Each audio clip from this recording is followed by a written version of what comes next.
Okay, it is another day of attacks in Dubai. They all want to tell you, whether it's the influencers, the royal family, the authorities, they want to tell you everything is fine. But I can assure you, it is not. It is not all good in Dubai. The attacks are continuing. People still can't get out, and everybody is coping and just coming up with any yarn that they can tell themselves that things are all right over there. But everybody in Dubai is in big trouble. Okay, it is serious. I'm not happy to tell you, but I am going to be one of the few people that's going to be keeping it real on this topic. So the attacks have been continuing in Dubai. They continue to be battered by drones, rockets. Some of them are being intercepted, some of them are not. This is a drone hitting an apartment building in Dubai. Appears to be a direct hit, and it is pretty serious. Look at this.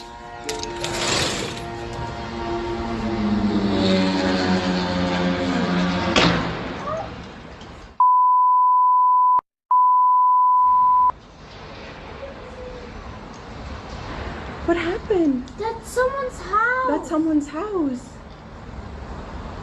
What happened? That's someone's house. No, it's okay, girls. It's okay. It's okay. It's okay. Calm down. It's okay. So, look, the women and children of Dubai are panicking. They're seeing drones smashing into the side of high-rise residential buildings. I think this is near Dubai's town square. And it's terrifying, okay? Now, what's really interesting, you might have seen this video going around. I didn't react to this in my last video, but there was actually apparently the person that was in that property, that drone, it was a direct hit, but it apparently didn't explode. And the moments right after that drone crashed into their building, it was recorded firsthand by the international resident living basically in the apartment. Look at this. They're in the apartment. I think it's an English person. No joking, guys. We have just been hit by a drone. We heard it coming. It stinks of oil in here. I didn't even finish my cup of tea. Didn't even finish his cup of tea. Didn't finish his cuppa. That's how serious the conflict has gotten. All right. The drones are tactically interrupting British people's tea time. And this is no joke. We've just been hit by a drone.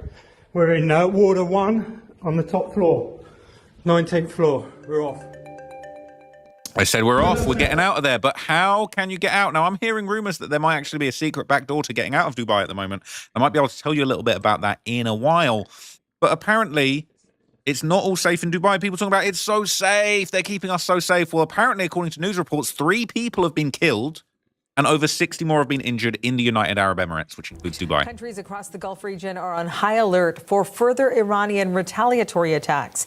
The United Arab Emirates Ministry of Defense said in a post on X that they've intercepted hundreds of missiles and drones since yesterday. But debris from those intercepts has killed 3 people and injured nearly 60 others. The CBC's See, a lot of people are coping and saying they're intercepting all the drones. They're intercepting all the drones. The interceptions leads to debris falling, which kills people. People have died from debris falling from the interceptions. That's not cool. That's not safe. It's not the UAE's fault. They're doing the best they can. They're probably minimizing casualties by intercepting the drones, but people are dying from debris. It is not safe in Dubai. It is not safe in the United Arab Emirates, unfortunately. Megan Williams is in Dubai with more. What I've been seeing from this balcony is the interception. Just behind me, there's the Persian Gulf. I'm sort of near the water in Dubai. And I've seen today about 4 different interceptions, either drones or missiles that were taken down. You hear a loud boom. And then, you know, if you look up at the sky, you see these sort of puffs of clouds. So I've seen about 4 of those today. Now, the government of the United Arab Emirates just released a statement saying that today alone they have destroyed 20 ballistic missiles and downed 8 missiles into the sea. They've destroyed 2 cruise missiles and 311 drones. Well, 21 drones hit civilian targets. Last night, we received an alert from the government saying to take shelter in safe buildings, to not go out anywhere. And shortly after that, there was the luxury hotel here hit, the Burj Al Arab, and also the Dubai airport, as well as the airport in nearby Abu Dhabi. there. One person was killed, 4 people were injured, and people were injured at the Dubai airport as well. You'll need a That's the top-notch CBC's team Megan to win Williams this in one. Dubai. So it is very, very serious in Dubai right now, okay? And there is a lot of things going on. Obviously, we heard from our guy Andrew Tate yesterday in a video that I did showing you guys. He's saying it's all safe, it's a fake war. And now the latest update, he has made it to Dubai because he was stuck in Kazakhstan before this. He's now made it to Dubai. He's dancing. He's posted on X himself dancing in Dubai. I'm not gonna have the music, but he is busting a move in Dubai. He has made it up over there. Apparently, there's a little back door that you can get where you drive to another city like 4 hours away and get a private flight into Dubai. He's made it over there with his numerous secret families and his secret children. Now, I saw another tweet that really made me laugh. Somebody retweeted this and they said Iran has the opportunity to do something hilarious. If there was one spot that could take a drone right now, is this villa where Andrew Tate's busting a move. I'm not going to lie to you. That would possibly be the tactical drone strike that a lot of people would be happy to see. I'm not suggesting that should happen, but you know, a lot of people would be happy. I think Iran might actually, you know, take down the West. For real, if anybody represents these Western powers. Andrew Tate hates the West anyway, but look, he's busting a move, he's dancing, he's loving it. He's got his submissive woman there handing him a cigar, you know, he's doing his thing, he's just busting a move, right? Now, if things get worse in Dubai and he gets blown to smithereens, it's gonna be a stroke of irony that is so intense that I might just not survive.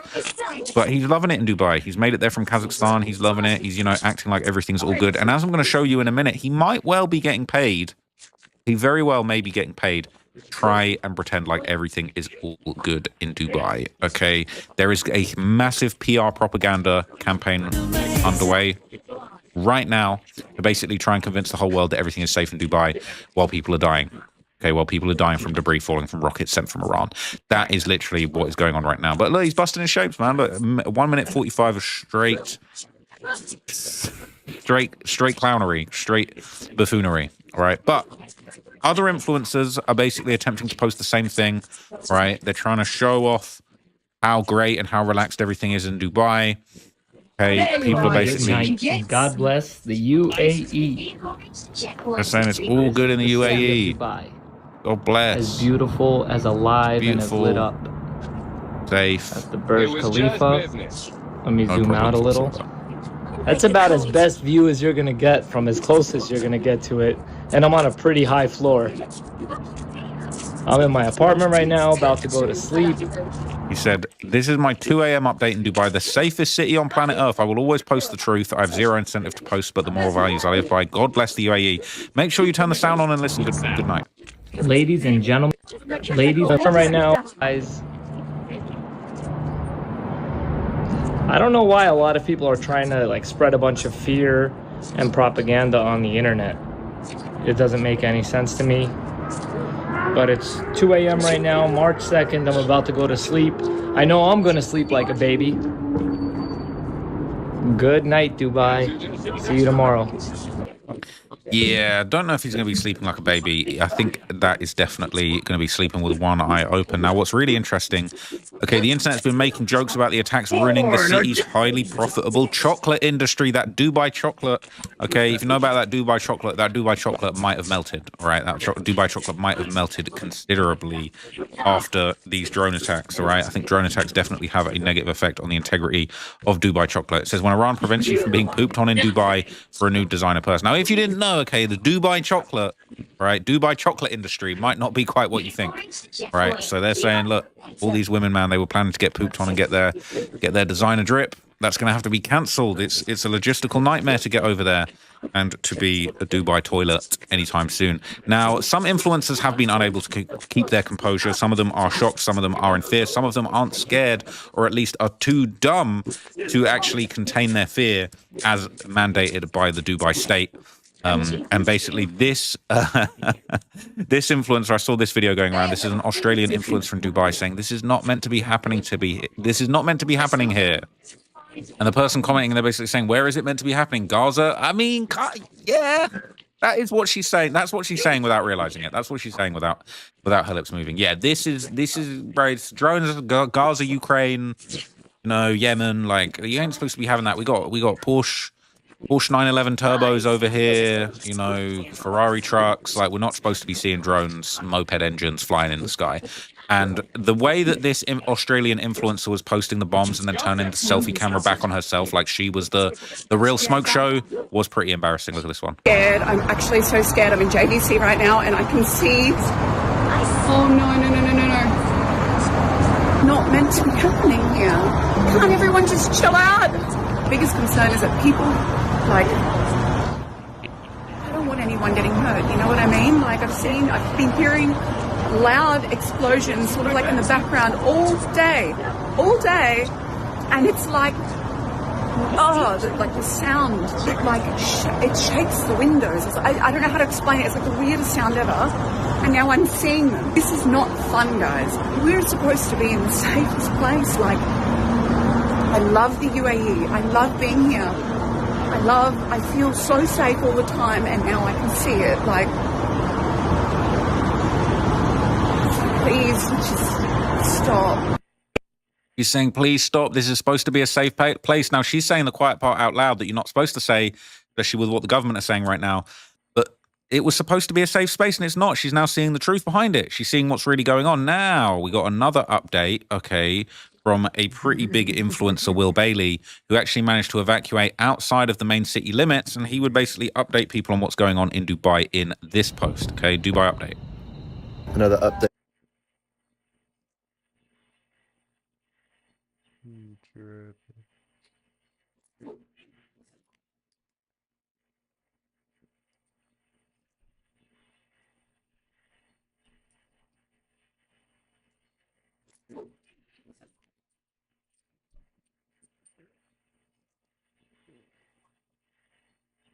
Especially with what the government are saying right now.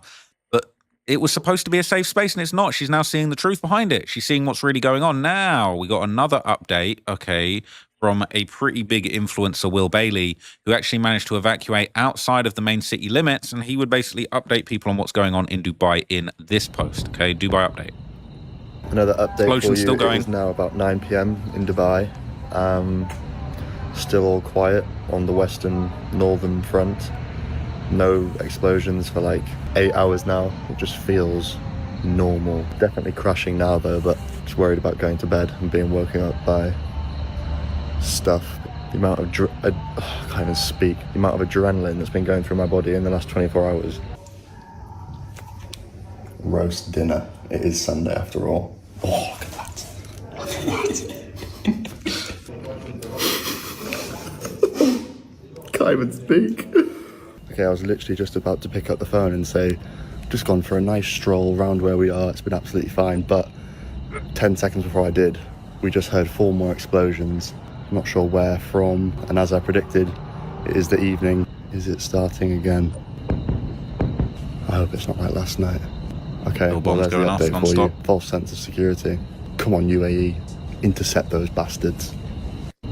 So everybody's praying for interceptions, and unfortunately those interceptions still do lead to death. So even the thing you're praying for could still well be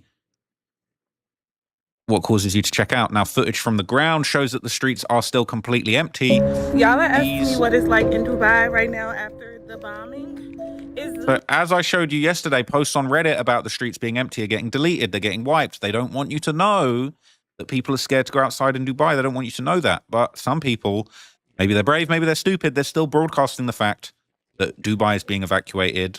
Streets are empty. People are saying it's World War III. Literally ghost town. Like, nobody is outside. This is the clearest I have ever seen my road, my street. Y'all. So the streets are empty. Everyone is scared. And the rumors are now spreading that apparently billionaires of Dubai are secretly being smuggled out of the city. Something that even people that are stuck there are joking about. Hello? Steve, I need to be out of Dubai now. Okay, sure. Slow down. Why? Are you checking the news? I need a boat from Dubai. I need a boat from Dubai. That's a boat. I want to go on a boat. A boat where? To the Maldives. I don't know. To the Maldives is better. Like the best place. Absolutely not. That makes no sense. Like, we're not. No, you make it happen. I'm not going to put you on a boat from Dubai to the Maldives. Do you have any idea how far that is? Why? That's the equivalent of going on a boat from New York to London. It just doesn't make sense. Do I ask you to make sense? How Or about- just to take me on a boat? I understand, but how about I get you a plane in Dubai and I get you to the Maldives on a jet? They're gonna fuck up the airport, Steve. Are you checking the news? Slow down. I understand the concern, but I don't think anything is going to happen. If you're worried about flying over the UAE right now, I understand what just happened on the Palm. I get it. No, this is not Okay, an option. Like, fine. I So- need a boat. However you want to take me. How about I send you a car, okay, and I have a driver take you to Oman, and from there we get you a plane straight to the Maldives. But I wanted a boat. I understand you wanted a boat, but it just doesn't make sense. Wait, so is the car bulletproof? It can be, Can you make it happen? of course. I want to leave now. Now. I can get you a car, armored car, in maybe like 30 minutes at your house. How many security guards with me? 2, no more. I need to have a place for someone in the back. Consider it done, not a problem. If it doesn't happen, I'll see what I'm gonna do. Hello? Steve, I need to be out of Dubai now. Okay, sure, slow down. Why? I need. Are you checking? So look, people are making jokes, they're making skits, all right? They're actually being quite bold and brazen, really, because the Dubai authorities, they don't want you to know, they don't want their billionaire population panicking and fleeing like this. Ironically, they're probably happy the airports are closed because people can't flee, because the place would truly be a ghost town then. But the authorities in the UAE, they're insisting everything is under control. Authorities in the UAE are monitoring the situation around the clock. The ministry has recommended private sector establishments in the country to make sure their employees avoid working in open areas and to implement remote working wherever possible until Tuesday, March the 3rd. Meanwhile, the UAE air defenses have intercepted 165 ballistic missiles, 2 cruise missiles, and 541 drones since the attack. Earlier, the Minister of State said that the UAE has one of the best defense systems in the world and expressed full confidence in its ability to protect and support the nation's infrastructure. Residents are urged to rely only on official sources for updates. When they tell you only rely on official sources for updates, that means the information is being filtered, unfortunately. They're only telling you what they want you to hear, and they're spinning the story a certain way. Now, Iran's strategy is focused on completely crippling the UAE economically, especially its tourism industry, through terrorism, terrifying the residents and making them not want to be there. And it's seemingly working. Okay, the UAE has announced their stock market would be closed Monday and Tuesday following the strikes. They don't want you pulling your money out of the region. They don't want you pulling yourself out of the region. They want to act like everything's okay. This is really bad news. Okay, Saudi Arabia's index is down more than 4%. Okay, people saying, I bet trades before the attack look interesting. Interesting. They're going to prevent panic selling. They're going to let all the rich people exit their positions before anyone else. They're saying, how will this affect our markets? It's going to be all red. Okay, they're saying we should do the same. It's a genius idea. Market can't crash if we close it. That is called manipulation. It says, wow. I'm thinking they want people to digest this more to better access the risk to markets, investments, etc. I don't agree with the decision, but the market is its truest indicator of what people think, aka sentiment about today and tomorrow. If the market reacts strongly and things go down, well, that tells you everything. Maybe we need to reevaluate policies. Yes, right? The market will crash. People have lost confidence in the region. They can't even let that information be circulated. They can't even let you see the markets crashing, because then you will know the cat will be out of the bag. It is finished. It's in trouble. It says, damn, when the exchanges start shutting down, it shows just how serious the situations are getting. Markets hate uncertainty more than anything. Even if the direct economic impact is limited, the psychological impact on global investors will create a lot of short-term volatility. Money will be flying out of Dubai. People are saying closing the market should be illegal. Oh, apparently they closed the markets after the 9/11 attacks. I didn't actually know that. That's actually quite interesting. Anyway, okay, they're now reporting that an Amazon cloud unit was hit, right? Basically, the UAE Amazon data center was hit in the UAE. So really nothing is safe. You know, the data centers are in trouble. It's a bad look, all right? They're saying apparently this is where the Mossad stores a significant part of its data services. They call the Moss SSD within the realm of data services. Okay, that is a very, very niche joke. It says they seem to be going after UAE's strength as a financial hub of the Middle East. No shit, and they're shutting the market. So it is definitely, it's working. Unfortunately, it's working. They actually did have a good, not a plan that I respect, but they had a plan and they executed it, and it seems to be causing the exact impact that they want. It says these attacks won't bring down the empire. Investors are going to reflect on the optics of Dubai, UAE being a safe haven in the Middle East. They're going to pull their money out. Some people doubt it, saying Iran doing these attacks will be very short-lived. Well, they're still going on. They're still lived now, so short-lived, but they're still happening, and they can't stop them. So seems pretty medium-lived, if anything, at the very least. Saying UAE has enough capabilities within their air force to go in and deal their own blows to Iran. Iran is going to pull other plays against them when they can't even deal with one player, okay? Did their disaster recovery plan take missiles into account? Not Amazon. People don't care about Amazon. They're just saying, let's hope I can track my package. But Redditors are just absolutely losing their minds. They're posting memes. They're posting their reactions to what's going on in Dubai. You're saying UAE tax immigrants registering for repatriation. They're saying, I want to pay my taxes. The UK is my home. Let me back in. I want to come back. I want to come back. They're saying the problem is with flight stop, they'll have to find other ways here. That means crossing through plenty of other safe countries. You influencers in Dubai, you might have to hop on one of them dinghies in France. You might have to hop on that dinghy. You were escaping the UK. Now you're leaving. Now you might have some sympathy. People fleeing war-torn countries to come to England. But you know what? they were here first now. They were here first. That's actually insane. Okay, surely if they could bring a valued skill like plumbing or carpentry, we would welcome them instantly, no? Is reviewing luxury handbags in pornographically tight gym clothes a valuable skill? If not, we don't know. We don't know if we're going to let you guys claim the benefits, all right? We don't know if we're going to let you do that. It says, am I wrong for thinking all the British who go to Dubai claiming it to be a utopia are brain-dead, attention-seeking morons? I don't think that's entirely true of everyone, but there is definitely a few of those people everywhere. Okay, there are a few of those people all over the place. The irony of the UK taxpayer having to evacuate tens of thousands of expats from the Middle East. You mean economic migrants? The irony is so delicious. A lot of people are going to change their tune about what's going on in England. Shamima Begum be like. That's crazy. If you know the history of that, that's insane. Because I hope Her Majesty's revenue services hunt them down and make them pay estimated back taxes on their last filing and if they insist on taking sanctuary here again. We should make them pay back taxes. We should do what the US does and make citizens overseas pay taxes. No representation without taxation. Oof. It is savage, okay? There's more posts going around. I'm going to show you some crazy posts from X in a minute. You're not going to believe some of the stuff that's being said on X.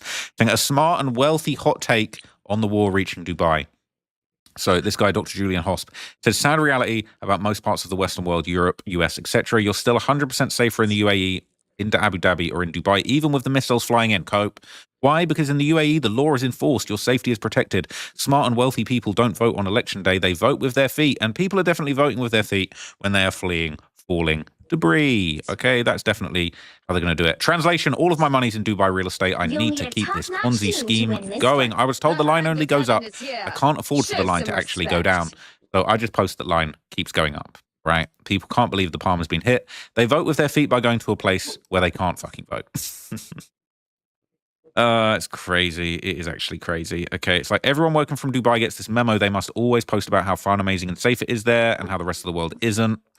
Yes. That is what's going on. Now, I'm going to show you some crazy stuff from X right now, okay? You're not going to believe what I'm seeing on the X platform, okay?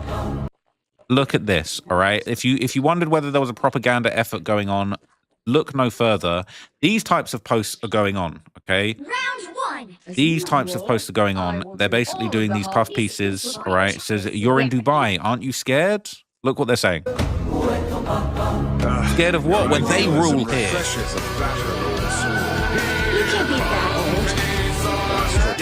Okay, I'm going to turn the music off because you get the gist. People saying, aren't you scared in Dubai? And then it's a picture of the supreme leader of all these Middle Eastern countries. Aren't you scared? Well, no, because this guy has got my back. This guy has got my back. Now, no disrespect to any of the leaders in these countries, but are you scared? Are you scared of Dubai? Aren't you scared? No, because I know who protects us.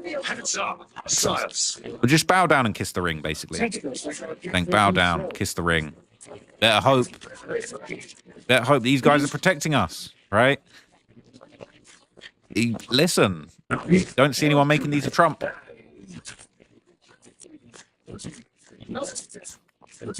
So all these are going on. It's a massive propaganda effort going on. I don't know if people are being paid to post those things, right? I don't know if I don't know if people are being paid. People are scared of insulting the government. People are scared of appearing scared. But there's definitely a propaganda effort going on. This has been going around. People are saying, look, Dubai influencers got their marching orders from the government. Dubai is safe. It's full of life. There's no problem. And we're seeing person after person, famous influencers in Dubai, non-stop, basically saying, it's all good, it's all good, it's all good. Everything's fine. This is a compilation of everyone all playing. I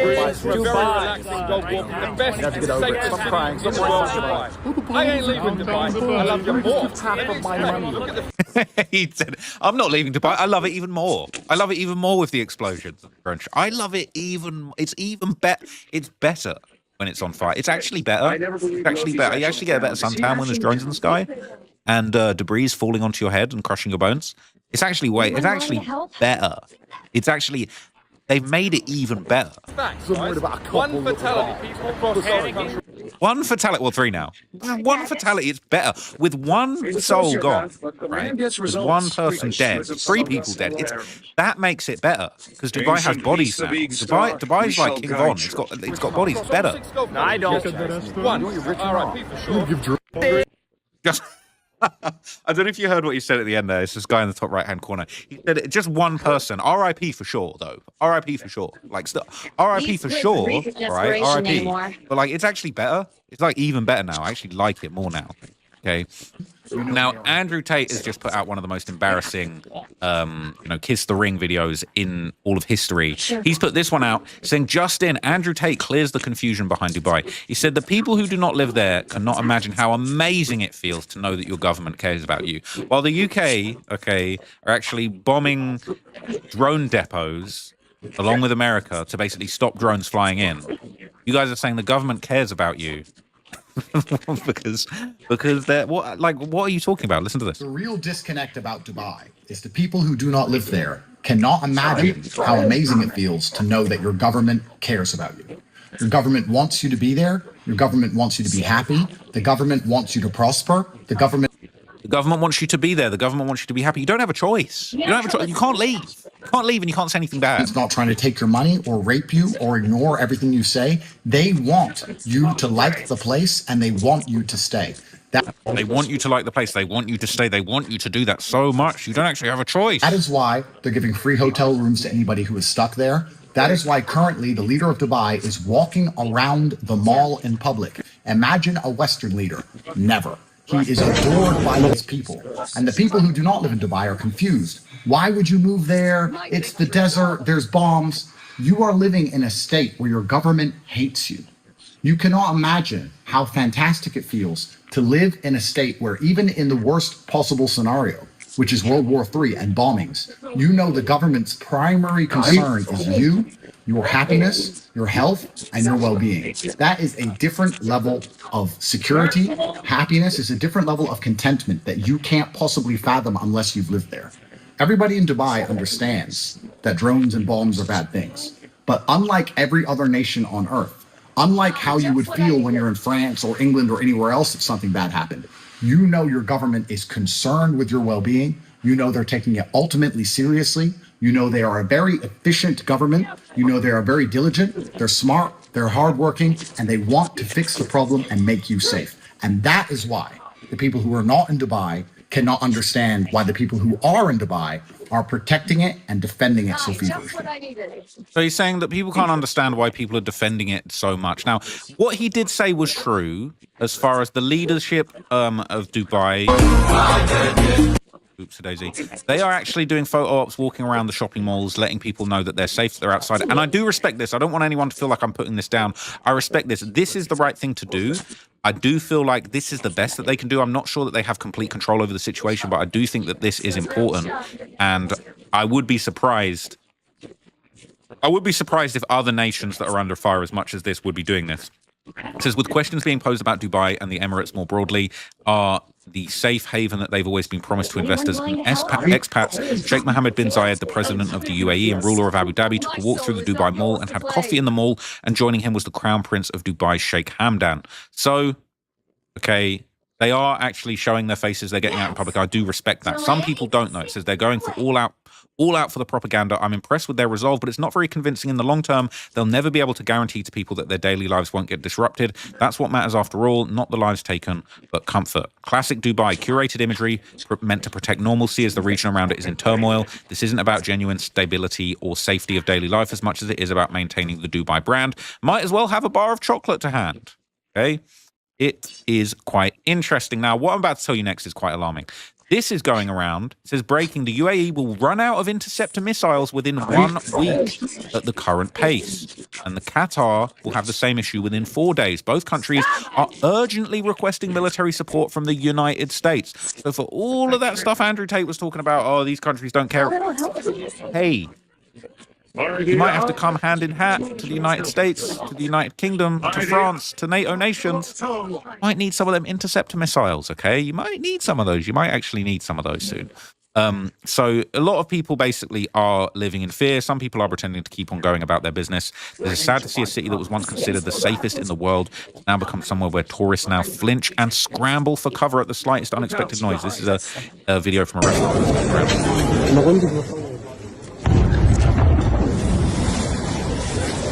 Look at that. All the diners in the restaurant popping up from their seats and fleeing at dinner. The tourism industry is never going to be the same. We can't. It's can't. And it's Ramadan. This is crazy. This is actually crazy that this is even happening. Okay, it is. It's insane. It's actually messed up.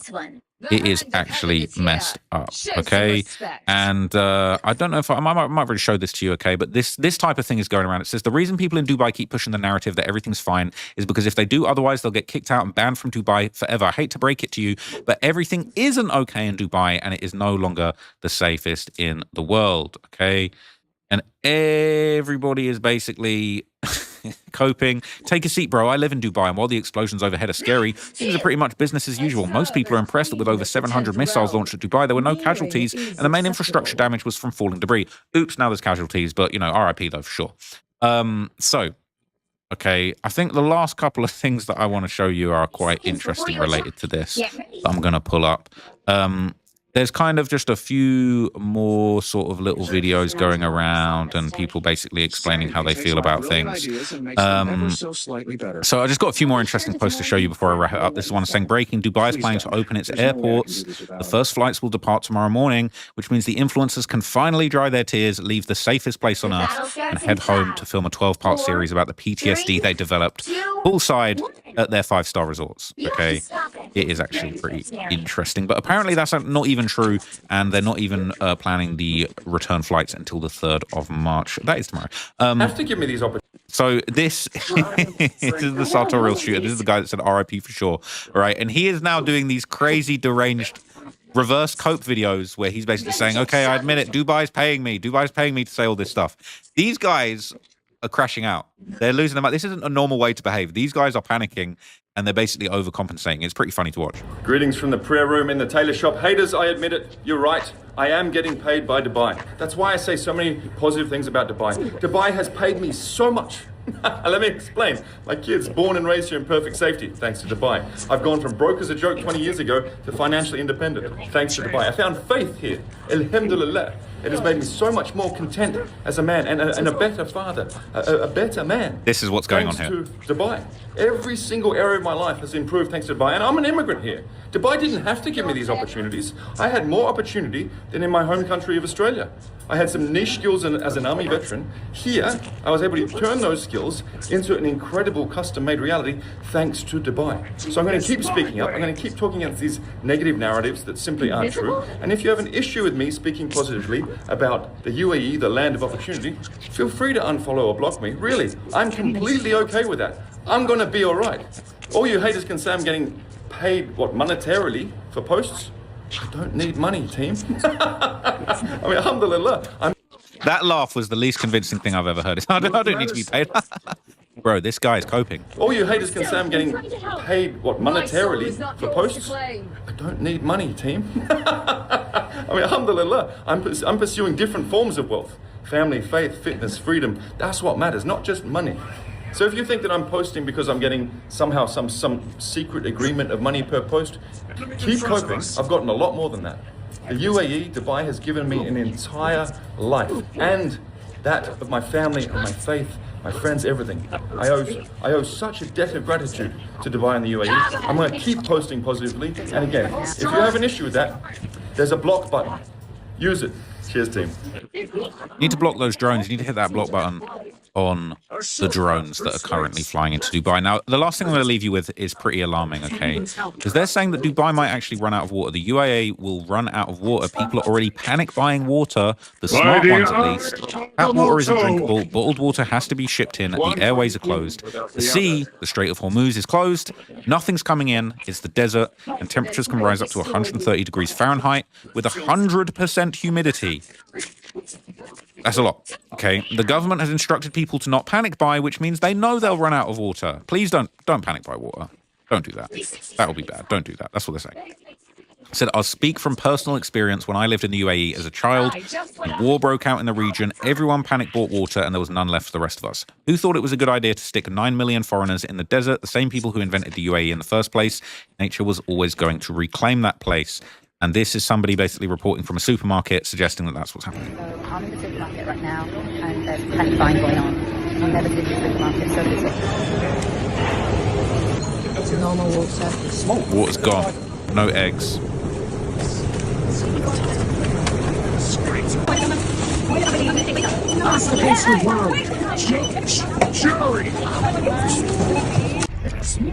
So after the supermarket, we came to fill up our petrol, and the queue is massive again here. So yeah, people are panicking, definitely.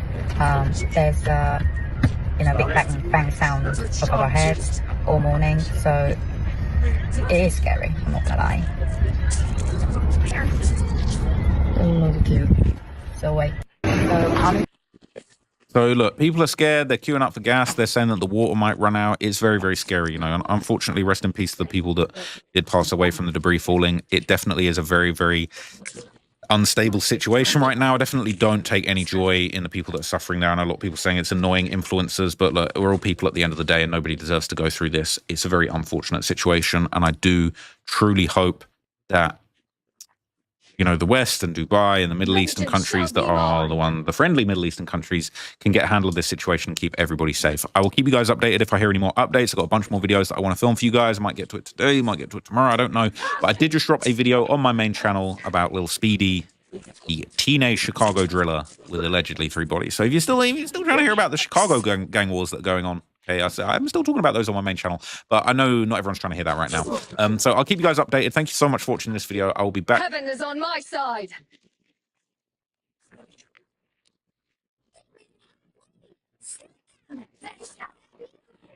For the House Oversight Committee behind closed doors, saying, quote, he had no idea of the crimes that Epstein was committing.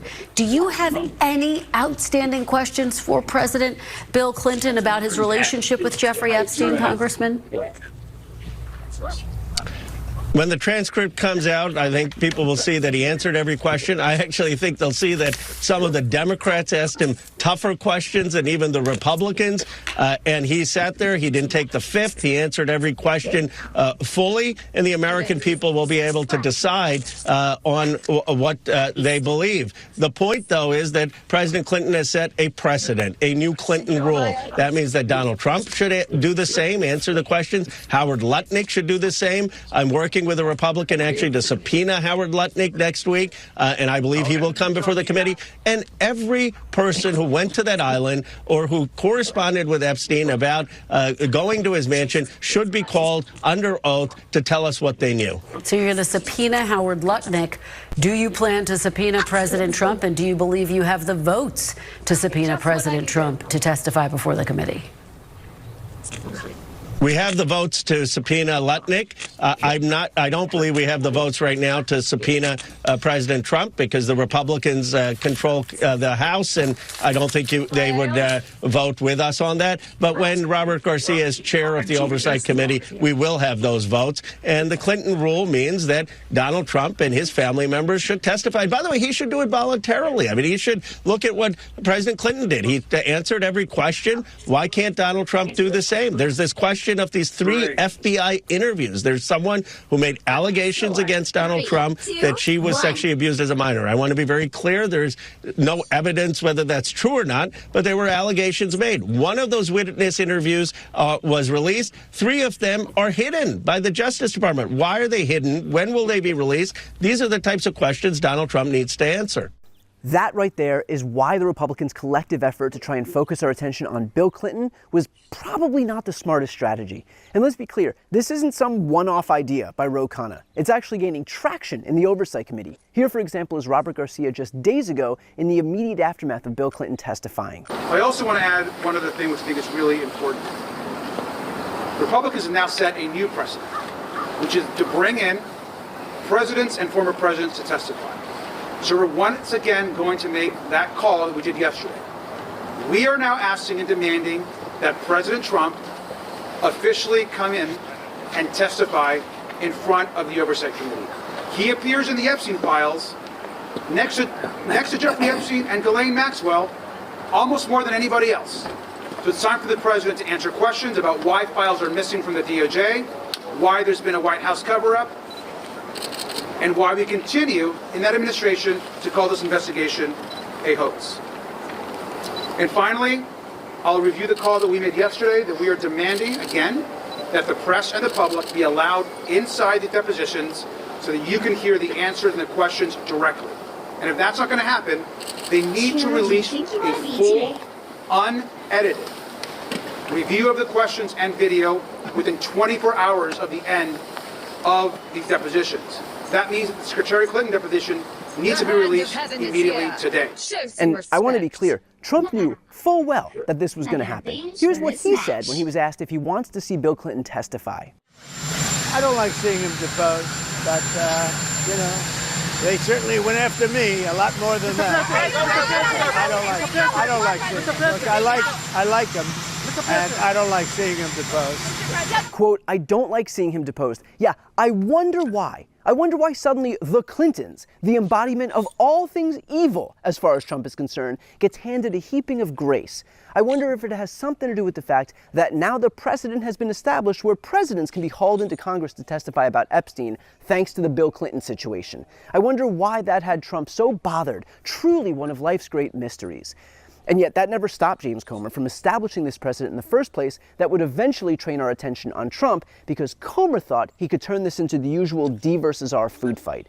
But here's the problem. Democrats are not in a cult of personality. We're not going to blindly rush to Bill Clinton's defense just because he's a Democrat. Frankly, Bill Clinton should testify. I'm glad he testified. I also happen to think everyone involved should testify. And now, thanks to James Comer, we have precedent that says exactly that. And in fact, Comer was asked about this point. Here's what he had to say. Secretary Clinton said in her opening statement, if Republicans were serious about investigating Jeffrey Epstein, that you would call President Trump to testify. Why won't you? Well, President Trump has answered hundreds, if not thousands, of questions from you all about Epstein. And I think he's been very transparent in releasing the documents. We expect hopefully more documents to come in. We're still assessing the 3 million plus documents that we have. We obviously will be moving on to the next phase and bringing more people in for questions. So. Okay, let's get something straight. Answering questions about Epstein by lying is not transparency, it's just lying. By Comer's logic, answers like these would be sufficient to say that Trump has already answered for all of the Epstein connections in a satisfactory manner. Are you still talking about Jeffrey Epstein? This guy's been talked about for years. You're asking, we have Texas, we have this, we have all of the things. And are people still talking about this guy, this creep? That is unbelievable. Do you want to waste the time and do you feel like answering? I don't mind answering. I mean, I can't believe you're asking a question on Epstein at a time like this where we're having some of the greatest success and also tragedy with what happened in Texas. It just seems like a desecration. But you go ahead. What did Jeffrey Epstein read in the emails that you said you knew about the girls? I know nothing about that. They would have announced that a long time ago. It's really, what did he mean when he spent all the time with Bill Clinton, with the president of Harvard, you know, that is Summers, Larry Summers, whatever his name is, and all of the other people that he spent time with. Jeffrey Epstein and I had a very bad relationship for many years. But he also saw strength because I was president. So he dictated a couple of memos to himself, give me a break. You got to find out what did he know with respect to Bill Clinton, with respect to the head of Harvard, with respect to all of those people that he knew, including J.P. Morgan. Yeah, Jennifer, go ahead. Go ahead. In the files, Women who are survivors of Epstein's are unhappy with those redactions that came out. Some of them, entire witness interviews are totally blacked out. Do you think that they should be more transparent? The fact that they thought they released too much. You know, I heard that. Can you tell me something else? No. I think it's really time for the country to get onto something else. Really. You know, now that nothing came out about me, other than it was a conspiracy against me, literally by Epstein and other people. But I think it's time now for the country to maybe get onto something else, What would you say to people who feel like they haven't gotten justice, Mr. President? something that people care about. Yeah, what did you say? Go ahead. What would you say to the survivors who feel like they have gotten You are the worst reporter. No wonder CNN has no ratings because of people like you. You know, she's a young woman. I don't think I've ever seen you smile. I've known you for 10 years. I don't think I've ever seen a smile in your face. You know why? You know why you're not smiling? Because you know you're not telling the truth, and you're a very dishonest organization, and they should be ashamed of you. Okay, go ahead. You mentioned health care. I don't know anything about the Epstein files. You know, I've been fully exonerated. So apparently, those are the, quote, very satisfactory responses from Trump that James Comer was looking for. I could see how a deposition for Trump wouldn't even be necessary since he's already been so transparent, right? In fact, I even took on this issue live on CNN. President Trump has been the most transparent president on the Epstein files in all presidential. How many Epstein files did Joe Biden release? How many? There was an ongoing investigation. How many Epstein files did Joe Biden release? There was an ongoing prosecution in 2022. How many did Obama release? Wait. I mean, acknowledge what I just said. There was an ongoing investigation up to 2022 that was appealed, and that appeal ended in 2025 because there was an ongoing prosecution. So let her finish her point.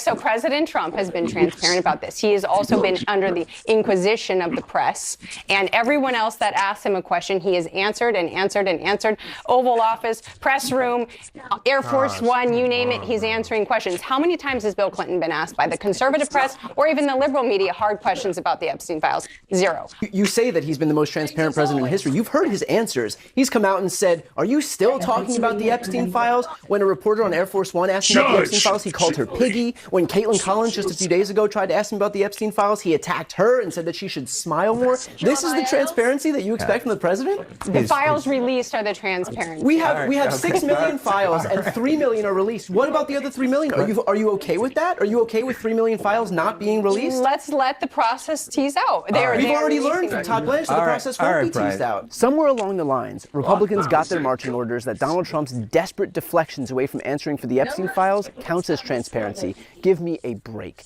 So I don't intend to let this issue die. And to that end, I asked right-wing host Katie Pavlich on air on her show whether she supports Trump following the Comer precedent.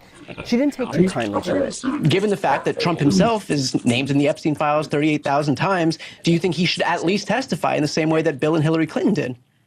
There are multiple people who have testified already in these depositions who have said that the president is not implicated in any kind of crime. And even today, wouldn't you want to hear from the guy? Wouldn't you want to hear right from the horse's mouth? I think the president has much bigger issues to deal with, and even today, President Bill Clinton said that he believes the president. Bigger issues than being implicated in a pedophile ring? We started the show talking about the Epstein files. I think it's interesting that we're now diverting away from the facts on local Democrats letting criminals out of prison who are then going and murdering people at bus stops and on the train on the way home. But I want to get to this. I think it's a pretty big issue when you have the sitting president of the and frankly, if the president was a Democrat and he was implicated in the biggest sex trafficking ring in the United States, in the history of this country, I think the word implicated is pretty strong, and I think how would you know? But how would you know if he doesn't testify? Because you can read the documents, you can read the emails, and this isn't just about President Trump. But we have 3 million documents that haven't been released. Yes, you can. The Epstein thing is a distraction. Is a distraction from what's actually happening from this story that happened just today, where we have an illegal immigrant from West Africa. You brought up the idea of a registered sex offender. Yeah, registered convicted sex offender.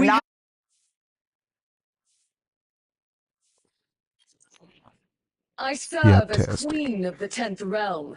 Kneeling is acceptable. Baby, and look, every step of the way, man, we're gonna keep stepping on them. Let's get this video right here to like 20,000 likes, and just know if you're going through a tough time, you're not in this life by yourself. We're going through this thing called life together. Let's get it. Our president will start a war with Iran because he has absolutely no ability to negotiate.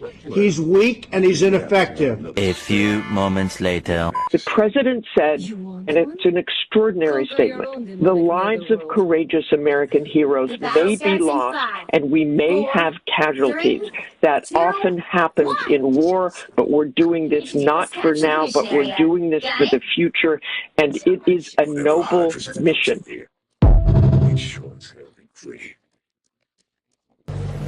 Did Israel just attack Iran?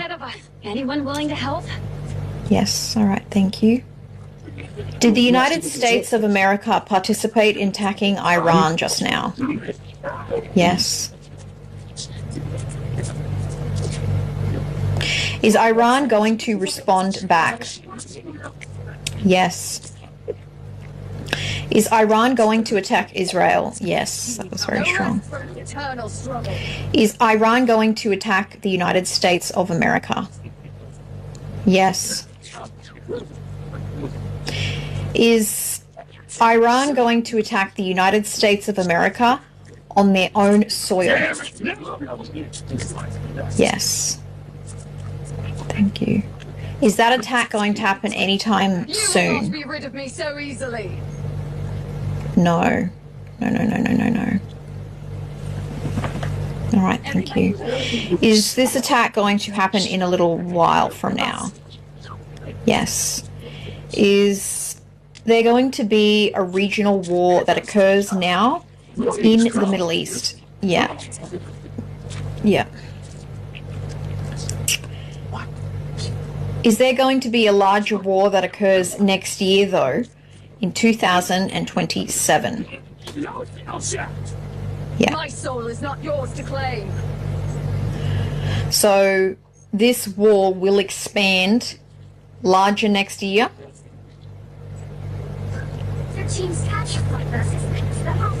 Yes. Okay, thank you. Jury. Should the world be concerned about what is happening right now? Yes. Is Russia and China going to help? Yep, that was responded straight away. Is this war going to get nuclear?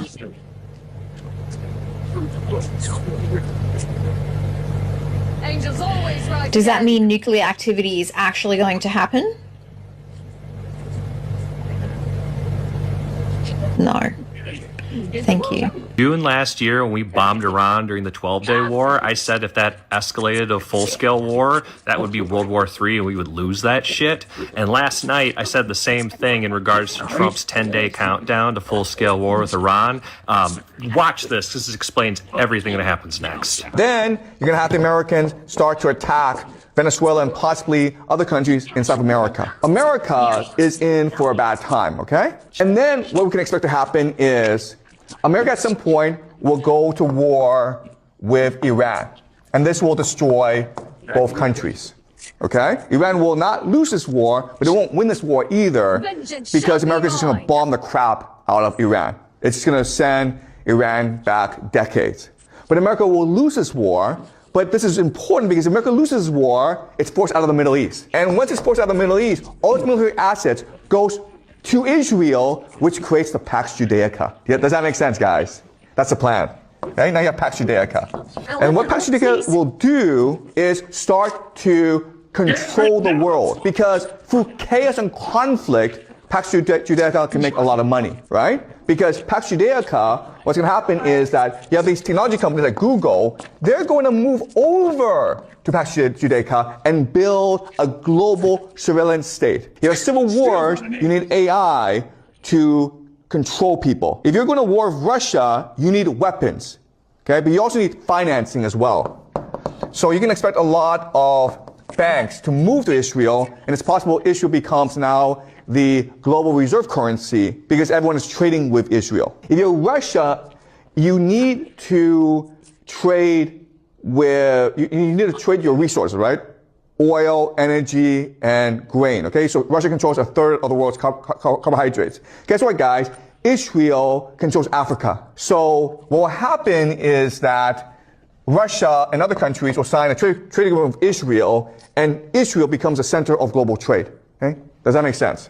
So this is how Pax Judaica will profit.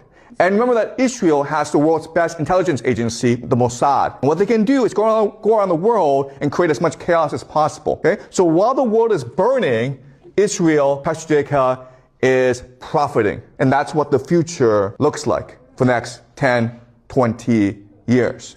The United States is owned by foreign corporations. Nixon opened it up for foreign trade.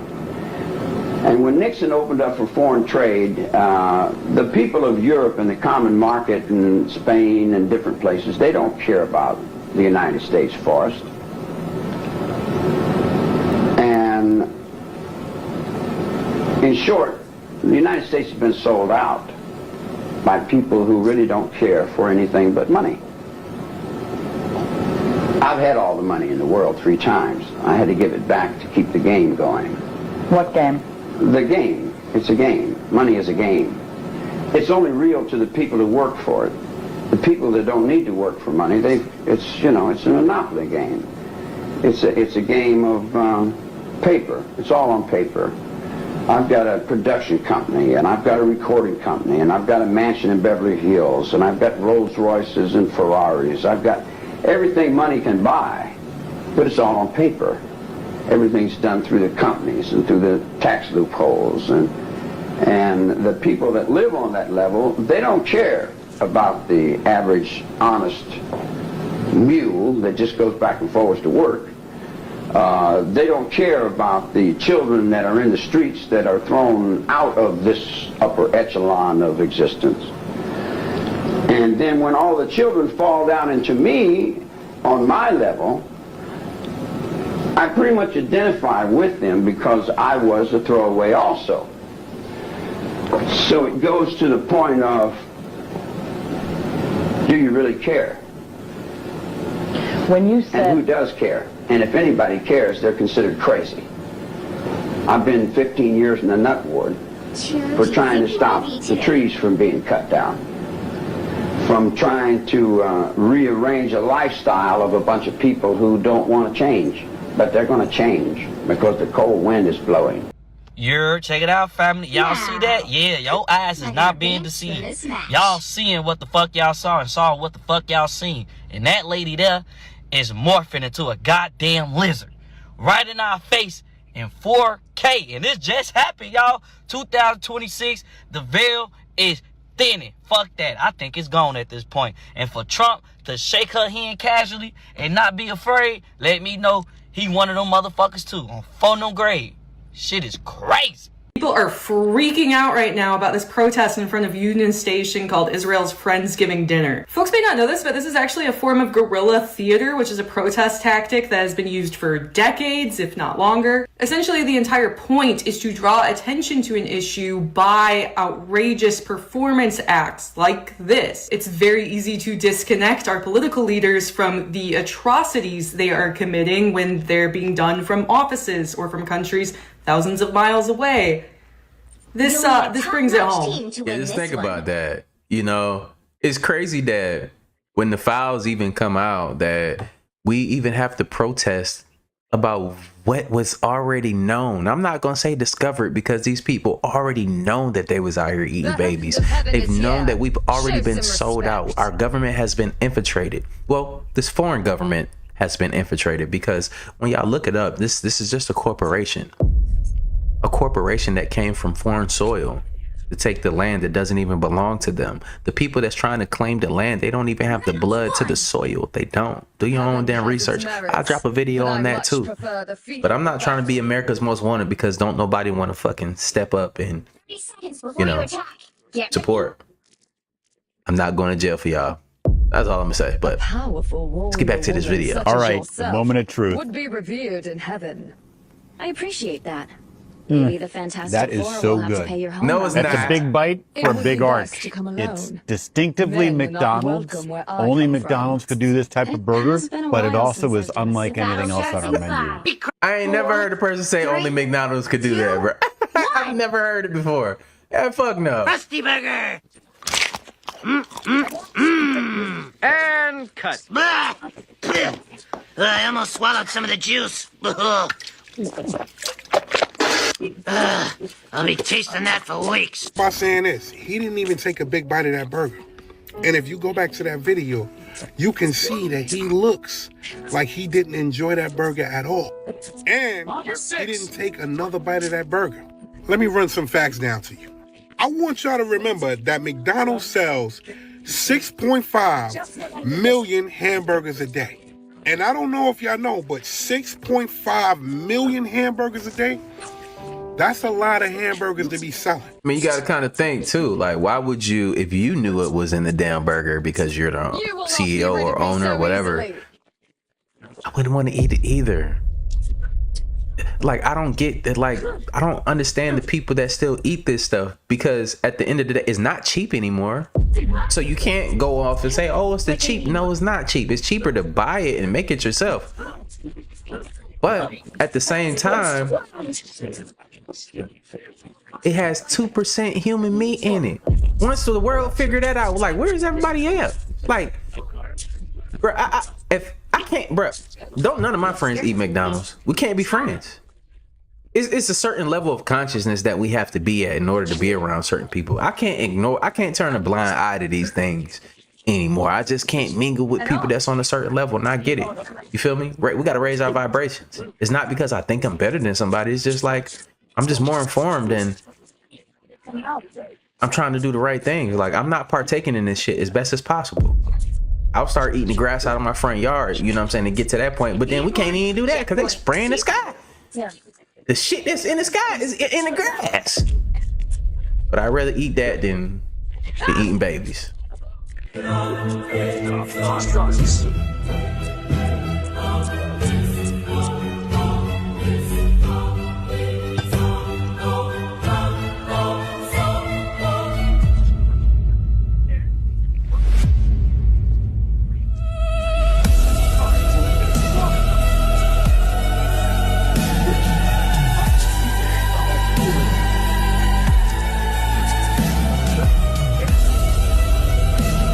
Times have changed. Scaring isn't enough anymore. What, kidnapping children? I'll kidnap 1,000 children before I let this company die, and I'll silence anyone who gets in my way. You're going in there because we need this.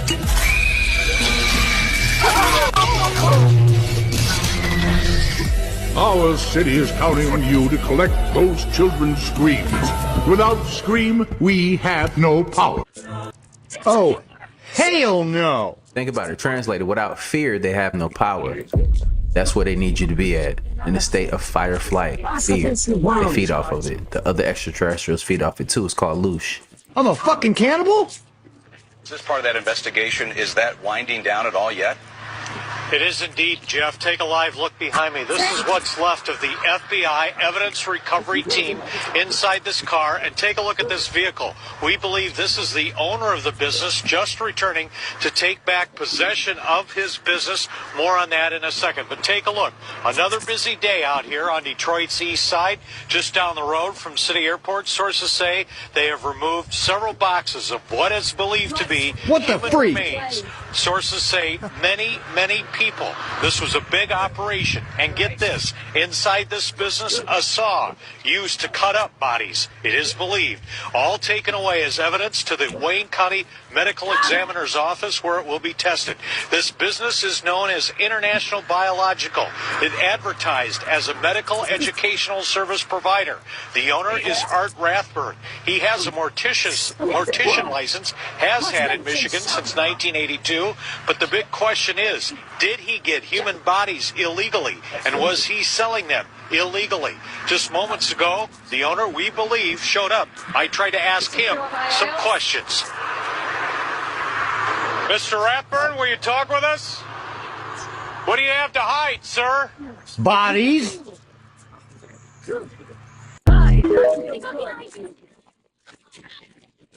In fact, a good portion of it is all human meat. It's all human. The amount of people killed, sacrificed, ground up, and fed back to you is more than the cattle that's on the earth. Let's put it that way. Okay? We would steer clear of any type of ground meat unless you literally are getting it from a farm where they process their food right there and then. In which case, really it's usually a farm. They've got a little store there. They've got, their own package system, their own meat system. Short of that, we wouldn't recommend any type of ground meat.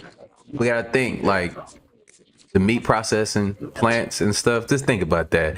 You remember back in Arizona where they busted those people from selling body parts. They were selling body parts. Not only were they selling the body parts, they were taking body parts.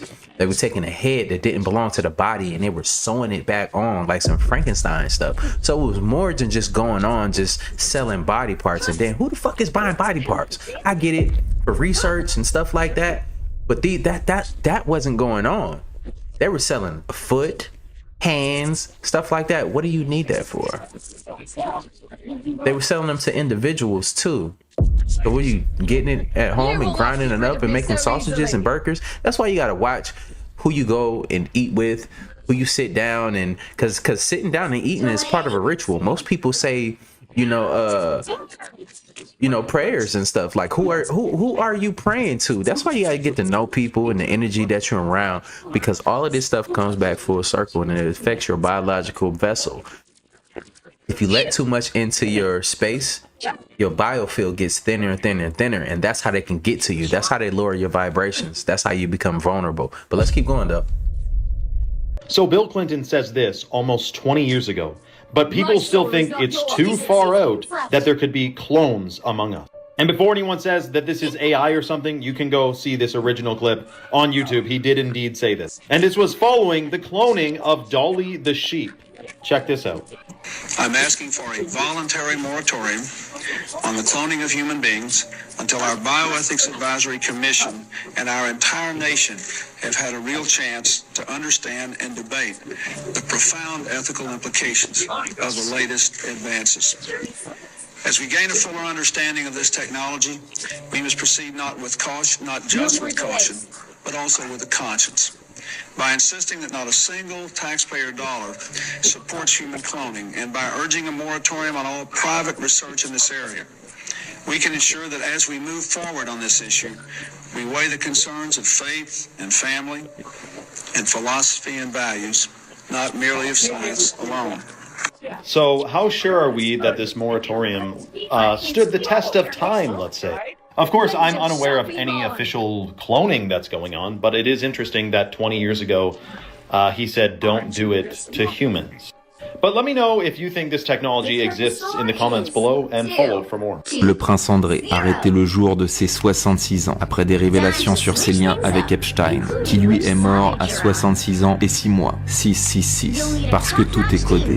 Comme le procès de Puff Diddy, 666 mois après sa naissance, à New York, qui est égal à 666 en sumérien. La tour de Trump compte 66 niveaux, avec 6 colonnes à gauche et 6 à droite. Le 66e livre de la Bible, c'est l'Apocalypse. Et chapitre 6, un cheval rouge apparaît, comme celui qui a traversé Londres en 2024, couvert de sang. 666 jours avant l'arrestation du prince André. Le cheval est un symbole direct du pouvoir royal et de la révélation. Mais ici, la révélation est contrôlée et les élites sont exposées. Parce que pour changer le système, il faut d'abord casser l'ancien. Donc s'ils détruisent la confiance, c'est pour imposer la sécurité. Et c'est là que le cheval de Troie apparaît. Chat contrôle, identité numérique, Digital ID. monnaie digitale. On nous prépare à l'idée d'une intelligence non humaine pour nous surveiller. Et Jeff Bezos, au cœur de l'infrastructure IA, vend pour 666 millions de dollars d'actions Amazon. Le premier ordinateur de Steve Jobs était vendu 666 $. Les mêmes chiffres réapparaissent, comme dans les symboles du CERN et du WEF, qui sont au centre du nouvel ordre technocratique. 3,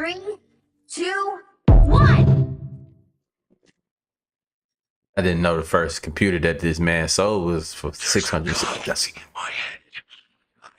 Pentagramme inversé en feu pour la cérémonie d'ouverture et les 5 cercles qui fusionnent pour l'activation du rituel.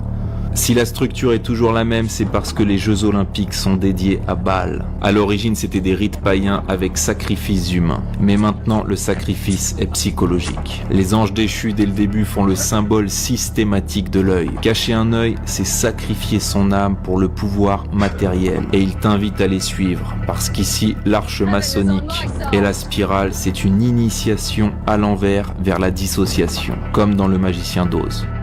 Maria Carey, comme d'habitude, sert à glamouriser la transgression, toujours au centre, entourée d'hommes, comme pour le Saturnalia, qu'on appelle aujourd'hui Noël. Tous ces rituels sont des processus de normalisation vers un monde inversé, où la dégénérescence est vendue comme liberté. Et à force de répétition, la transgression devient normale, et la conscience disparaît.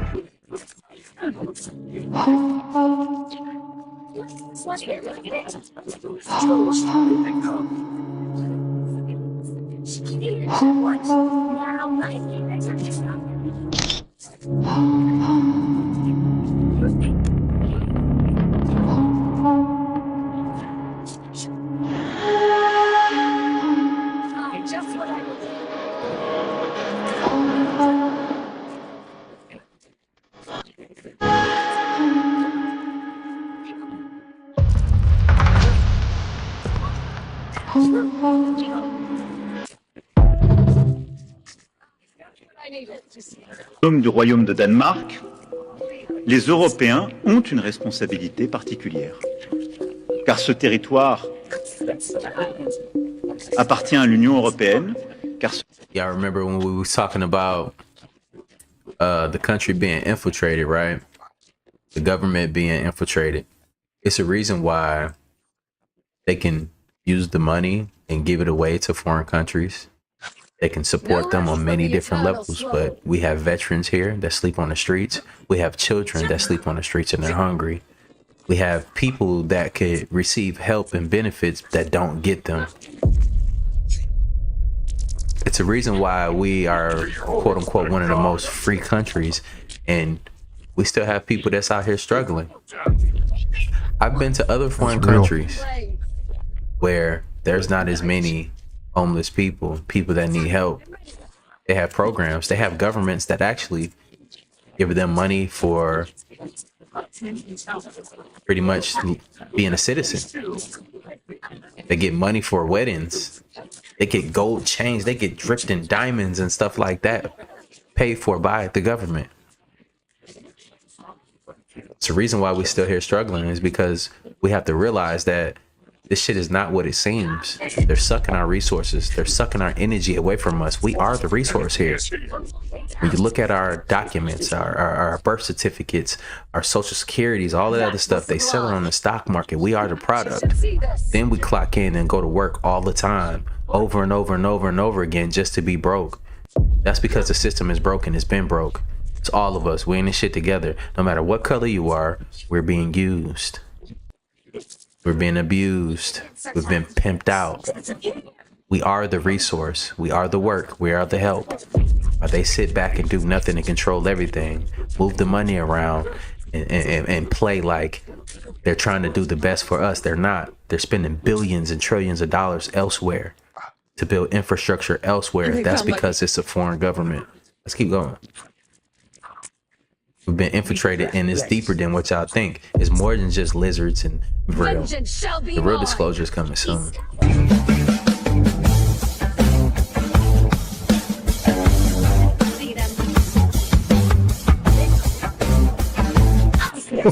You know, I wrote it and I researched it and I practiced it like crazy. But is that a gang sign? Have you, Oh, like you don't know what it is. It is the secret symbol of the Illuminati, and you're a part of it.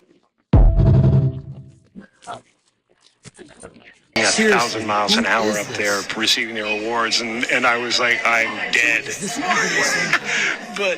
And I made mistakes, and I was like a novice, but I felt a lot of love, and I felt a lot of... And this is very weird. He talked about in the video how he is dead. That is a very strange keyword to use in this interview. Favorite funny face is the one I'm wearing right now. And then he talked about his favorite funny face being the one that he has on right now. I wonder what he meant by that. Again, I don't know what is going on. Again, this video is for entertainment purposes only. I'm sure. I'm not gonna lie to you. Look at the eyes. Look at the eyes. You can always tell when the eyes are compromised. The eyes tell you a million things at once. It's nothing. I'm sure that it's just age. You know, that's all that it probably is. And you can see the cheekbones and stuff too. I can see all the Botox or whatever, but I don't think that this is him. And he's okay. He's okay. He is A-okay. Right. But what if there is something more going on? I really don't know what is going on anymore. Again, he's probably just joking. He probably is just joking. But this is the Jim Carrey I remember right here. This is the Jim Carrey I remember. Look at the eyes, y'all. Keep looking at the eyes. Fuck all the filler and the cheekbones and stuff. Look at the eyes. So who is this? What is really going on anymore? What do you think? This is The Mask, played by Jim Carrey in 1996. Jim Carrey played this character by the name of Stanley Ipkiss, who was very inhibited. He didn't like his life, and he worked a 9-to-5. Stanley sees a mask in the harbor. He goes into the water and he retrieves it. Once he puts this mask on at night, the Norse god Loki, the god of mischief, inhabits Stanley's body, and Stanley becomes a new entity with this mask fused onto his face. Now, what's interesting about this is that there's another book that's out by R.L. Stine, and it's called The Haunted Mask. And in this book, there's a girl who is bullied, and she puts this mask on, and she scares everyone away, but the mask won't come off. And her entity, her personality begins to change to become cold, and just like that mask. Now, then there is a guy, a rapper by the name of Skrill, who wears a mask. And he had someone who was interviewing him to put on this mask right here. And he said when you wear it, it takes a portion of your soul and it gives him powers. He's also the person who had these coined words called 6-7. Coincidence? This Read a book. One of the best ways to drain people's energy nowadays is via the internet. This woman is a astrophysicist. Actually, this is not how space works. Read a book. Now I just wait for the comments to come in. Hey, can you mansplain any louder? Yeah, sure. These are all different accounts that I have set up. The energy you get this way isn't quite as pure, but if you do enough of it, it'll fill you up. Shanghai sucked. Where was the Chinatown? Jason Mraz is just too weird for me. Jesus actually hates horses. Childhood obesity, LMFO. When they call you a dumbass, you know you've got them. They called me a dumbass. Women are getting too tall. Yeah, you can drain their energy via social media without having to even be near them. That is racist. You're correct. It is. Oh yeah. Yeah. Oh, they hate me.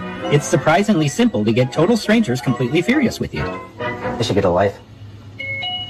One of the... Oh, have you heard about the device that can accumulate human energy and store it and then use it for psychic purposes?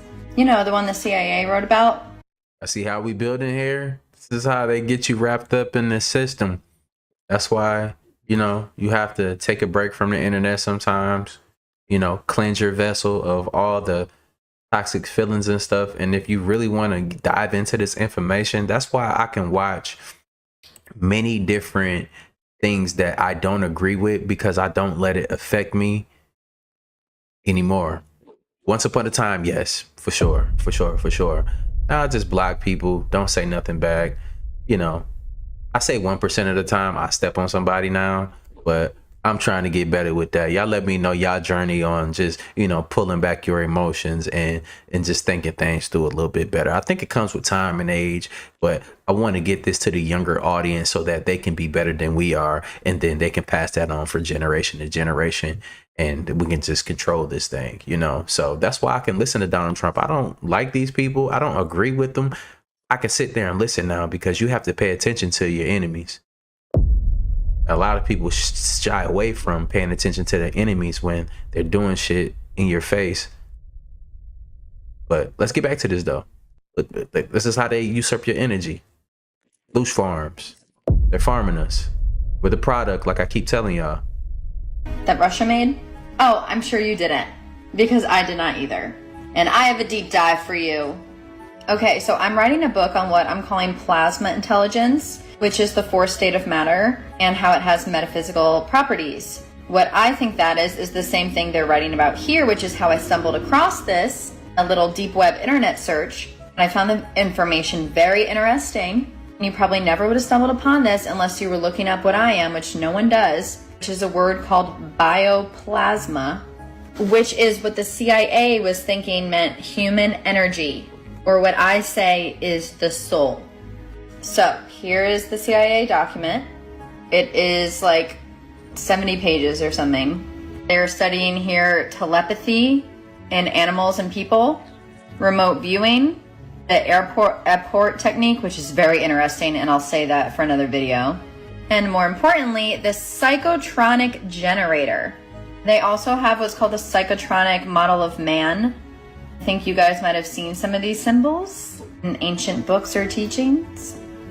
Feel free to do your own deep dive here. Okay, so basically the actual generator pictures have been redacted from this, and it's definitely not this big. It was made from a man named Robert Pavlita. I cannot find information on him anywhere. And it is a small device that is capable of drawing energy from humans, capable of drawing biological energy from humans. The energy is accumulated and stored for future use. Once charged with human energy, the generators can do some of the things a psychic person can. And the individuals that it charges the human energy from don't need to be psychic themselves.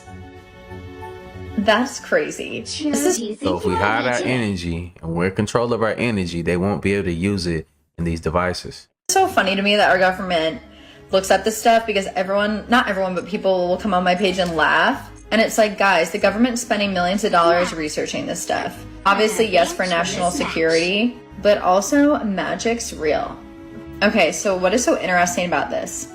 They even talk about here how this concept of human energy dates back to chi or prana. It's also been called odic force, etheric force, animal magnetism, N-force, which was Newton force, which I think is still in physics. I believe there's more information about some of these psychic discoveries and papers in this book. It's just like $45 and I don't want to pay for that. But feel free to screenshot this if this subject interests you, because this is all about the parapsychology in Russia and all these experiments. So one insane thing here is it says that it enhances plant growth. So does plasma. Look it up. I'm telling you, plasma is the same thing here. And they literally call it, by the way, bioplasma. I will show you where. Oh, they were also concerned this could be used as a weapon. And that's why they're afraid of the sun. The sun is bioplasma. Because it couldn't be used for good or bad. It said that it could also make people discomforted or dizzy. But it also gave off psychic effects and positive things. So once again, like plasma or this neutral force, your intention can impress things on it to make it good or bad, which is why it's definitely being hidden from the general public. Oh, here we go. According to Soviet and Czechoslovakian parapsychology, the energy is called bioplasmic or psychotronic energy. So when we talk about the generator, we can just literally call it a bioplasma generator, which is once again the human soul or human energy. This is the only image I could find on the actual declassified site. It had to do with, I guess, put bioplasmic rotor here. People actually do use this and they put like tinfoil on it and then they put their hand on it, and if certain people who can focus can actually move the tinfoil in a vortex. They were saying that people can do this when you concentrate your energy, which is literally magic. But it's basically our brain, the electromagnetic waves are bumping up against the electrostaticness of an inorganic material, and the interaction of that causes the vortex or makes it move. I have a whole nother video about that. It's very interesting. And just type telekinesis in the comments if you want that video, because it's a deep dive as well based on. But yeah, I understand again how the loose farms are farming us. So when you have these negative emotions, these towers that they put up when everybody was in the house. I remember that a few years ago. Everybody had to be in the house, and all of a sudden they start putting up all these towers. You seen the workers out there putting up all these towers. That's where it's pulling from. These papers. So Robert. That's why they spray the sky to disconnect you from that. So when you try to tap into these abilities, you really can't do it to your fullest potential. It's because it's already being used up from somewhere else. So you'll never think that it's you that's able to do these things. Think about it. Pavlida, this is the most interesting part of this video. I should have started with this. He stated that why his machine worked, and he worked on this for 30 years without the government knowing, by the way. He stated that the secret's in the form. So basically, really quick, some background. What happened was he was working on this for a long time, and then the government found out he was doing this stuff, and they kind of like took him up. You won't find anything about it basically online besides in the CIA papers. And if you do, I really want to know if you find this Robert guy. And he said that he got this idea by studying very old texts. When they asked which ones, the Czechs smiled and said, "We're sorry, we can't tell you that." The generators were not fully patented yet. I looked up a patent, by the way. That was in 1994. But I think this might have been in the 70s. But anyway, he said the secret of the generators is in their form. That is the key thing that Pavlida talked about in his studies. It is the shape that lets you accumulate this energy and turn it into whatever purposes you want. I am going to figure this out in the future. Obviously, this has to do with sacred geometry. It also had to do with the use of copper, iron, gold, steel, brass. A lot of people, by the way, that studied plasma also studied metallurgy, it's called. There is a huge link with steel and copper and these metals and plasma and how to harness them. My dog just sneezed. They also compared it to Reichenbach's idea of an otoscope or an otic force, which is an all-pervasive energy, plasma, which this is the otic force. He compared it to animal magnetism. It also had to do with the god Odin. There's literally a whole little ancient book. You could download the PDF of this for free. He talks about everything from ghosts,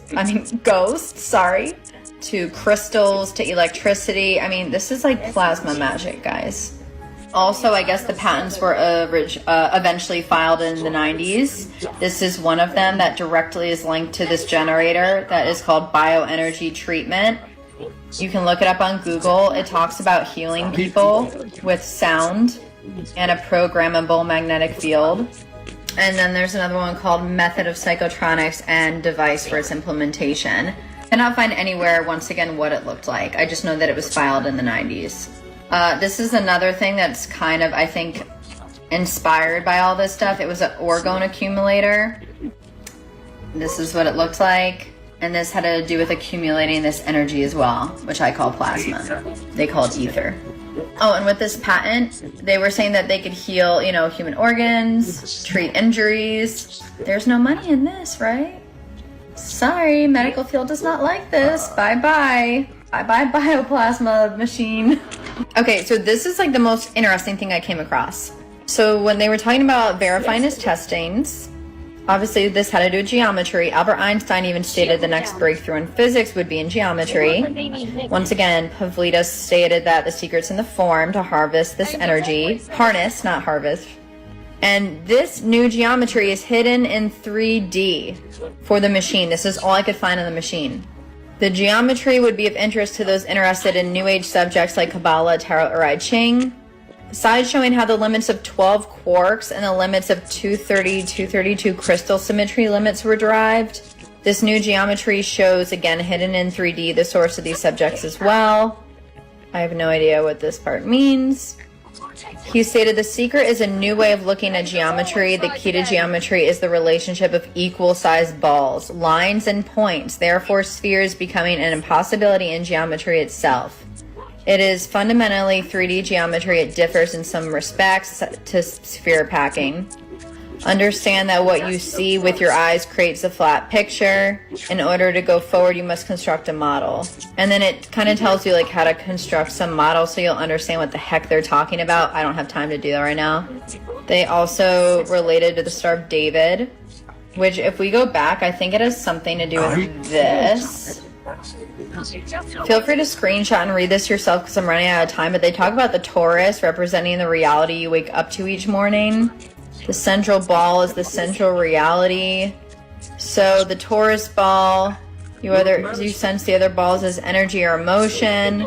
What science defines as force relates to the four balls that are adjacent. Science measures these balls as gravity, electromagnetism, strong and weak. In reality, and as it relates to the Taurus, there are 11 other forces.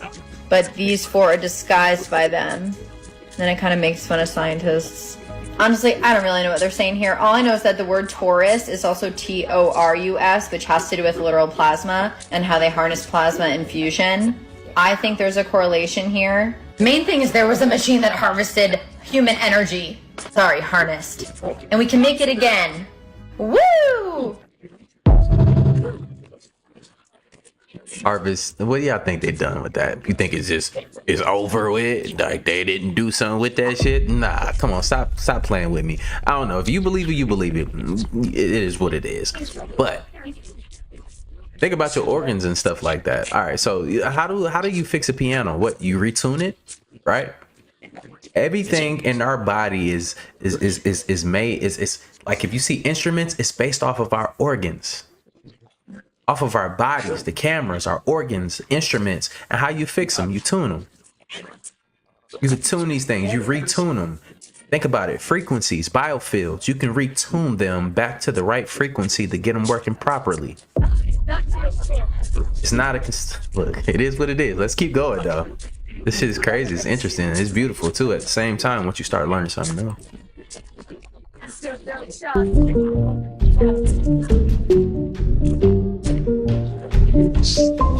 After the Board of Peace meeting this week, many are saying how what the Bible describes in the end times can clearly shape into a reality in our lifetime.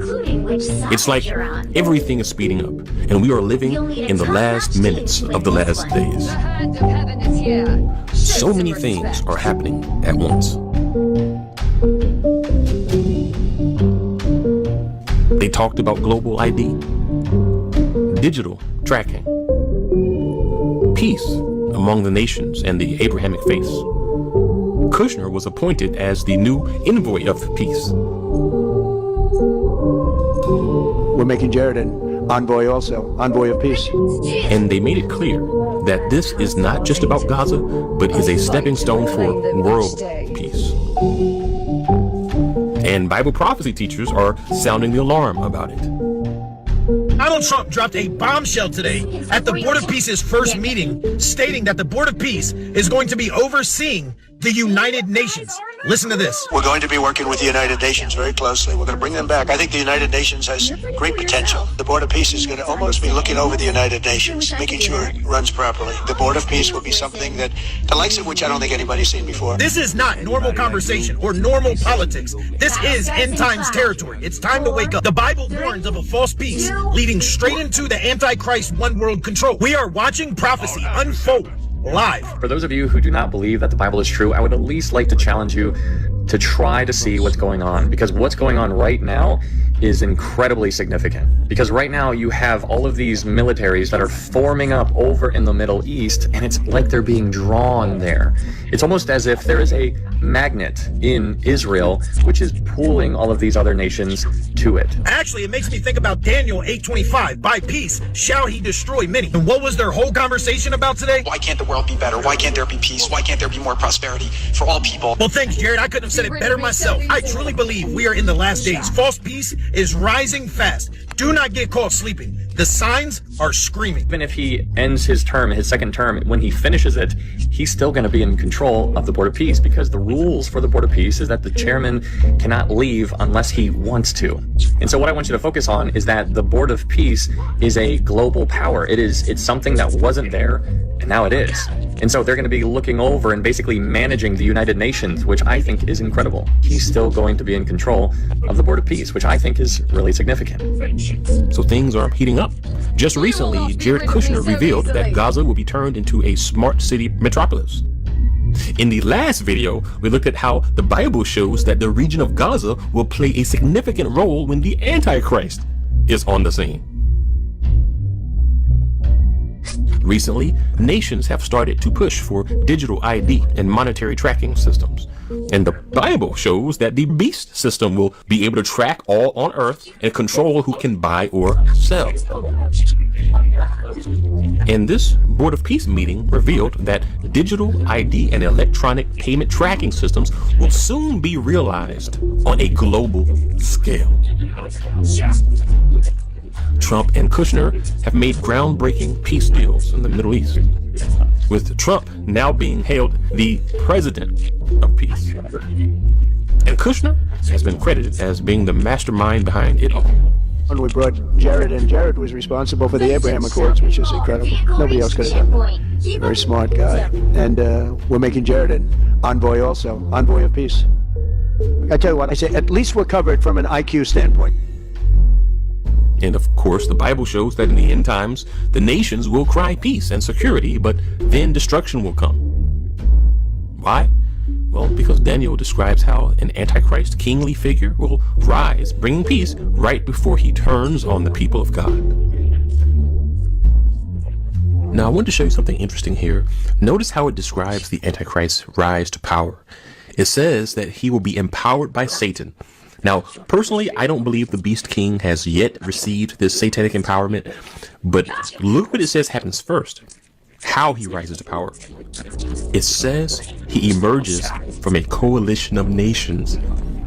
And here, it references the 10 kings of Daniel, which also parallels what Revelation says about a coalition of kings. So basically, the future king, Antichrist, beast, will be involved in a coalition of nations, and those nations will give him the authority. All of this suggests that the Antichrist rises after some type of global alliance. Now you see why prophecy teachers are watching this very closely. Because something like this is fertile ground for a leader like that to arise from. And then look, it says that he gains power through strategy, not just war. By peace, he shall destroy many. Deception through diplomacy, possibly peace agreements. Wow.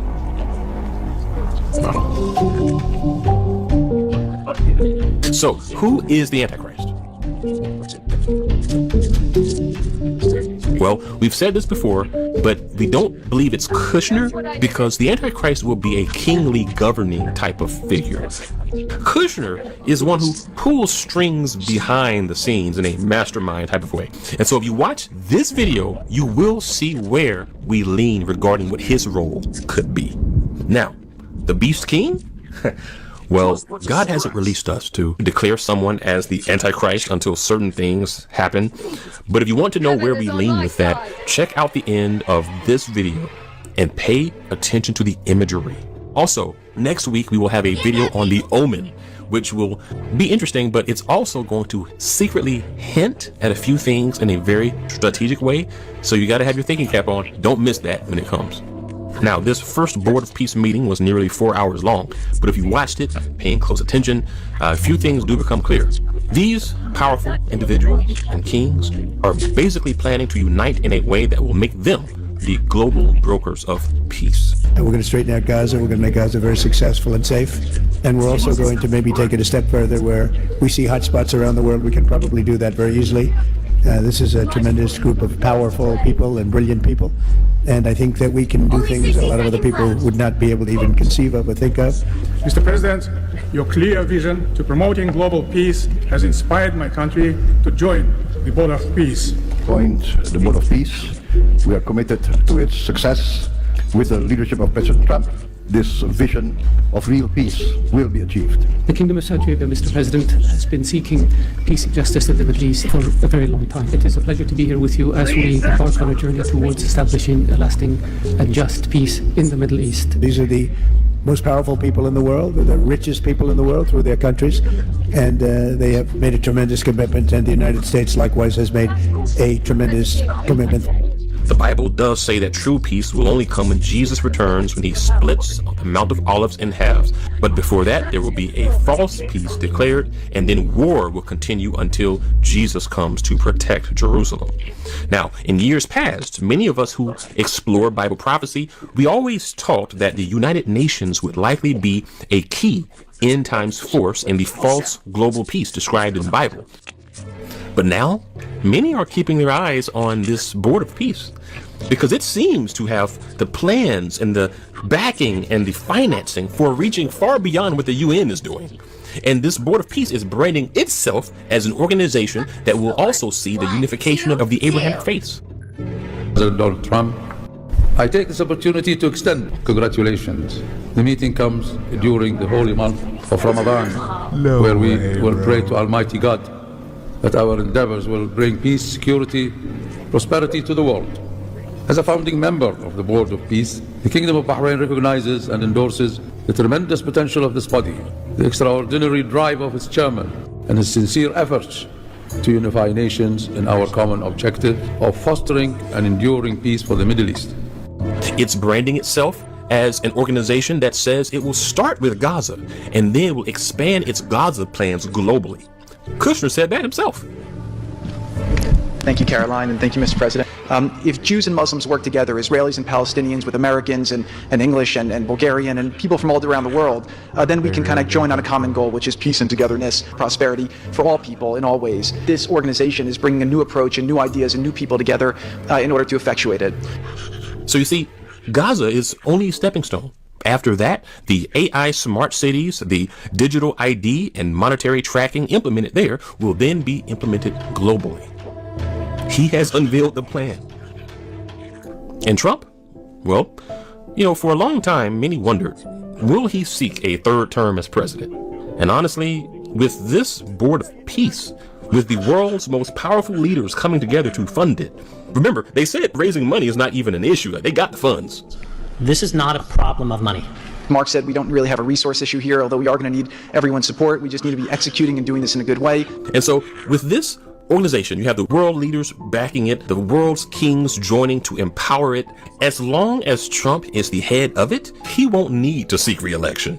As the king of this peace board, he will have global authority indefinitely. So it's interesting, absolutely. And the next few years, my friends, will be very insightful, eye-opening, to say the least. And so I encourage you to stay watching and share this video with others. It's time. It's time to spread the word so they can see how things are shaping up just as the Bible said they would. And for those of us on Christ's side, it's exciting to live in times such as these. God bless. Cheer, do you think you want to be today? The hand of heaven is here. Show some respect. The elites have seen the future and they didn't like what they saw, which is why they're trying to change the future. This is called Project Looking Glass. So the government created a device that was reverse engineered from alien technology, allegedly from the Roswell crash thing. And they created a device that could see into the future, and they could see different timelines and different future possibilities. And they didn't like what they saw because the timelines got fixed and they couldn't see any other variations, and they only saw one variation.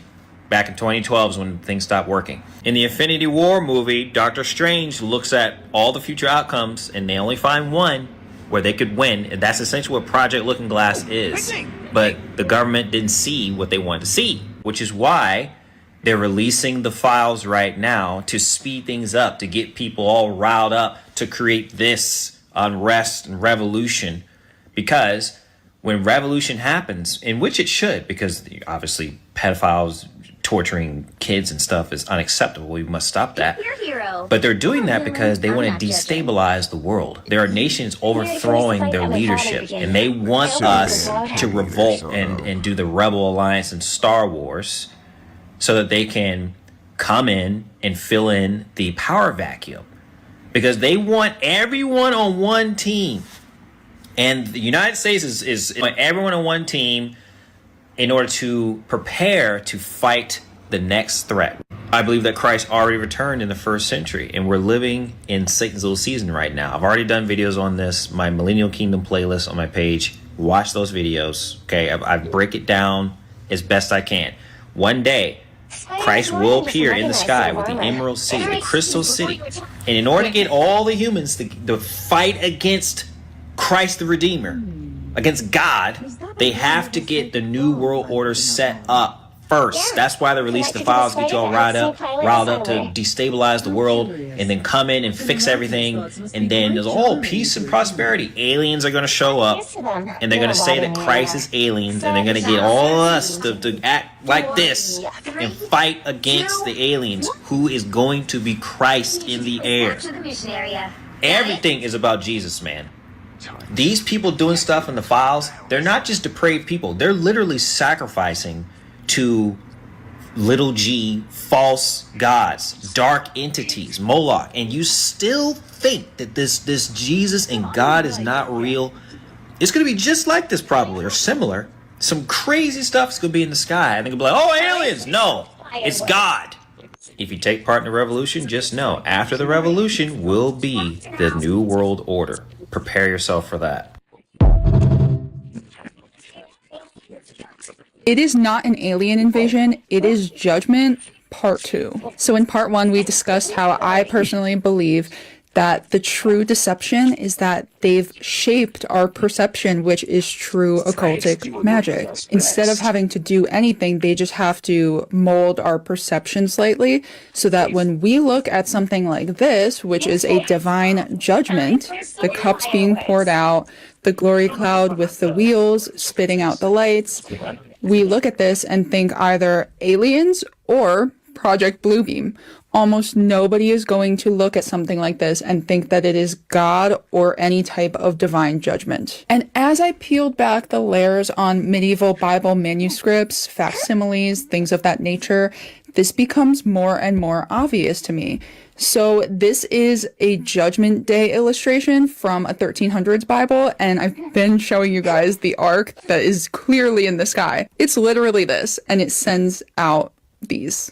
And as I searched out medieval illustrations of Noah's Ark, they get more and more interesting. The further you go back, the more they begin to look kind of like flying saucers. This is from 1330. A lot of altar tabernacles look like this, and this coincidentally looks exactly like what they've programmed us to believe UFOs or like flying saucers would look like.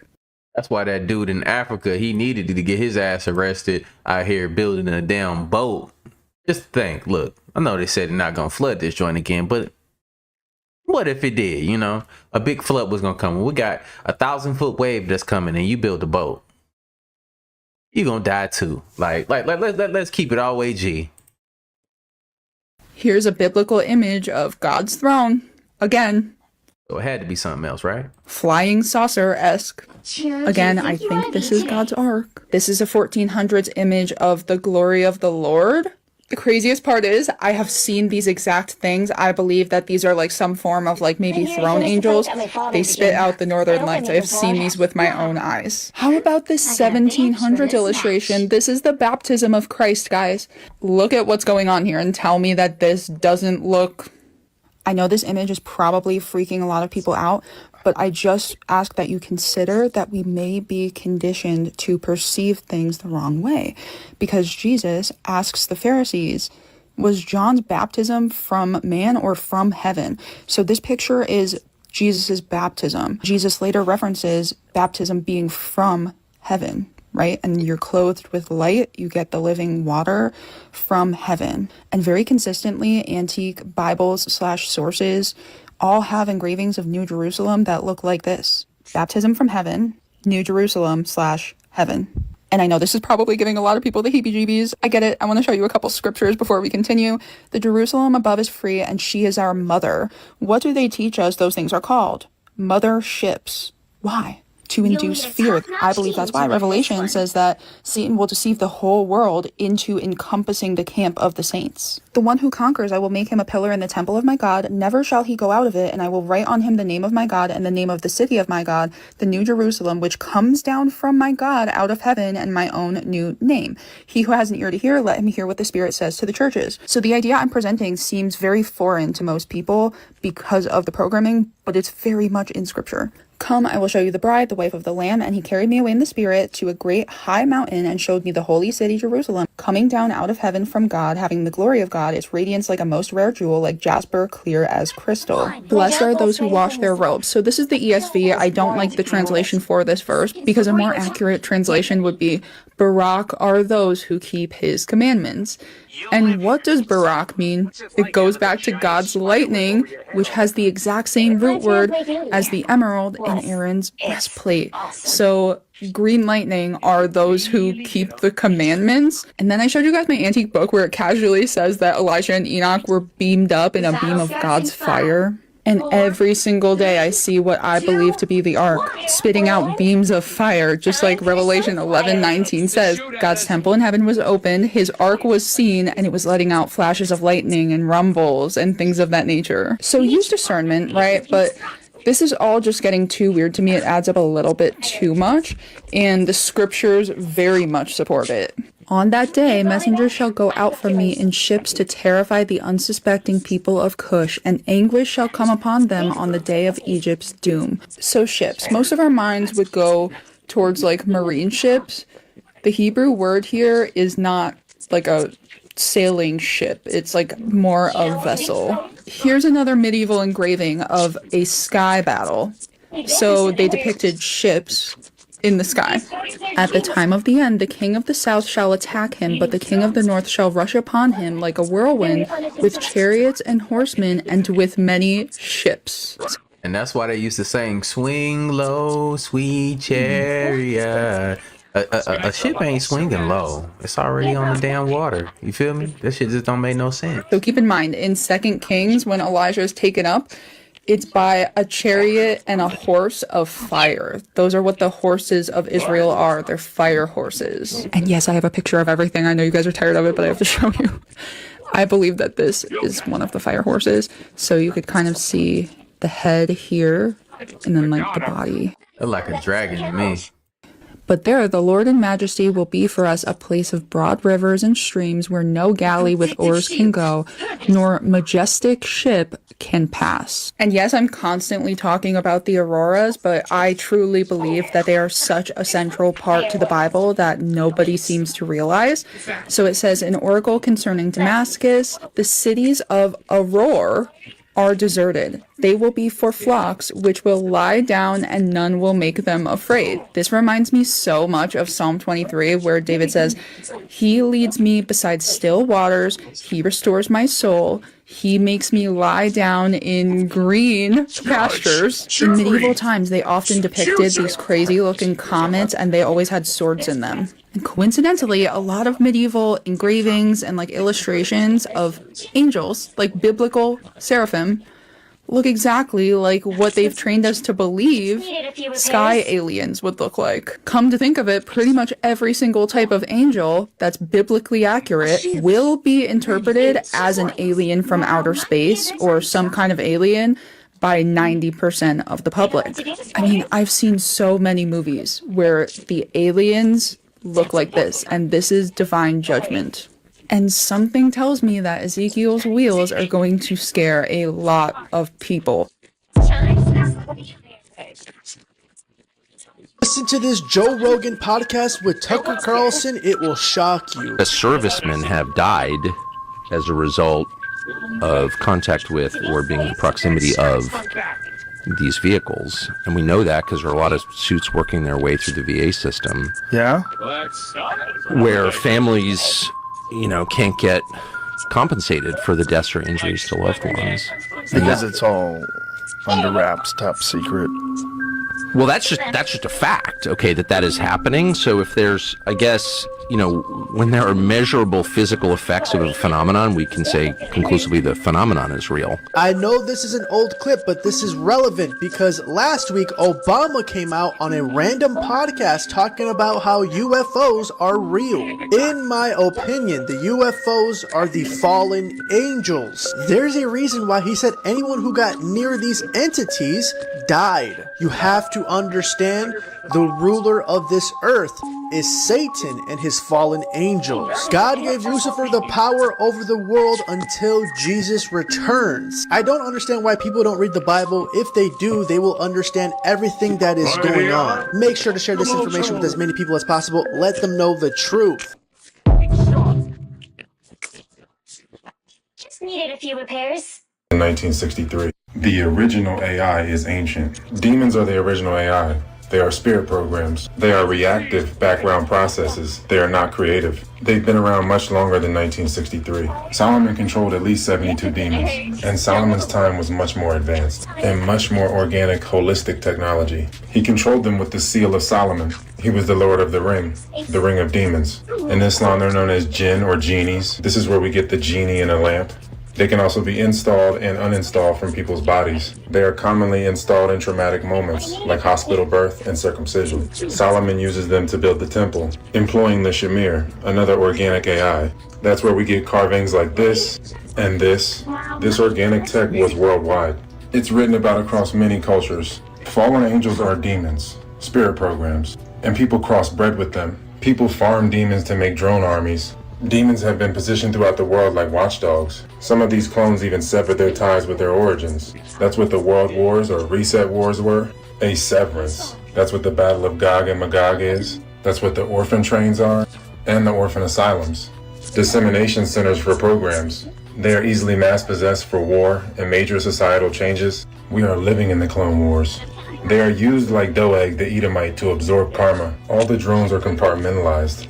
This keeps them stuck in vanity traps because they've been separated from others. They've been severed from reality, aka dream life. They never really dream, just memories and REM trance at best. True insomnia, mass insomnia. The severance from their dreams allows them to be used as dream portals for attack. The dreams have always been the front line in the war. The separation from the dream or reality allows people to do heinous things like this, and the spirit programs were already implanted long ago, if not generations ago. Heaven is base reality, aka dreams, real dreaming. And the dreamers are waking up. We are transitioning to the other side of the loop. The Bible is an explanation of the loop of events. One season is the producer season, one season is the parasites. The dreamers are the hosts for this reality. As they wake up, all the demons become activated. All the projections, all the background processes. Personalities are demons, programs that grow inside of you from the point of a trauma or from a high stress situation. We have been split. People are split within, And the crossbreeding has created more fragmentation. Now people reincarnate randomly across the grid, and soul groups are fragmented. So when people meet, it seems more random. The separation allows for infiltration and usurpation. It's all about the identity theft. Take the identity and take the real Holy Land to invert the world. Make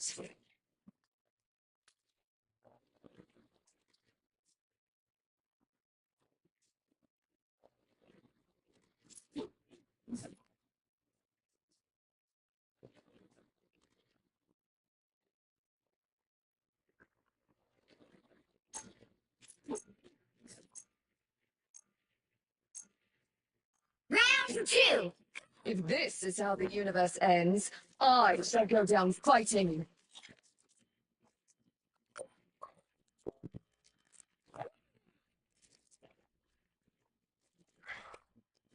Seconds before you attack. Get ready.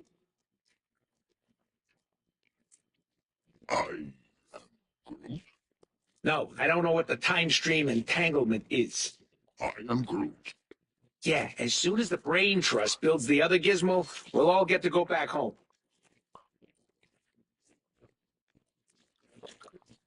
Time. The battle starts in 5, 4, 3, 2, 1. Here they are.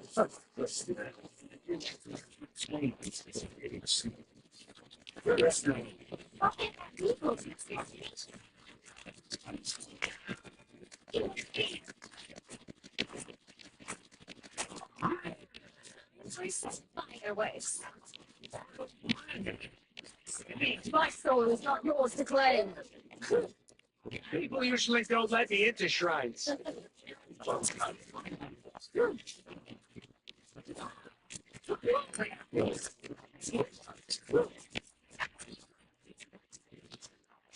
Secure my ales.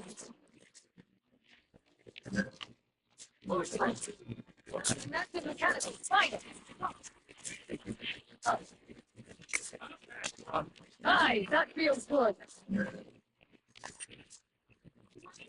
Aye, just what I needed. Oh, they are sorry, guys. You would not laugh just occasion. Infestation? So unpleasant to you too.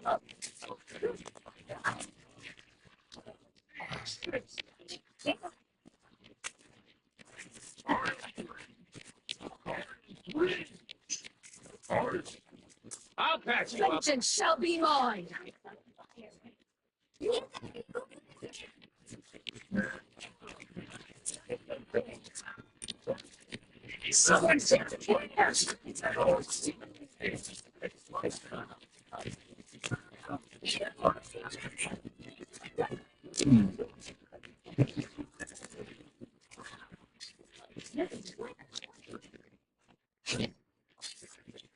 Rest easy.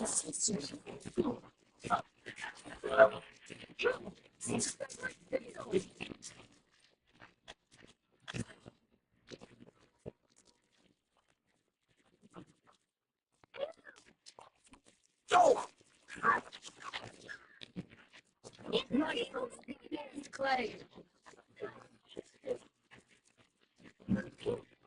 Get you. Venus.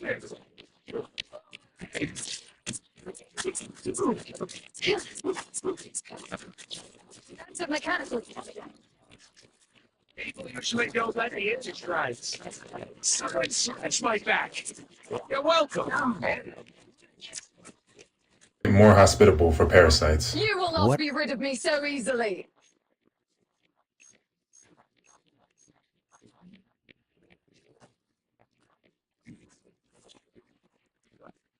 Only 60 seconds left.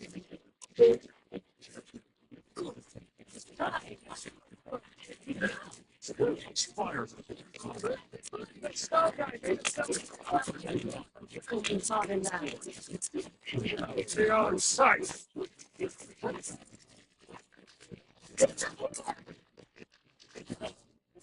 Maybe algorithm-driven changes will happen slowly, giving workers plenty of time to adjust. Maybe white-collar types have 12 to 18 months left. Maybe the AI-related job carnage will be contained to a sliver of the economy.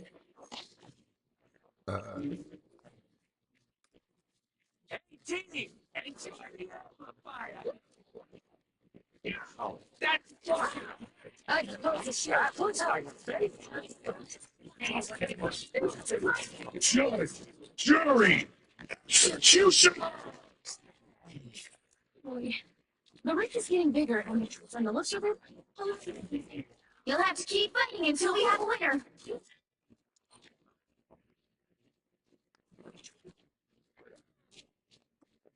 You won't fail this fighter, Zero.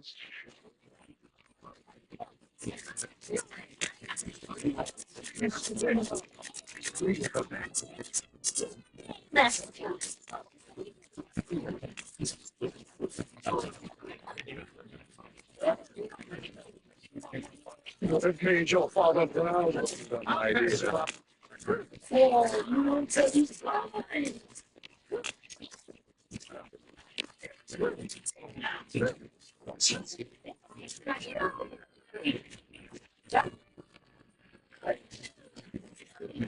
The vehicle reached the checkpoint. The video said, I'll patch you up.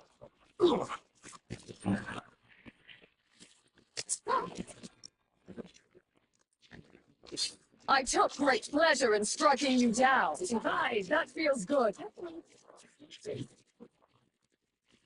Maybe we should be more worried about a stock market bubble than an AI-driven labor revolution.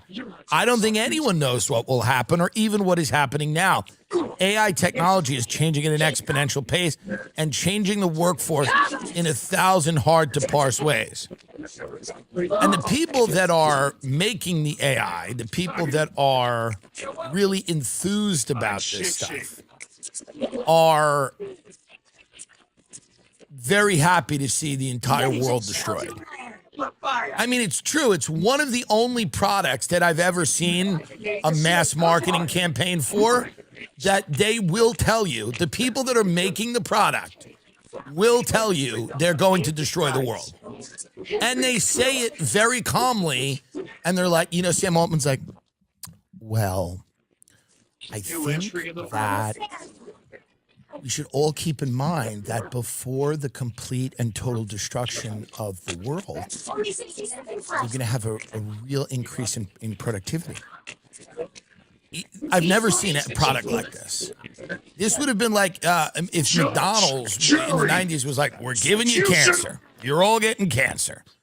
No one, you got to bury the lead a little bit here. Get up Sam Altman talking about AI and the complete destruction of the labor force. They will straight up tell you, and you know, props to them. They're not hiding it. They're going, yeah, I mean, there's no way around it. There's no way around it. Everyone that has a job and a purpose right now and money has to figure out some other way to live. We got to figure out another way for them to live. It's just whatever your life is where you have a job and you have money from that job, that's not going to work anymore. That's not going to work anymore. So, you know, if you need stuff like that to and they'll even say stuff like this. They'll be like, if you need a job and money to feel good about yourself, we got a real problem. We got a real problem coming if you need a job and money to feel good about yourself, because that's not part of the future. Destructible environment here. We're all gonna be, I thought I was holding you know, yeah, so here's Sam Altman, who's defending AI's energy toll, because you know all these AI data centers use tons of energy, and because replacing humanity actually is, you need a lot of energy to replace the population. But Sam Altman, who's the CEO of OpenAI, downplayed concerns about how much water data centers require at an AI summit in India. See if you can get this video up, where Sam basically goes, it takes a lot to train a human being. It's a lot of energy. You got to raise them and send them to school, and you got to buy them stupid birthday cakes and put birthday candles on the cake. You got to teach them how to ride a bike, and then they're going to want to go to prom. Then you're going to have to talk to them about how to be a good person. They maybe have to go to college. You visit them at college. You drop them off at college. Your wife cries. It's a whole thing. The kid calls you from college and tells you about a girl that he wants to bring home over the holidays. Why do we need to do all that whole process called life? Let's eliminate it. Let's get rid of it. We don't need it. Why would we need it? Here it is. Sam Altman, a friend of the show, creepy Sith Lord Sam Altman. I hate that a lot of these people are gay, by the way. And it bothers me because as a gay person, I go, well, this doesn't make me look great, although me and Sam Altman don't really have tons in common. Here is Sam Altman talking about training a human being, which is called life, by the way.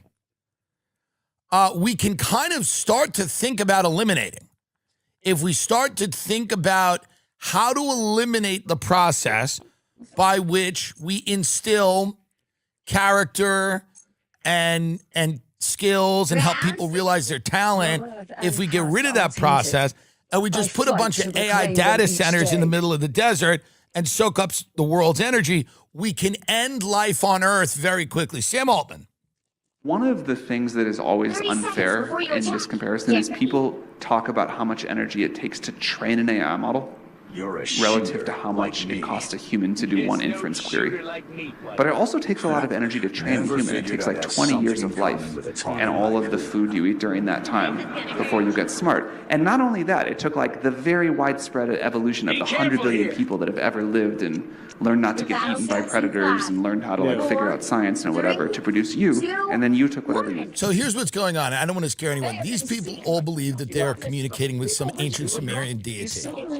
I know this I have kind of sources on this. They believe they really do. They believe they are communicating with super intelligence, and they do believe, and he just said it out loud, by the way. He literally just said, he was like, the 100 million years of evolution, all of the 20 years of life, they have all led to this point.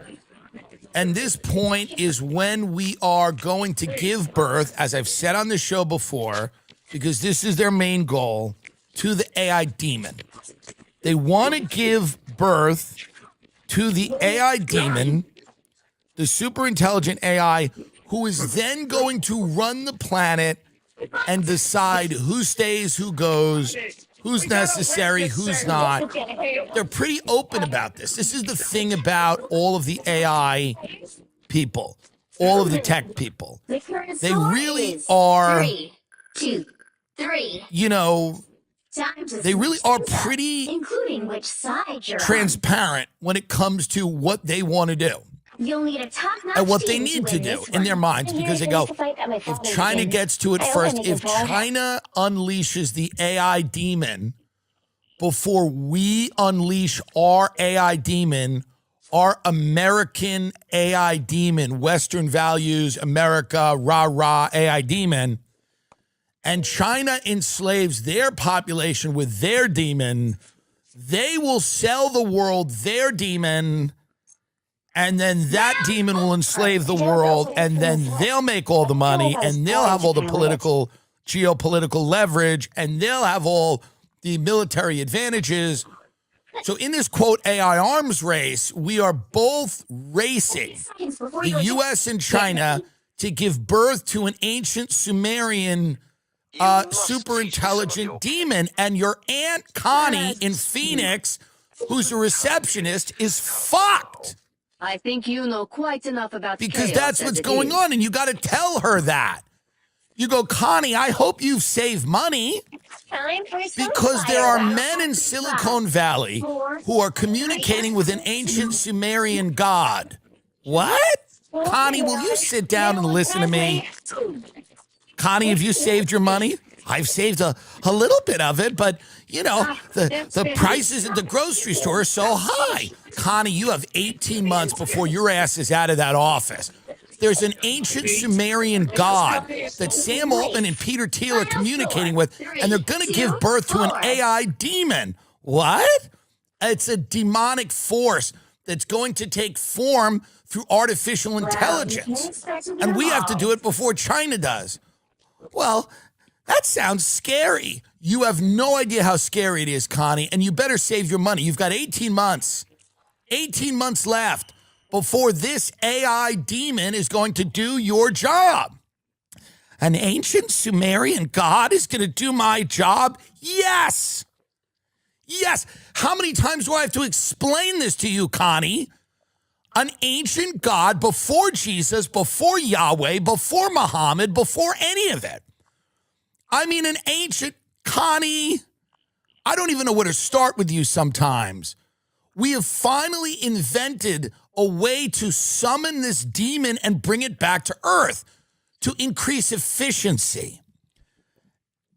Because think about it, what would, when you talk about AI, and I mean, let's just have fun here for a minute, because by the way, you know, I hope no matter what happens, and I want to tell you people this, I want to ask you this really, no matter what happens, no matter how bad it gets for you, no matter if you're in the streets with your families, I hope you still listen to this show.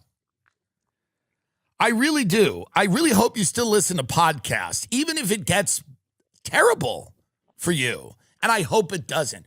But even if it's bad, we're like, you're living in a town of, you know, it's just kind of post-apocalyptic, and it's just large, you know, mountains of trash. And again, people are burning fires to keep warm, and there's wars over water and food. And I hope none of that happens. But if it does, man, I hope you still listen to podcasts. I hope that you still are entertained and informed by podcasts. That's all. But Sam Altman basically has come out and said it. They've said it. They go, why do we need, we have 20 years and also an entire human race.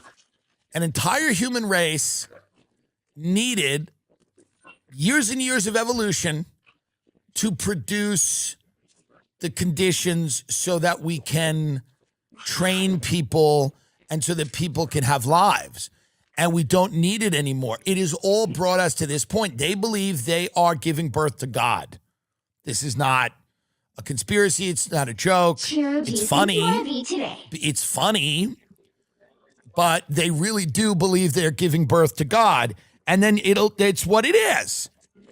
Then it'll sort itself out.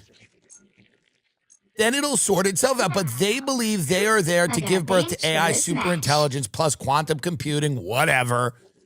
And that godlike, omniscient entity is going to run the entire planet. All the governments, it's going to run everything, and it's going to make decisions. And human beings either have to merge with this or take its edicts and accept their fate. But that's what these guys are doing. That's the product. That's the product. So it starts with like, hey, let's automate your Aunt Connie's job in Phoenix. And you might go, fuck Connie. She's a cunt. I don't like her Facebook posts. I'm glad to see Connie on the street. Sure. But there's a lot of Connies out there, and you might be one of them, because apparently this thing's going to take everybody out. Pick your hero or villain. I'm not judging. The hand of heaven is here. Show some Donald respect. Trump continues to hide and destroy evidence and cover up more information regarding the Epstein files, and specifically his involvement with Jeffrey Epstein, his appearance in the Epstein files. And what he's hoping is that we all just forget about it because of the massive distraction that is the very serious war in Iran that Donald Trump started. we have some data points, of course. We know that Donald Trump's regime has briefed members of Congress and told them in no uncertain terms when Donald Trump's regime officials were pressed that Iran did not pose any clear and present risk of attacking the United States. Any statements made to the press to that effect were utterly false. In addition, we know that Donald Trump is suffering from severe paranoia right now. In a very frantic way, he keeps calling members of the press to try to justify this war against Iran, which the American people despise and which the American people are calling, as we are here on the Midas Touch Network, the Jeffrey Epstein War or Operation Epstein Fury. I mean, he recently called corporate news reporter Jonathan Karl to tell him, I got him. I got him before he got me. They tried to, he got me. Jonathan, I got him first, referring to the Ayatollah. And Donald Trump continues to think about the Ayatollah trying to kill him. And so Donald Trump just put the United States in a war that may be a never-ending war against Iran, where we've already had at least 3 of our service members killed, and that number is expected to rise. And Donald Trump says that number is expected to rise. And the paranoia, you also know, is there because, again, he refused to leave Mar-a-Lago all weekend while the United States is now at war. He had like his staffers there in these sensitive compartmented information facilities they built at Mar-a-Lago. Like they were like wearing their Apple Watches, which is against SCIF rules. He refused to even go to Washington, D.C. while America was at war. He's scared. He's refused to brief the American people. And here's the big tell as well with the intersection of the Epstein files with Donald Trump's invasion of Iran or attack on Iran. Where the hell were the Clinton depositions, right? You had Bill and Hillary Clinton. This is all related. Bill and Hillary Clinton, they wanted their depositions to be done in a public hearing, but Donald Trump had ordered MAGA not to do it in public because he was terrified. And then remember, during the depositions of Bill Clinton and Hillary Clinton, you had these MAGA Congress members like Lauren Boebert taking videos and photos of them, which were against the rules that MAGA proposed. And so Hillary Clinton and Bill Clinton were like, look, if you're going to start taking videos of us and photos and giving it to right-wing influencers, can we please just bring the press in here and let's do a deposition in public in front of the press so these MAGA Republican Congress members can't run out and lie about what went down in the deposition. So what happened? You had James Comer and Nancy Mace and Anna Paulina Luna and Lauren Boebert and the entire MAGA crew. After the depositions of Hillary Clinton and Bill Clinton, what do? They rushed out. And then they started saying, Bill Clinton exonerated Donald Trump, total exoneration. And then James Comer posted on his social media, Clinton exonerates Donald Trump. I'm just trying to understand this. Like, y'all hate Clinton, but now Clinton you use as the character reference for Donald Trump. There's no consistency with these MAGA people, but that's not what Bill Clinton said. He didn't exonerate Donald Trump. Quite the contrary. Bill Clinton said that Donald Trump said that he had a fallout with Epstein to Clinton over a real estate transaction.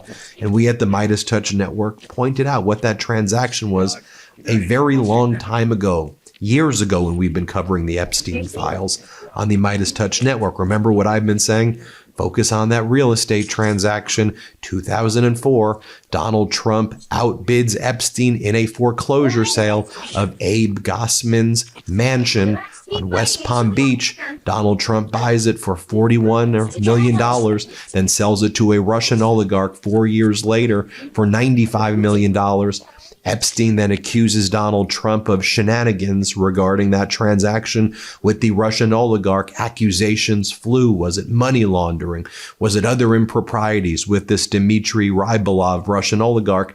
Then Donald Trump had the falling out with Epstein over a real estate deal, because that's what happens with these Epstein class people. So we have the Donald Trump and his regime refusing to release the depositions now. I mean, days and days and days pass before the depositions can be released.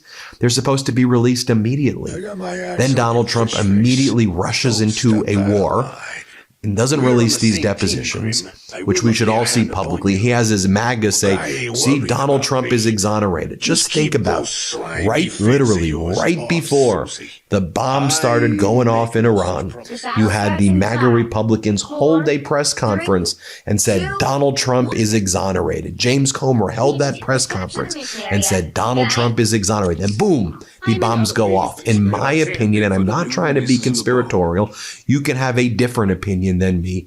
This was calculated and coordinated, and it was done that way, at the same time. Now, in the past 24 to 48 hours, we're seeing corporate news and other large news outlets, even like New York Times, they're catching up to some of the reporting we've been doing on the Midas Touch Network. The New York Times reporting how Donald Trump's DOJ during his first administration intentionally refused to do investigations of Epstein's Zorro Ranch in New Mexico. Remember, that's the Zorro Ranch. That's a ranch that Epstein bought in 1993. He had till the time he died. There was a lot of sex trafficking going on at that ranch. There were rumors that there was an incinerator at that ranch. Bodies may have been buried at that ranch based on what we've been reading in the files. And Donald Trump's DOJ gave a stand-down order to the New Mexico Attorney General in 2019 and 2020. Do not search that. Do not do investigations there. Stay away. We've got it. And then Donald Trump's DOJ did absolutely nothing after giving a stand-down order to New Mexico Attorney General and to other officials there. And so the New York Times article, just so you can see it, again, it's consistent with all of the reporting that we've done here. Epstein's New Mexico ranch gets scrutiny at last, but it may be too late. It may be too late as well because that ranch has since been sold to Don Huffines, a MAGA politician whose family made a lot of money starting in the 1920s, opening up one of the first automobile dealerships. And then Huffines became a real estate guy, became a Texas state senator, where he was a big proponent of normalizing relations between the United States and Russia. Don Huffines took a trip to Moscow in 2018. Donald Trump, on the same day we went to war with Iran, or maybe right before that, Donald Trump posted on his social media that he strongly endorses Don Huffines for the state comptroller position in Texas, that Don is a loyal MAGA guy, and he's always been there. Don Huffines is turning that ranch, Zorro Ranch, Epstein's ranch, into a Christian retreat for kids. And there's apparently already construction underway. And so will you be able to even investigate what went down there, given the time that's passed, given what we know about the Trump cover-up during his first administration? And has there been any demolition or construction work to turn the Zorro Ranch into the San Rafael Ranch, is what they're calling it, in order to make it a kids retreat, a kids Christian retreat, or a Christian retreat in general? Now, as this war with Iran rages on, a lot of people are taking notice that this is the Jeffrey Epstein war. This is about the Epstein class going to war. And so you have, for example, Democratic Senator Chris Murphy. He writes, the Epstein class's kids won't die in this war. Poor family kids will. Billionaires won't suffer. Middle-class families will pay more for everything. And for what? For a different hardline cleric to run Iran than the one who was about to die soon anyway? Remember, the Ayatollah was in his mid-80s. He was out the door anyway. And lots of people believed if you just let him die naturally, then automatically, not automatically, but the movement, the trends in Iran were for a younger generation to modernize and to move away from the Sharia law and from the extremism and from all of that you had in Iran. And now with the murder of the Ayatollah and almost turning him into a martyr there, and it's had the reverse effect, many people are saying. Ever wake up sweaty, freezing, or just uncomfortable? The temperature in your bedroom can make or break your sleep. That's why I switched to Miracle Made sheets. They're inspired by NASA technology and use silver-infused temperature-regulating fabric to help you sleep perfectly all night long. Miracle Made sheets feel just as good, if not better, than sheets you'd find at a 5-star hotel, but without the steep price tag. Smooth, breathable, and ridiculously comfortable. Thanks to their antibacterial silver technology, Miracle Made sheets stay cleaner and fresher up to 3 times longer than regular sheets. That means fewer odors, fewer wash cycles, and way less laundry. All that hidden bacteria in regular sheets, it can clog your pores and cause breakouts. Miracle Made's antibacterial design helps you sleep cleaner and clearer night after night. Miracle Made sheets are crafted with NASA-inspired silver-infused fabric that helps regulate your body temperature. Hot sleeper, cold sleeper, it doesn't matter. These sheets help keep you in the comfort zone all night long.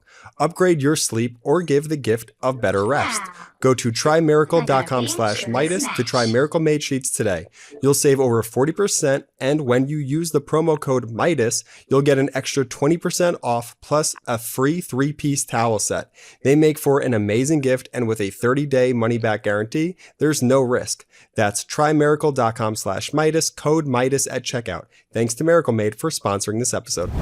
In Iran, you have a official there who's also a professor, did an interview on Al Jazeera, and one of the things that he mentioned that, he said, well, the United States has demonstrated that they're basically a bunch of Epstein predators. And when you have our country being run by Donald Trump, an Epstein class predator, someone who's actually been found civilly liable for sexual assault, who goes out there and brags about sexually assaulting women, whose home was used as a location for sex trafficking, right? Mar-a-Lago was used to sex traffic Virginia Giuffre when she was an underage girl by Epstein, right? When you have all of that, you now have Iran saying to its people, look, these are sexual predators and deviants. Look at Donald Trump. Look what you see in the Epstein files. That's what they're saying in Iran. Here, play this clip. Where do you see this going? Is there an off-ramp for Iran? I think what will happen is that even if the United States is able to kill illegally Iranian leaders, the next generation of Iranians, the Iranians that did not see American atrocities in Iran before 1979, some Iranians that did not understand why their parents and grandparents were anti-American, those Iranians will take over. Now they understand why American government is an imperialist, vicious government and a government that attacks other countries and kills little children. They understand they're fighting the Epstein class that either rape little girls or bomb little girls. This is the government that we are witnessing. They're going to fight back against that government, and they're going to ensure that the Islamic Republic of Iran will live many years after America destroys itself. Now, when we look at some of the data as well, we see that over 50%, according to the latest YouGov poll, believe that Donald Trump was involved in Epstein crimes. Just the poll. So to be clear, I'm expressing overall my opinions, which I'm allowed to do under the First Amendment of the United States Constitution here. So I'll just make that blanket statement right there. But the American people believe that this was a cover-up and that Donald Trump is implicated. You have that growing aspect. We know that they are hiding terabytes and terabytes of documents.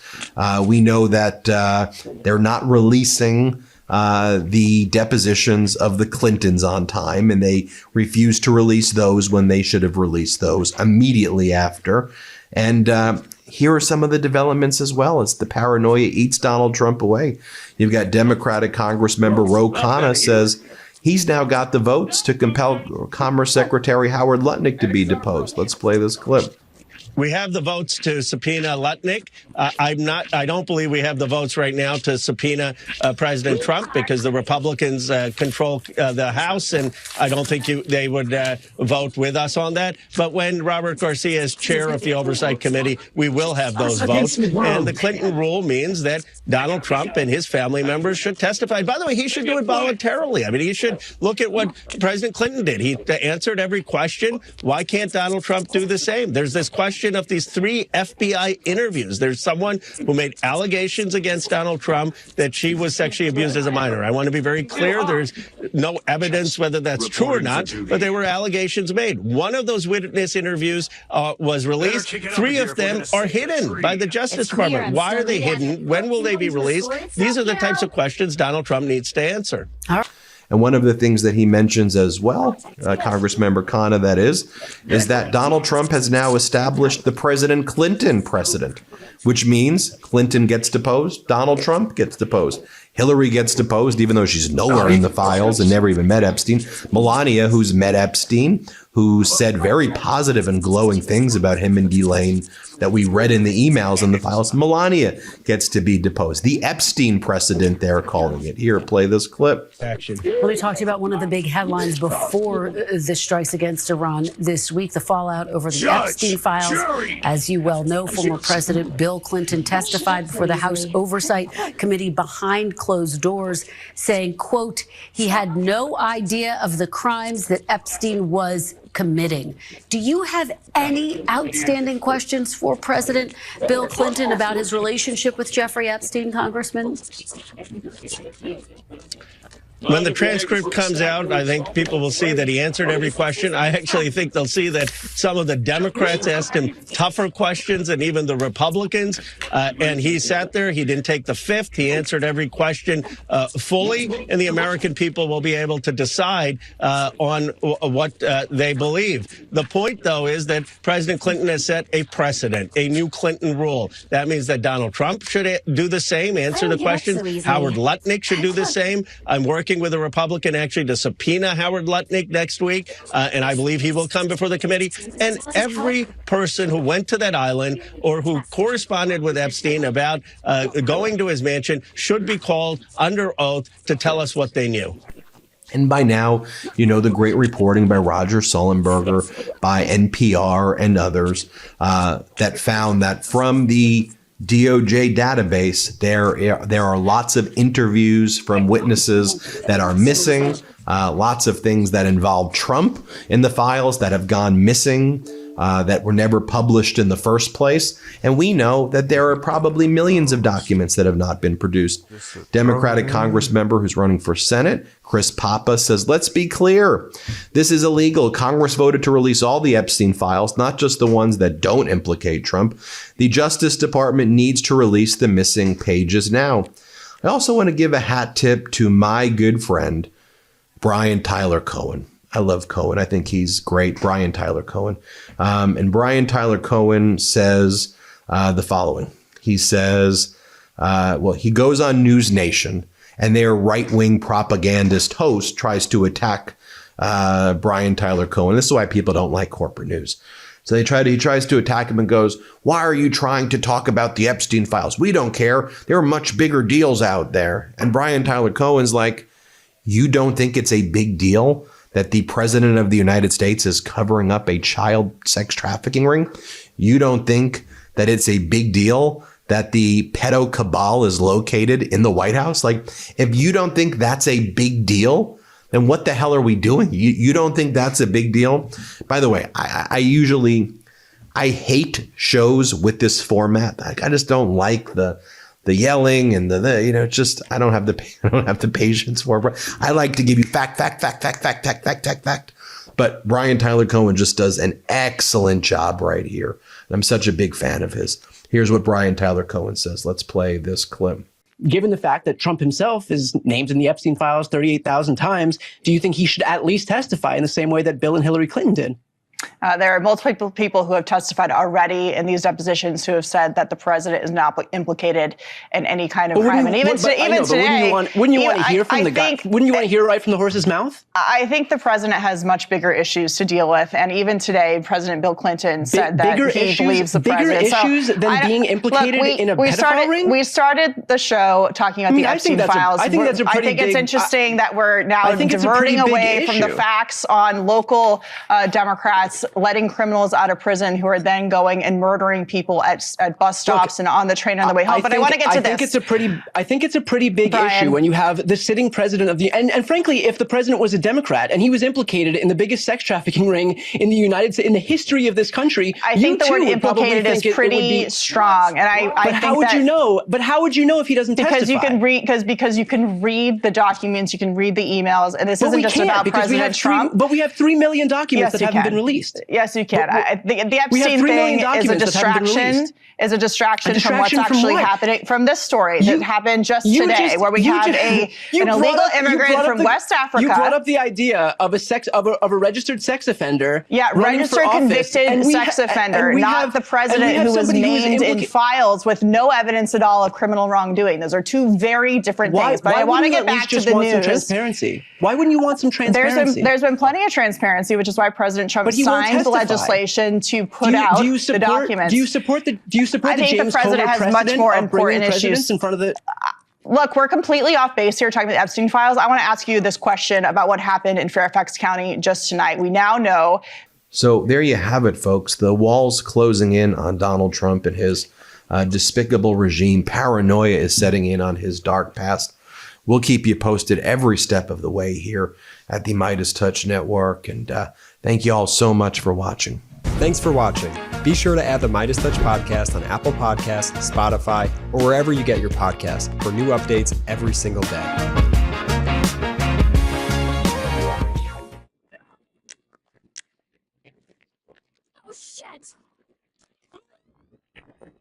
Content warning. This video is about a sensitive topic involving violence, assault, and loss of life. We've removed any graphic or descriptive content to comply with YouTube's guidelines. The aim of this video is to provide informative, factual journalism on tragic events in the public interest that does not dismiss its seriousness. All clips shown are under the doctrine of fair use for news reporting and analysis, and some points made in this video are simply opinions and theories. I'm not responsible for third-party information, and this video is being made purely for artistic, educational, documentary, and scientific purposes.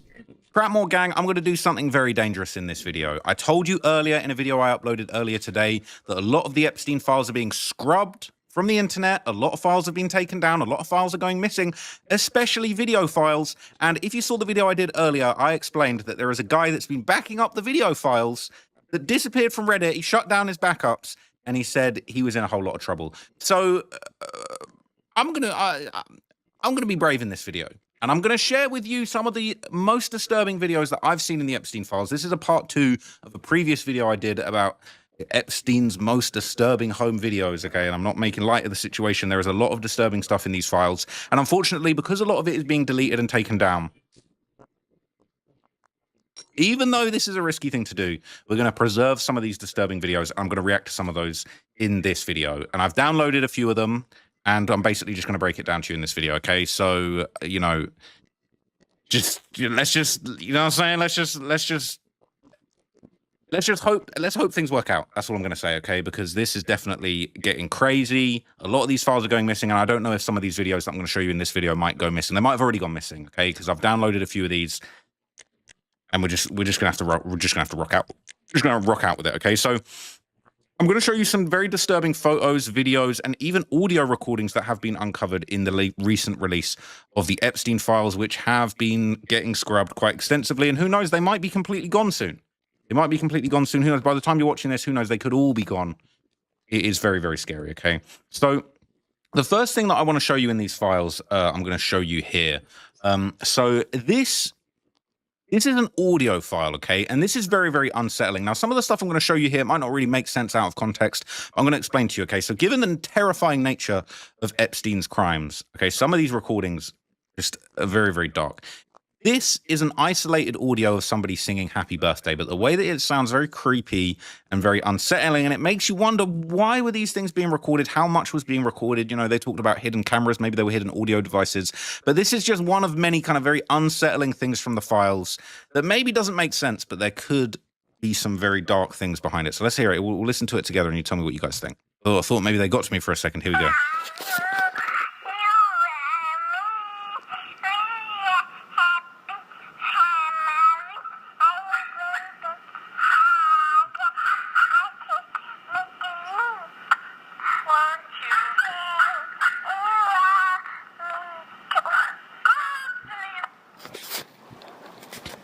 So I don't know if that's a kid singing happy birthday to an adult. I don't know if that was sent to Epstein. I don't know if he sent that to somebody else, but it's really, really unsettling. And it just goes to show you I'll be real. What the f did this guy have going on in his inbox?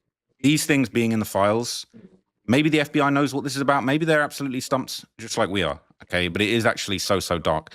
Now, this is a file that's been going around for a while, okay? And this one is actually quite disturbing too. Okay, this is basically a video that's been kind of shared extensively, and it's very, very weird. We've seen a lot of videos of Epstein hanging around with different people's families, different people's kids, not necessarily in a context of what was going on as far as the goes, okay? But this is kind of quite an infamous clip that's been going around. So it is censored, it's redacted, you don't actually see the person. But this is Epstein, like he's in a pool. He's with a kid in a pool. Why is this happening and why is this being recorded? It's so dark. It just makes you wonder, like, how did it get to this point? How did people allow stuff like this to happen? This guy went unchecked for decades. And the fact that this is all now coming out in the files now is just twisted, okay? It's just a 9-second clip, all right? Listen to the music.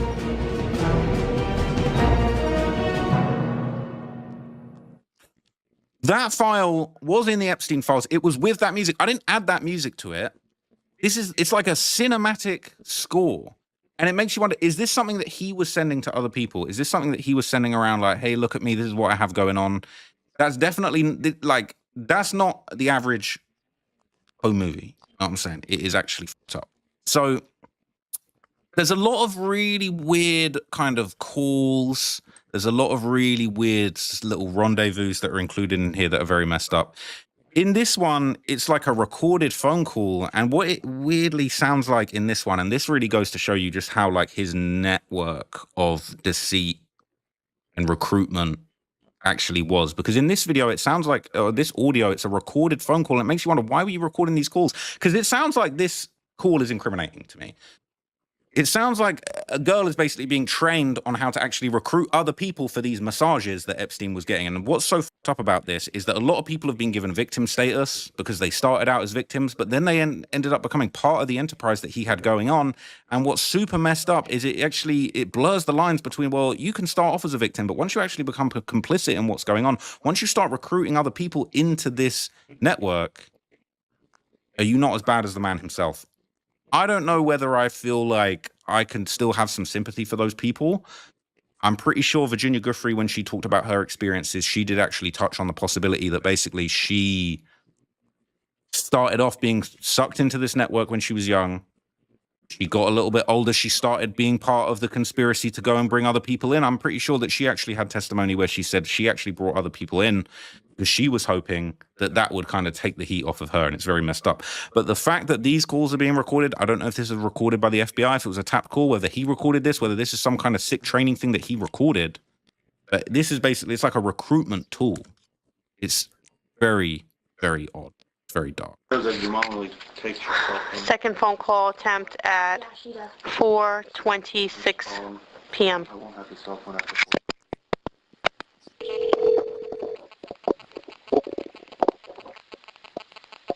Hello? Hey, what's up?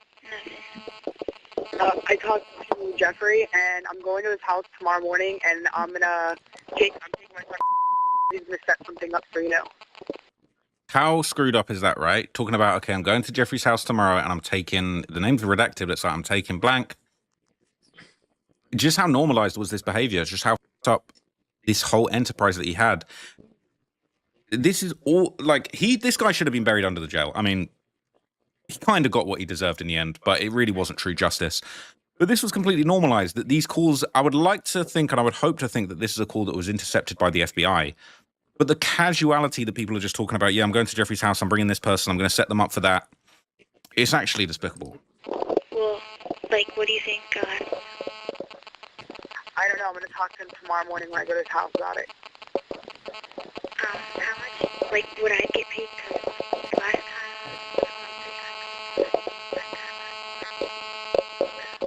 talk to him. I'll talk. Now, it's weird, right? There's some interference there. She says, well, how much will I get paid? Because last time, and then it goes blank. It's fucked up, right? Him tomorrow, and then I'll bring you in the next day and talk to him about it. how much do you think, like, I don't know what I want to do, and I just want to get some ideas. I don't know. I don't know. You're going to have to talk to him about it. I mean, I don't really work for him like that. I just bring girls to him, and they work for him, so... That is so screwed up, right? She says, well, I need to know, like, I need to know how much. And he says, I don't know. I don't even work for him like that. I just bring girls to him.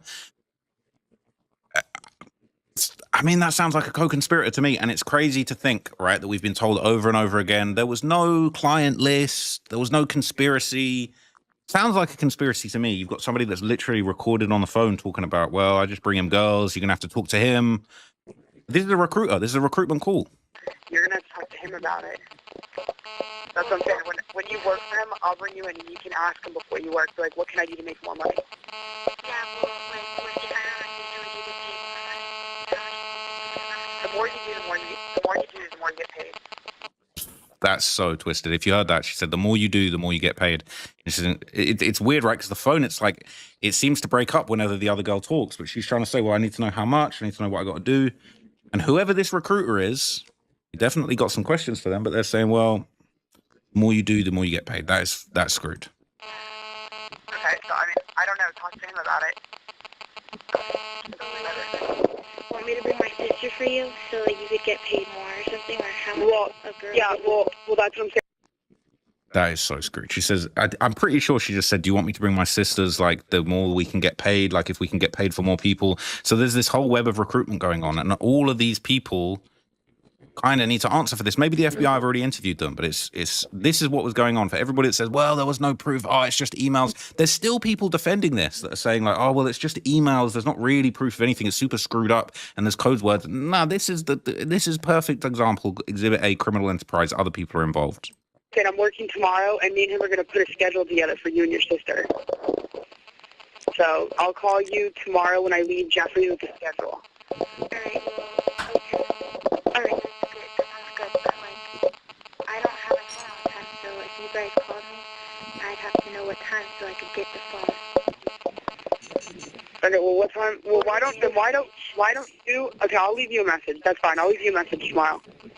I'm not going to lie, like the way that this girl's even talking to the other girl, it's like, it's very aggressive. It's kind of nasty. It's not, I mean, obviously, right? Because she's working in this disgusting criminal enterprise to bring people in. But she's saying, look, I don't have access to the phone. I need to know when you're calling me. And she's just like, oh, okay, fine. I'll leave you a message. Like, it's whoever this person is talking. I do think we need answers from just even just the way they're talking, super disrespectful. These are the people that he had working for him. And this just like awful, disgusting attitude that just minimized victims as people. It was at every level of the enterprise. People want to talk about, oh, it was just him, it was just him, it was just Shalane. Like, it is absolutely. All right, bye. She just hung up on me. She said she doesn't work here. That's fine. That's fine. You did great. Give me a high five. That was good, because she was throwing, she threw you. A tough girl. Yeah. Wow. So I don't know who that is in the background. I don't know if that's Jeffrey himself. That doesn't actually sound like him to me. It sounds like they're almost high-fiving, like it's a training call that was being recorded, and he's like, yeah, you did great. I'm going to hear that last bit again, because that's actually looking like that, like you did great. That's fine. That's fine. You did great. Give me a high five. Yeah, that was good, because she was throwing... Literally, they high-fived, said, you did great, give me a high five. That's fucking... Yeah, she threw you. A tough girl. Yeah. Wow. Whoever that is, I don't think that's him. But it said, yeah, she threw you. That was a tough girl. Like, this is a whole enterprise. You need to know who every single person on this phone call was. You know, they're literally doing a training manual. And they literally said, give me a high five. What the is wrong with these people? You know, what you did really that freaked you out. Because she's like, well, I'm setting up a schedule for you and your sister. She's setting up a schedule. With him. And what did she say that freaked you out? And then she said, oh, setting up a schedule with your sister. And then that's the end of the call. Right. Obviously, there's co-conspirators. You just heard them, right? You just heard them. I don't know who those people were, but you just heard them. It's right there. Okay. So if anyone's saying that's not the case, ridiculous. Okay. So I'm going to show you some other stuff from these files now that have been released.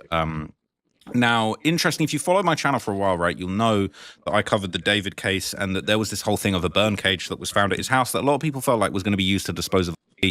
There's also in the files, there's very creepy footage, eerie, unexplained footage of some kind of burn pit being used, which I'm going to show you here.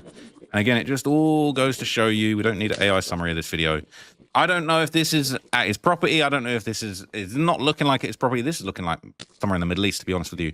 But what is this? Why is this in his files? And what are they doing here?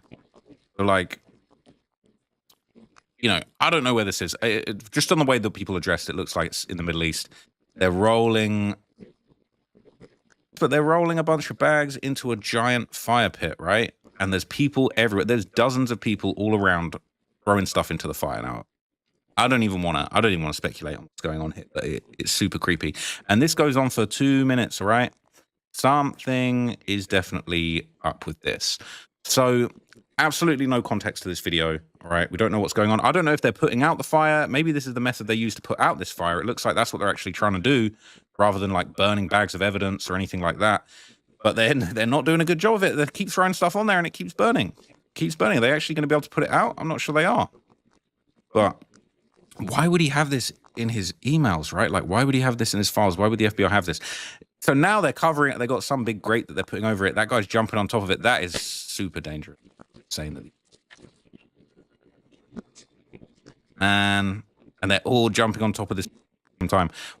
Is this something that he was sending to people like, yeah, we're going to do this on the island? Like this, it's almost looking like some kind of ritual, the way that everybody's getting on top of it.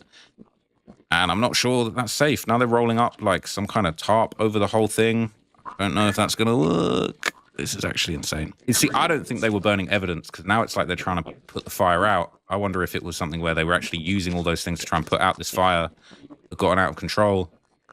I guess they're nearly getting it under control now. They might have put it out. This looks like it's like in a sort of a farm in India or something, or in the Middle East. It's very bizarre, right? Very, very strange. So another file that I want to show you guys that I haven't shown you yet that is quite interesting. Basically, if you might know the famous New Age guru, okay, Deepak Chopra, he was actually heavily featured throughout the newly released media, okay, and he has popped up in this video, okay? I don't know if this is something that, you know, was kind of saved by Jeffrey or whether he was sent it, but check this out. It's just a really short clip of him having an interaction with somebody. Right? What is reality? Reality is experience and the knowing of experience and consciousness. You got it. So I don't know if you could hear that very well. I'll play it again with the volume turned up. But it's Deepak Chopra talking to a kid and basically saying, what is reality? I'll play that again. Krishna, what is reality? Reality is experience and the knowing of experience and consciousness. You got it. So reality is the experience of knowing experience and consciousness. And what this looks like is, it looks like it's backstage on a film set, right? Because they're basically talking over this director's chair that says Chopra on it. And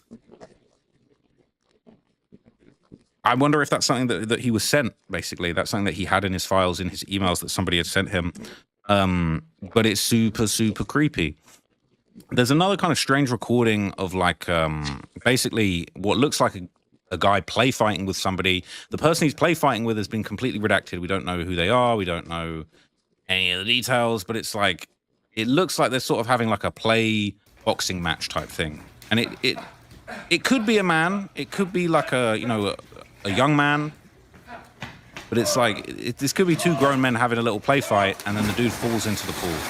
Now, I don't know if this is on the island or one of his properties. They're completely redacted. We can't see anything. It doesn't look like a real fight to me. It doesn't look like a genuine fight. He's kind of letting the other person hit him, but they look tall. These look like two tall people. You know, the other person, it could be a skinny grown man, or it could be, you know, a young man. It's definitely, I mean, I wouldn't necessarily say straight off the bat that kid, but this is definitely on the right is an older man. Like, he's gray, he's looking like he's balding, and then he falls into the pool, but they're having this little fake fist fight. And again, it's just another really unsettling thing of just like, what is the context of this? Who's filming it? Is Jeffrey Epstein filming this himself? Why would this be saved? Was this on his phone? Was this on his computer? It just doesn't really make any sense, and it's definitely okay. Now, there was this other video that was going around, okay?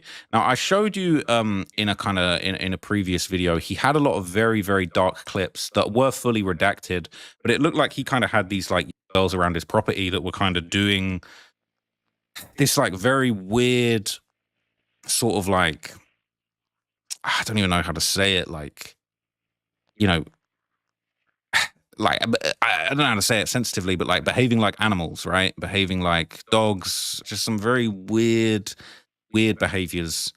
And, you know, there's another video basically that is like just a very, very creepy video of what looks like in the living room at one of his properties, fully redacted. I mean, this easily could be a, you know, could be an adult, could be an older woman, but it's definitely woman. It's definitely a female. And just the way that they're behaving is holding something in their hand that like, wow, is it a club? It does look like it's some kind of club or a baton. And they're kind of running at the camera and then running back away. It's not, but it definitely is something that could be used as a weapon. So they're kind of like running towards the camera and then running back. They're laughing. Like, this isn't somebody that's like, at least looking like they're upset. They're kind of messing around, but it's like, you know, they're kind of posing around with what looks to be something that could be used as a club or a weapon. Clearly they're not trying to use it, but just the way that this clip plays out is just like very unsettling. And I wonder if it's one of his properties. It's not really a lavish location. You know, this looks like it could just be sort of, I don't know, this could be a kitchen area. But like, I'm not gonna lie, this person, they look like they're kind of having a good time, but then again, you don't know the context of it, right? But they're holding something that definitely looks like it could be like a small club or like a whip. And the way that ended, it looked like they lifted it above their head, like they were about to swing it at the camera, and then it ends suddenly, right? Now, as I mentioned to you, there were a few animals that were included in the files. We saw videos of him with like different, you know, dogs and puppies at his property. I don't know if that was something that he kind of used to lure people in, whether he was actually an animal lover. You know, sometimes you hear about these psychopath guys that are just like, they got, if you ever seen The Sopranos, you know that our guy Tony is, he'll catch hella bodies, but he's got so much empathy for animals and the ducks and the horses and things like that. Maybe Epstein was the same way. But in this clip, okay, we see a man and a girl basically playing with a dog. And, you know, it seems like the dog's trying to do some kind of weird stuff. It's the context of the clip isn't really messed up, okay? Basically, it's given us an AI summary. It says that the person in the video is told not to pull the dog's hair, but they encourage the dog to wrestle, but they say they don't want the dog to bite. Don't bite. Don't bite. No, don't bite. What? Her getting you? Okay. No. No. Quick, turtle, Jackie, turtle. Turtle, she won't get you anything. Ow! No, your teeth are sharp, dog. No. No, don't bite, but be good, be good. Wrestle. No bite, though, wrestle. Right. Jump. Ellie, don't pull her hair. Saying the dog's kind of biting at her hair. Oh, there she is. Saying don't rip my hair out. But it's not like an uncomfortable. They do seem like they're having fun with the dog. That's definitely not Jeffrey Epstein talking. He doesn't have the same accent, if you ask me. So I don't know who this is. Again, it's not a video of anyone in, you know, peril, but it is unsettling in the context of everything else that we've seen. Now, in another video, this will be a quite bizarre looking video of him kind of dancing behind his desk. And, you know, it kind of is funny, like, this sort of reminds me of some of those videos that we used to see of Diddy back in the day where you'd see Diddy at his desk, him celebrating deals that he'd made, making deals, making calls. You know, whoever this is, they're filming him candidly while he's working at his desk doing whatever he did, whatever business that he did. It didn't seem like he actually did. You know, there's not really any successful businesses to show for, is there? This guy that's supposedly a financier, billionaire, very little business acumen, very, very little business achievements. You can't really point to anything he started, anything he got off the ground, any actual genuine commerce that this creep did. But he's at his desk celebrating, clearly doing some kind of work behind his desk. You know, he's dancing. He looks like he's wearing a robe, sat at his computer behind his desk.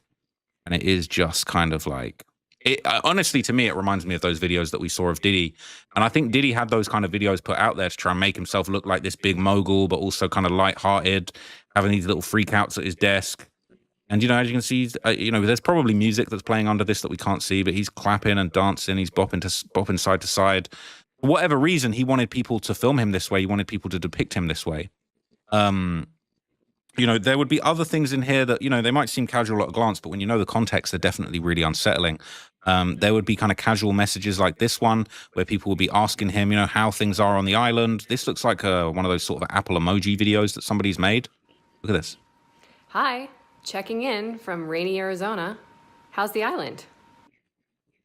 Right, how creepy is that? So it's like a woman that's using that Apple emoji feature, you know, where you can turn yourself into a cartoon and record. I've not done this before, but I guess you can record videos of yourself as your little cartoon avatar. And they're saying, hello from rainy Arizona, how is it on the island? Like, who is this? Hi, checking in from rainy Arizona. How's the island? How's the island? So whoever this is, whoever these people are in his orbit, you know, they would be sending him little videos, asking how it's going on the island, sending their little cartoon avatars to check in with Jeffrey Epstein. It's super creepy.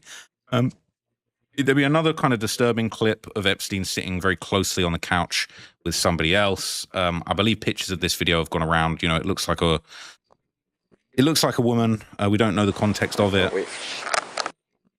But that's it. There's not really much more to it than that. But he's, you know, it looks like maybe he's on a wicker couch. You know, maybe that is on the island.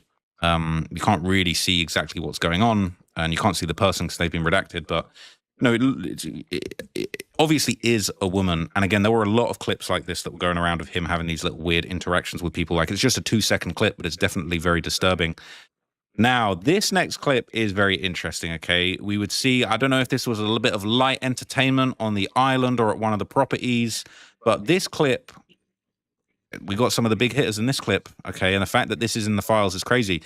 This video will actually see Bill Gates having a little magic trick done on him by David Blaine. So the level of entertainment going on at these weirdo functions was definitely pretty high.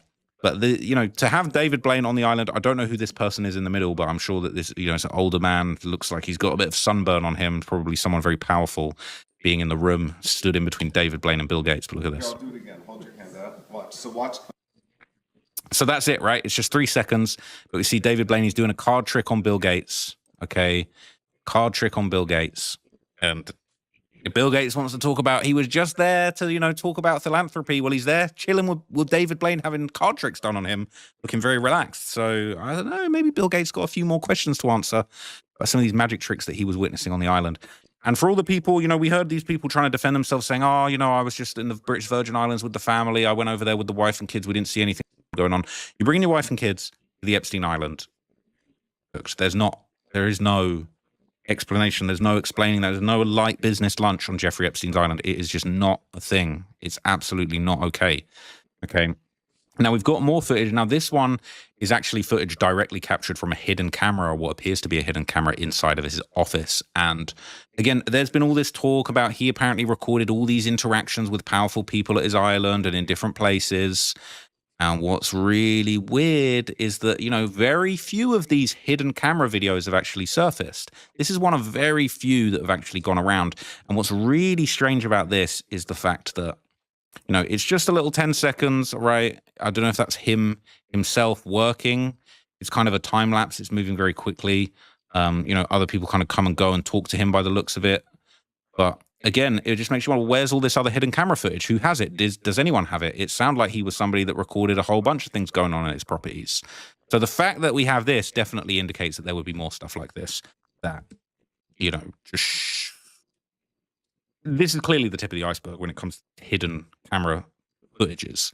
And you know, if you really, really mean to tell me that the only hidden camera footage is a time lapse of him working in his office, well, I've got a bridge to sell you, because that's absolutely, there's no way that that's all that was captured. I think it's ridiculous to even suggest otherwise. So in another kind of heavily redacted video, this is a very creepy one. It's Epstein actually watching somebody basically like dancing. I think this is either in front of his desk or in his office. And what's really creepy about this one is it appears to be that there's actually like a paternity kit on his desk. And this video has gone around a bit in the past. I'm gonna turn off the music, but I'm pretty sure it's like a sort of Hispanic rendition of a Drake song. And he's got people dancing in front of his desk. They're fully redacted. You can't see who they are or exactly what they're doing. If anything, you can just kind of see like the shadows of people, and you can see that like music's being played. You can kind of see maybe some, just like a little bit of just arm sticking out of the side of the redaction. So they're clearly dancing. And people basically have identified that it's a paternity desk that's actually on his desk. He's got other, what looks like painkillers. I don't know if that's Advil there, just off camera. But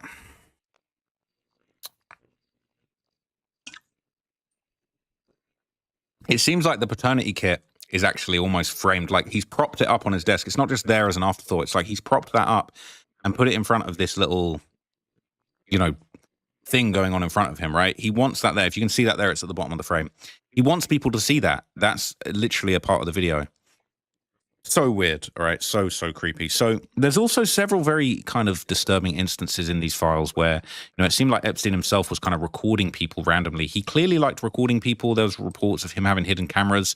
But it seems like, you know, he would have, you know, regular cameras, whether it's a camera phone, maybe a digital camera, recording people randomly. And what I often wonder is, like, you've got all these pictures of Bill Gates posing for pictures with women. Got pictures of Bill Clinton there with women, getting massages, getting photographed in a way that it doesn't seem like the camera's hidden. It seems like people are posing for pictures. It seems like Jeffrey Epstein's pulling up, or somebody's pulling up with the camera saying, yeah, let's take a flick, and people are down to do it. That doesn't really make sense, but it seems like everybody that was there was kind of up for this. So he's recording people at his property. I don't know if this is somebody working for him that's kind of cleaning the pool, whether it's a friend. He's got music playing in the background. It's like kind of jazz music. I'm gonna mute the music because I don't want to get in trouble for that. But basically, you just see this redacted person. You don't see who they are. You don't see what type of person they are. I mean, maybe if we're smart, we could see the reflection in the pool water. But it's not entirely clear exactly what they're doing. They're a little bit out of frame here. But you know, it's a figure that looks tall enough to be an adult. It looked like they had kind of like the pool cleaning tool. But again, it's like whoever this is, if it is him, just recording people randomly at the property, just doing day-to-day things, and you know, openly recording in a way that doesn't seem like it's a secret, doesn't seem like they're covering anything up. And you know, maybe people felt like that was something that he did. Is it a broom maybe that they're using or something, or a pool tool? It's not really clear because a lot of it's redacted.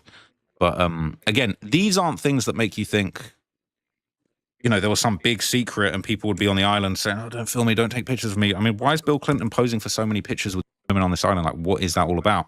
Now, the final thing that I'm going to show you in this video, okay, the release included various FBI tips that had been called in by the public. Now, not all of them were entirely reliable, but a lot of those have been reproduced here.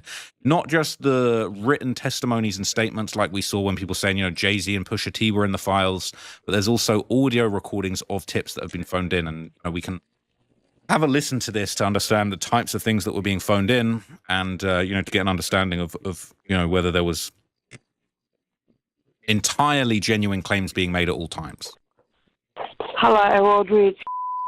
I am Tom Cruise's prisoner. I'm laying in bed. I'm trying to go to sleep. He's my father in my mouth. He's ringing my ears with electricity. The royal family have been Prince Charles, Prince William, Prince Harry, have been listening to this since 2015. I want my life brought into a courtroom. I'm Lisa Marie Presley's prisoner. She's an alcoholic, intravenous drug user, and so is David Edward Stanley Presley. So, look, all right, this particular call is definitely sounds like the ramblings of a lunatic, but they're basically saying that the royal family have been listening to her. She's been, you know, kept prisoner by famous celebrities. Unfortunately, I feel like things like this have been included to muddy the waters with the genuine claims. I don't think there was for a second that I would have doubted that court testimony that was played earlier. But then when you add things like this into the mix, it kind of does muddy the waters and make it harder to believe certain things when you're hearing such kind of brash claims made. You know, for the record, I didn't believe that Jay-Z was really at Jeffrey Epstein's parties. Those claims, or for example, you know, the other claims where they said Pusha T was, you know, one of the victim's handlers, that was hard to believe. It didn't seem to come with much, you know, genuine facts that would kind of tie to real things that had happened. And this is another one of those examples, unfortunately. But the claims that they are making are very sensational. So we will listen to this in its entirety. But it is interesting that things like this have also been included. I've had enough of this illegal electricity prison. Donald Trump is corrupt. They voted him in as their president. I want to be brought out into a courtroom over Jeffrey Epstein's murder. So, you know, look, all right, they start saying all this crazy stuff that doesn't add up. And then they start talking about Donald Trump. They start talking about Jeffrey Epstein was murdered. It's very interesting that this will be included, right? Donald Trump cannot get another 4 years back in the White House. He is their president. I am from...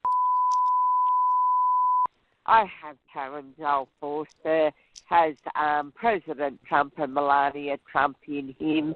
I have Elvis Presley in me. I'm lactose intolerant. So was Elvis Presley. I want my prison life bought out. Force Mutual. How can I be of service? Not let me have a movement. She has threatened to give me a through me bag. I've had enough of this disgusting prison. Tom Cruise is an intravenous drug user. Tanya Peters, Julie Gill from Canela Bar with... That's insane, right? Talking about Tom Cruise, Elvis Presley, Donald Trump. It's insane, all right? That's obviously not a credible claim. But again, it's been included in these files just the same as all the other stuff, and it is really bizarre. I'm not giving credence to that, but it does, you know... They have, to be fair, they do have to include everything, I feel like, for the files to be complete and to be released in the way that, you know, arguably would be considered to be complete in a certain way. It does make sense. But at the same time, you know, this kind of stuff doesn't help. And unfortunately, Jeffrey Epstein is no longer alive to face justice. It is fortunate that he's no longer alive because he's a piece of shit. But it would have been so much better for this guy to actually face the music with all of this stuff that's going on. And I think with him actually in the flesh, facing justice, it's just ridiculous what was allowed to happen. I mean, they nearly had him. They nearly got him, right? He had a sweetheart deal in those 2008 charges. That was ridiculous. That was even allowed to happen. He was able to continue just absolute destruction in the community for another 10 years plus after that. And, you know, it's great that he's no longer here, but like, it would have been great for him to face justice. And I think now with these files, it has raised even more questions than really given answers. It's definitely given some answers, and some people really aren't happy with some of the answers that have been given. But I think with that last clip, it just makes you realize just how much information there were actually thrown at the wall with this thing. You know, 3 million files, claims about every ridiculous celebrity, Rihanna, Jay-Z, Pusha T, Eminem was included in there. Diddy was even included in there, even though he is definitely an unsavory character himself.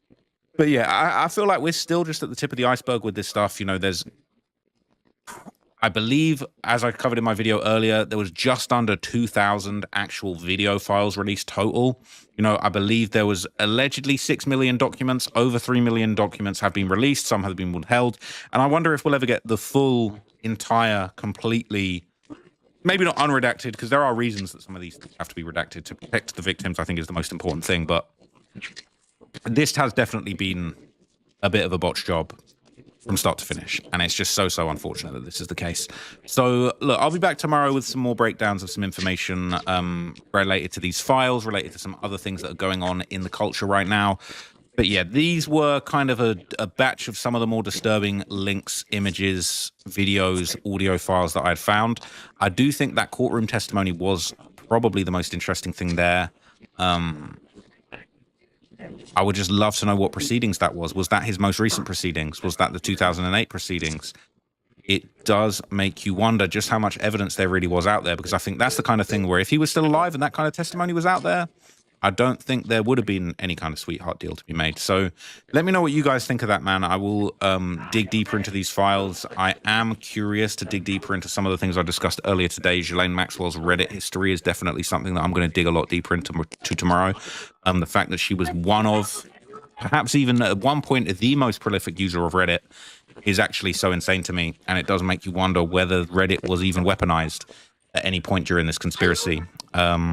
So I will do a deeper dive into that. I will probably do some deeper diving into some of the cartel stuff that's going on, because I know you guys want to hear about that.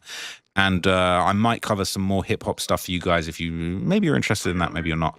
But there's been a few interesting things going on that I do want to talk about. But thank you for watching this video. I hope you found that interesting. You know, I don't want to upset anybody with this content. It's really just a case of, you know, preserving this information so that there can eventually be accountability somewhere along the way. I do think that there is an effort to cover these things up. I do think there's an effort to sweep this under the rug.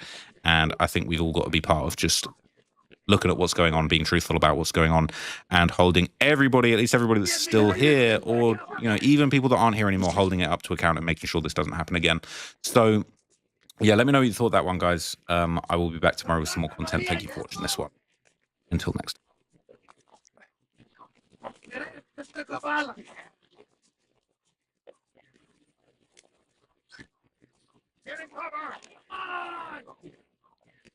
From Epstein Island to secret underground tunnels and hidden spots inside Disney World. What is this place? Whoa. What is this? I'll be covering 3 strange videos of people being in places they probably shouldn't be. Before I get into it, all I ask is that you leave a like if you enjoy my content, and be sure to help me get to 300,000 subscribers if you haven't already. I'm a little bit away from my goal, but any help is appreciated. With that said, sit back, relax, and enjoy the video.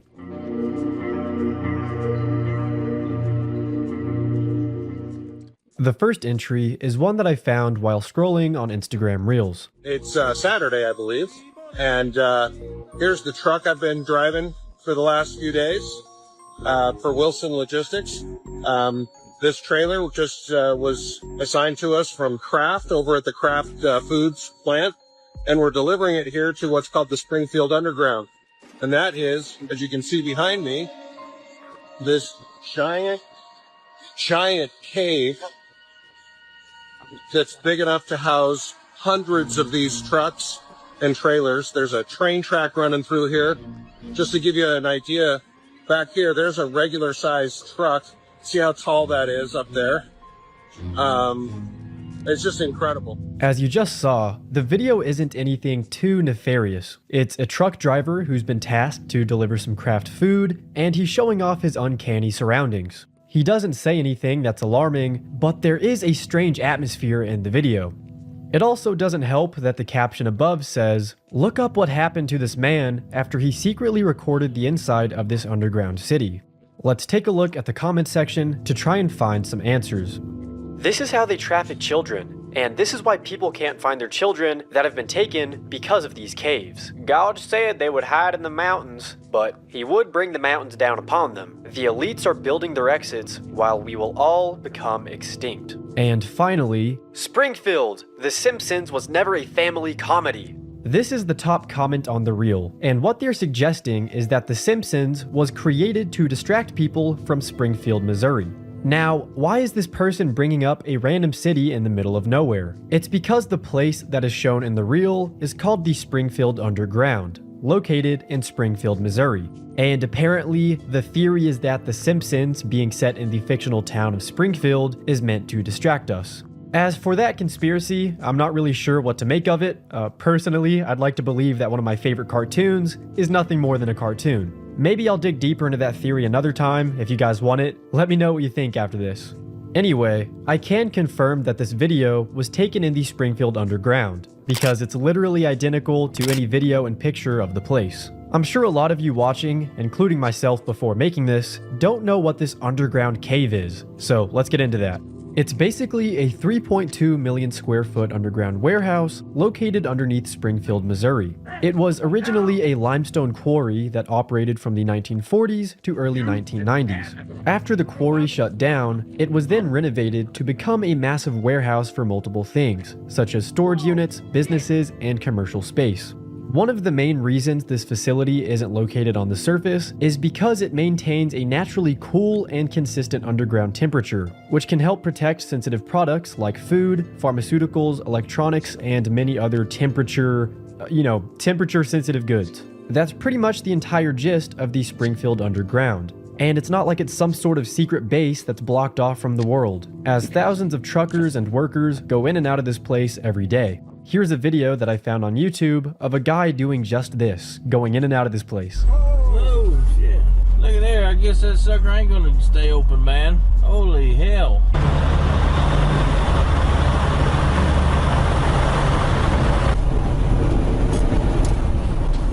So, if millions of truckers have gone here to drop things off since the late 1990s, how is it that none of them have gone missing, except the one dude in the Instagram reel? I guess it doesn't outright claim that he went missing, but it definitely makes you assume that the worst thing happened to him. Not just that, but it also says that he secretly recorded an underground city. And as we now know, that isn't the case. This video is entirely innocent. There's tons of footage of normal people vlogging inside the facility. There's nothing bad going on here. Even though I debunked the Instagram reel, I was still curious if I could find anything suspicious about the underground. Like, are there any connections to some people of interest right now, if you know what I mean? Of course, it wasn't that easy this time, and I didn't make any notable connections. I did come across some old blueprints, but that's not really special, I guess. I just thought it was cool. I did some research on the CEO of Erlen Group, the company that owns the underground, and thankfully, he seems to be a normal guy. I skimmed through his Twitter account to, just look around, and there was no traces of any ominous pizza party posting, if you know what I mean once again. That's all the information I have regarding the Springfield Underground, along with the strange reel. There's never been evidence of secret illegal activity, but I wouldn't be surprised if one day it came out that there was. And Minecraft. I mean, this would be a perfect place to do that, but it isn't, so don't sue me. And Minecraft, and Minecraft, and Minecraft, and Minecraft, and Minecraft. The second video is once again from Instagram Reels. Let me get Carolyn to help walk you out. Okay. How did you get back in? I just opened a random door and next thing you know I'm in here. What is that? This is just an old building. They'll walk you out. Okay. You just need to get the right person to do it. Man, talking about stairwell after door after sheesh. What is this place? You want to stay with me, but this is just a new office space. Whoa. What is this? This big empty area in here.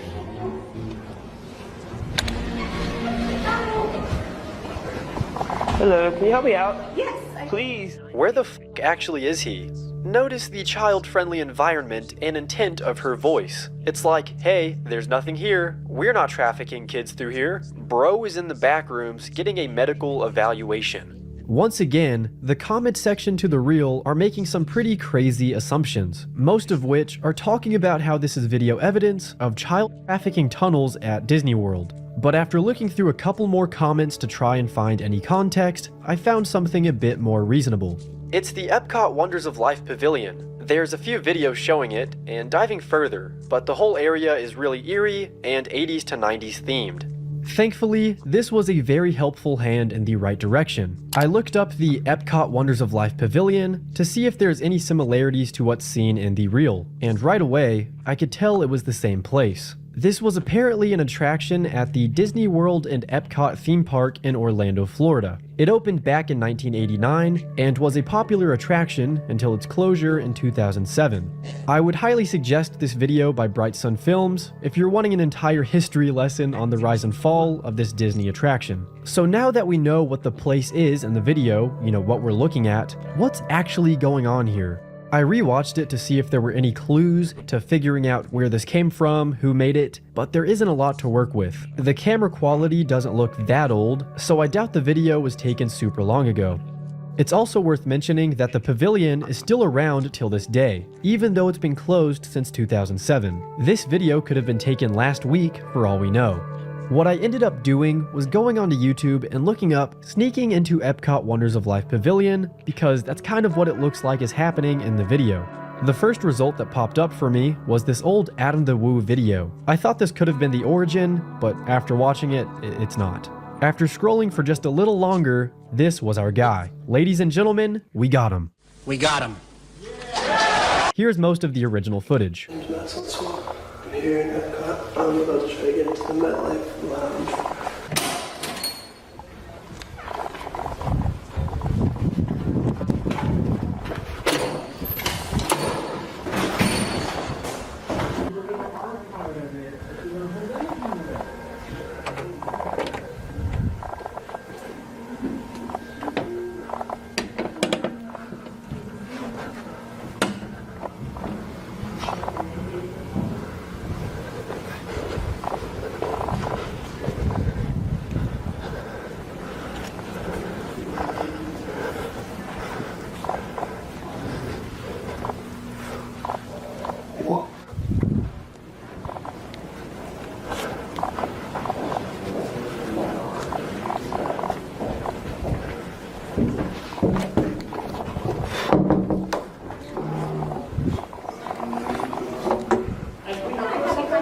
Yeah, can you help me get out of here? I've been freaking trying to get out of here for the last like 10, 15 minutes. You work for your cast member? No, I just freaking tried to go to the bathroom and then I found myself in the middle of nowhere. Yeah, I'm a guest. That's my card. Let me get Carolyn to help walk you out. Okay. How did you get back in? I just opened a random door and next thing you know I'm in here. What is that? This is just an old building. We'll walk you out. Hang on just a second. Okay. We just need to get the right person to do it. Man, talking about stairwell after door after sheesh. What is this place? Why don't you just stay with me? This is just unused office space. Whoa. What is this? This big empty area in here. Hello, can you help me out? Yes. Please. You're trying to get out of here? Yes. All right. Ooh. Yes, we've got a nice elevator. How'd you find your way up here? Not even sure? I have no clue. Yeah. I really don't. Ooh. Where are we now? Take you right back this way. And just go here.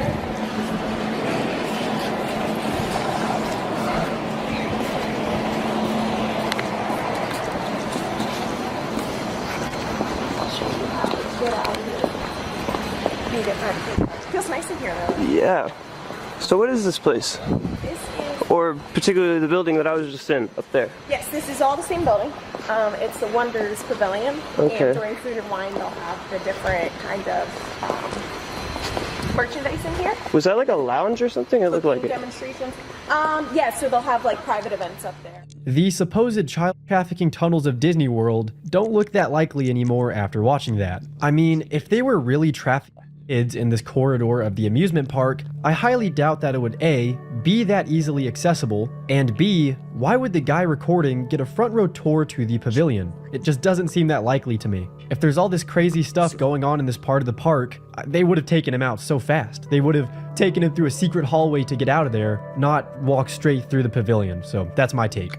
Anyway, for more backstory on the video itself, it was posted on September 26th, 2017 by Matt Sanswa. I didn't realize it until making this part of the video, but I've actually seen this guy's videos before way back in the day. He had a lot of online virality in the mid to late 2010s for sneaking into different theme parks after hours and vlogging it. This guy literally snuck onto the abandoned Discovery Island at one point. He's truly a legend on YouTube, and I kind of feel bad that I didn't think of him when first seeing this Instagram reel. It's obvious it was Matt. Some of his other popular videos include the one where he shows the Snow Yeti animatronic.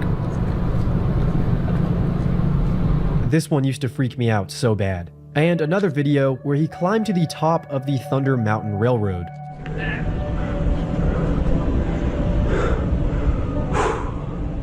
Matt has infamously been banned from Disney multiple times, and he has my full respect for, showing us the behind the scenes of the amusement parks. It's always super interesting and fascinating to look at. It's also pretty creepy a lot of the time. You can follow him on his Instagram, as that's where he's the most active these days, and I hope he's doing well. But that's about it with this one. The Disney parks have had no evidence of tracking anyone or anything, and the reel is rather innocent. The last video is one that popped up on my TikTok. It's a slideshow of different pictures with text, and I'll read it out for you. For 6 years, I wasn't able to tell my story. That all changes now, and I'm not scared anymore. For the record, I do not want to unalive myself. This temple is just a facade to cover something awful. What we found beneath was absolutely gross. Footage to come, along with many other unsettling things. They held us for 24 hours, relentlessly questioned us, took our belongings, and let us leave. That was the scariest day of my life. When I got home, I immediately bought a new phone and was able to recover the videos from iCloud. FBI didn't think of that one. Part 2 coming soon. The man that posted this is called John Megna. He posted that onto TikTok on February 4th of this year after not uploading since early 2022. After making his comeback to TikTok, he would also share footage of him and his friend running around the island back in 2020. I'm so sorry. Alright, let's get back to the boat.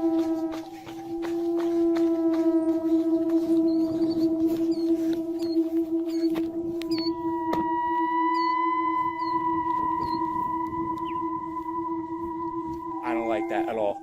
That big flashing dome camera. Alright, let's get the fuck out. Let's get the fuck out. When we get to the top of the hill again. Thankfully, as he said in the now viral slideshow, there would be a part 2, so here it is in its entirety. Let's see what's at the end of this turn, and then we'll turn back. I can't even see the end of this thing. Let's keep moving. Dude, come on. Just follow me. Fuck. Dude. I know a lot of people are going to say that what I'm about to show you is fake, and that I was not on the island, I was never on the island.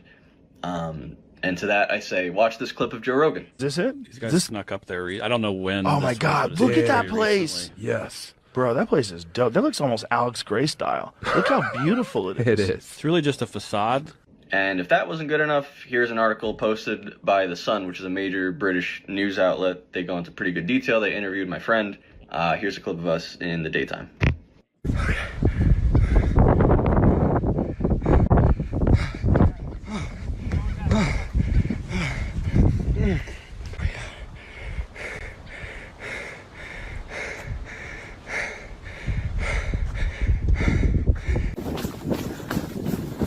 Is this the compass? I can't even tell.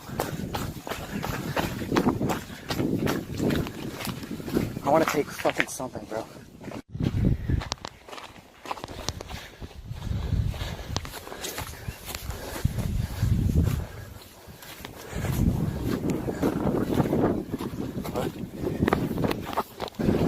I want to slide open the door, but I also don't want to set off an alarm.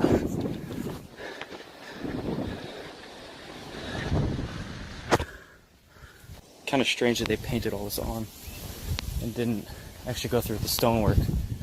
This is just painted false doors. When it's like my camera's rolling. This is the old main entrance.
We are monitoring breaking reporting from Reuters. A fire broke out at the U.S. Embassy in the Saudi capital, Riyadh, after a blast, and that's according to 2 sources.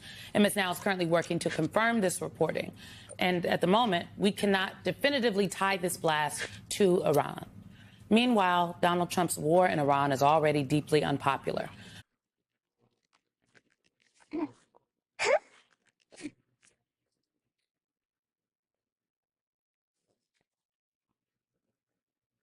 To be forced to testify in front of Congress. So we got a lot to go through in today's War Room special. So subscribe to the channel if you're not already, and let's stop the yapping and let's get cracking.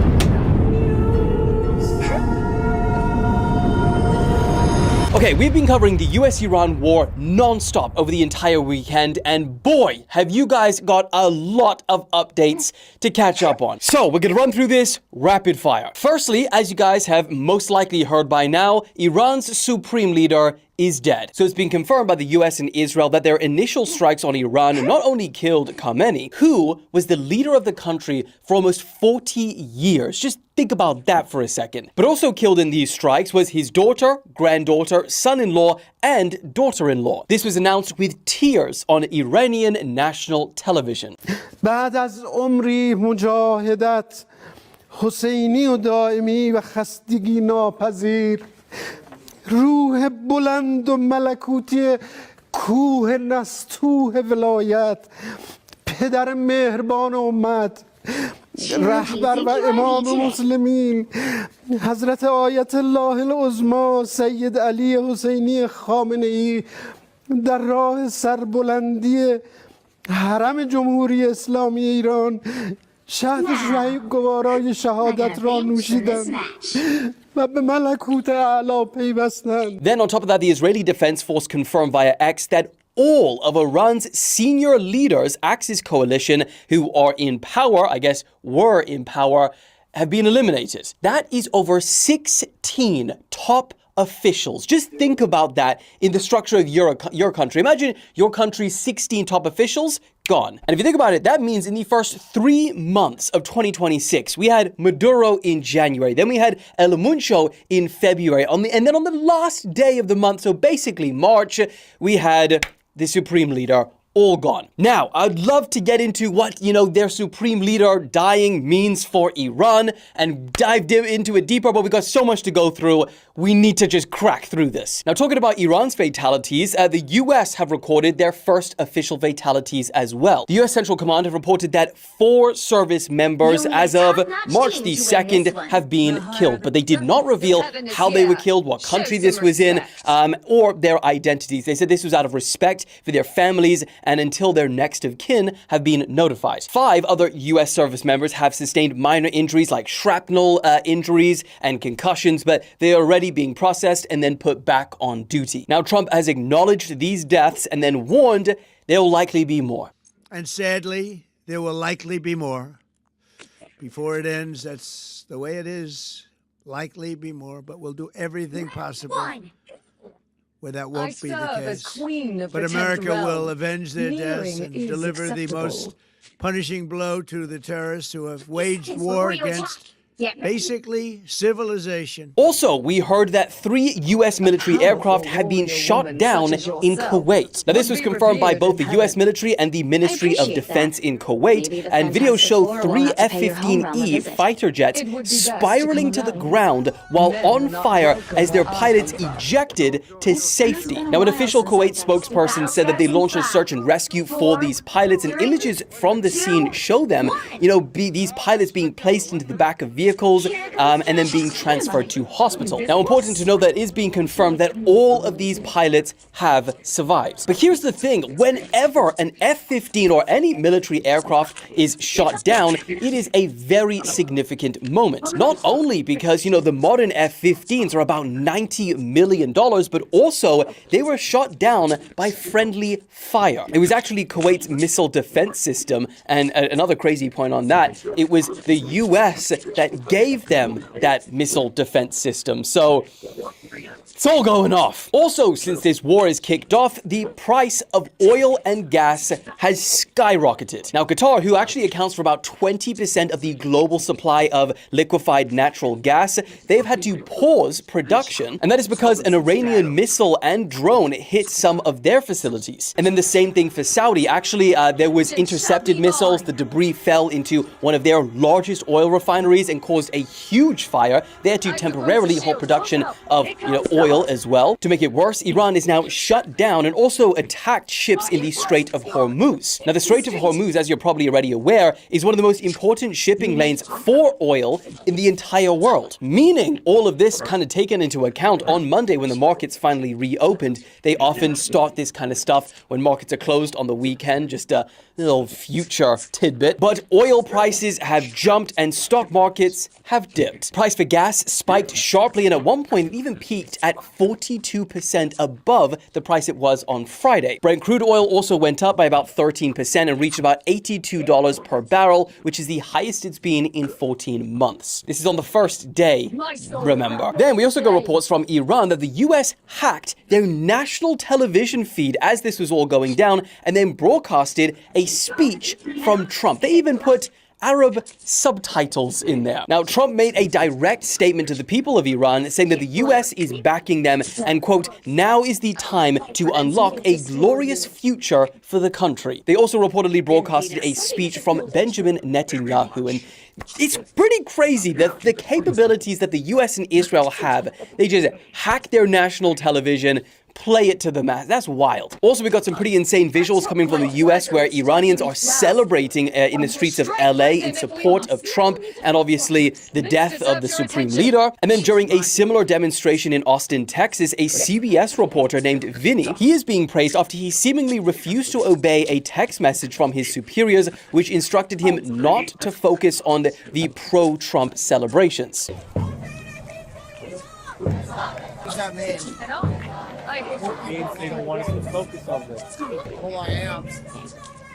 And then, probably in the most significant update over the weekend, the war is widening and fast. Now, what started as a conflict between three countries, the US, Israel, and Iran, has now dragged in a staggering 13 into the fallout. And by the time you're watching this, that number might even be higher. And today marked a major escalation because Iran struck UK military bases in Cyprus, meaning for the first time, this war has now officially touched European territory. Now, in response, the UK has authorized the United States to use its bases to help destroy Iran's missile systems.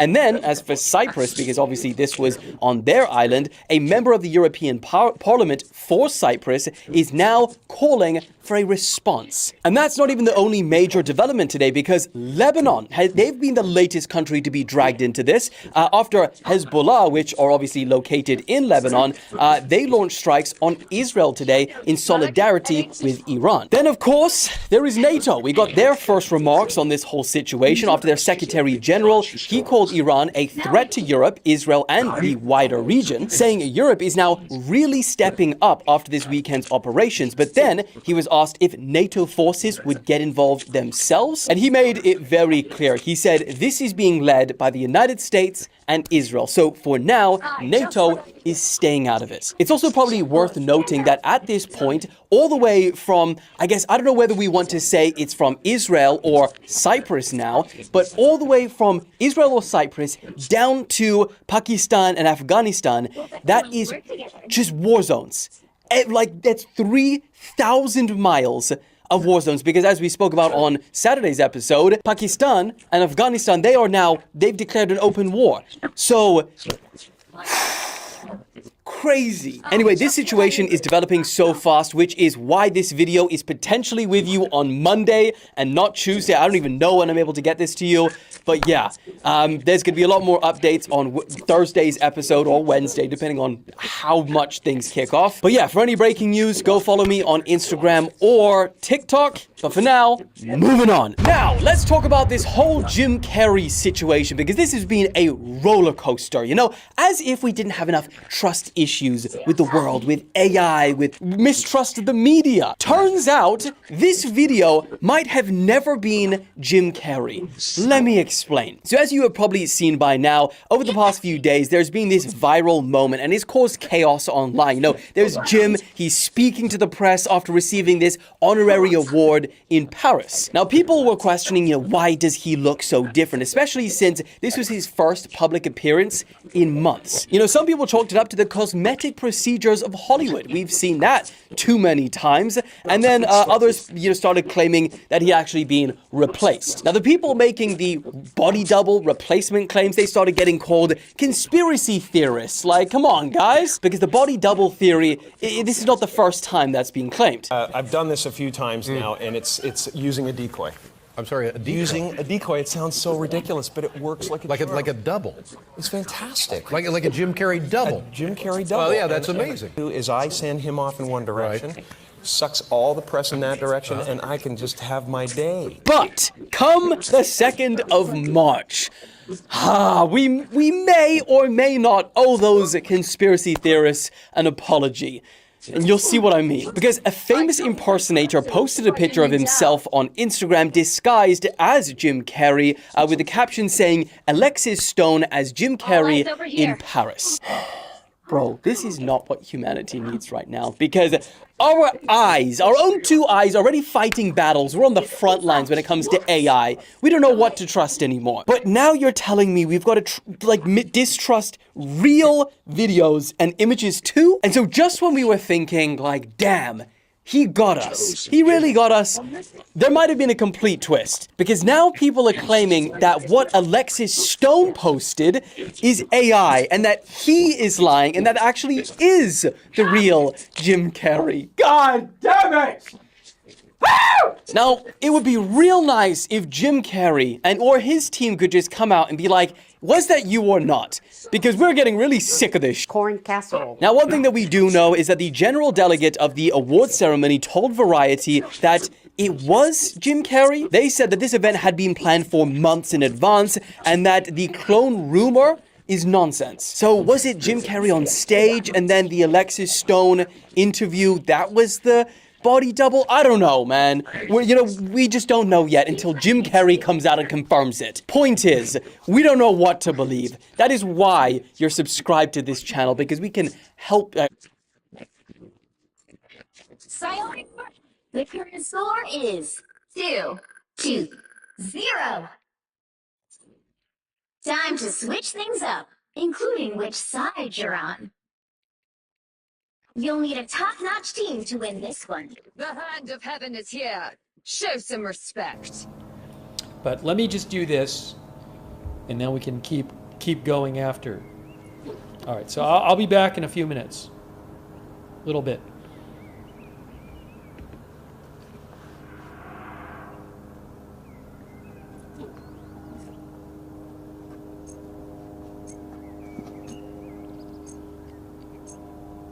Round 2. This is how the universe ends. I shall go down fighting. A mystic shield. Splendid!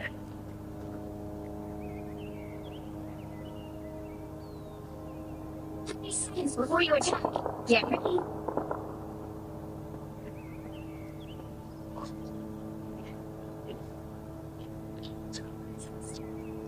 I am not often mentioned in their legends. Men have a way of claiming all the glory.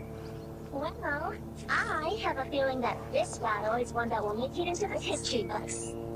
Then let our The battle starts in 5, 4, 3, 2, 1. They look like they mean business.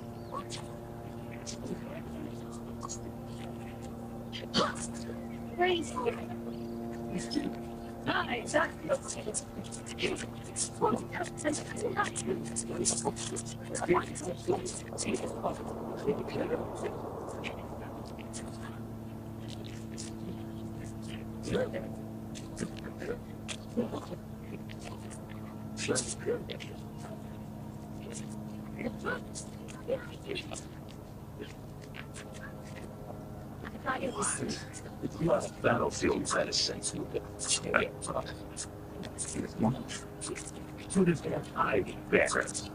No rest from the eternal struggle.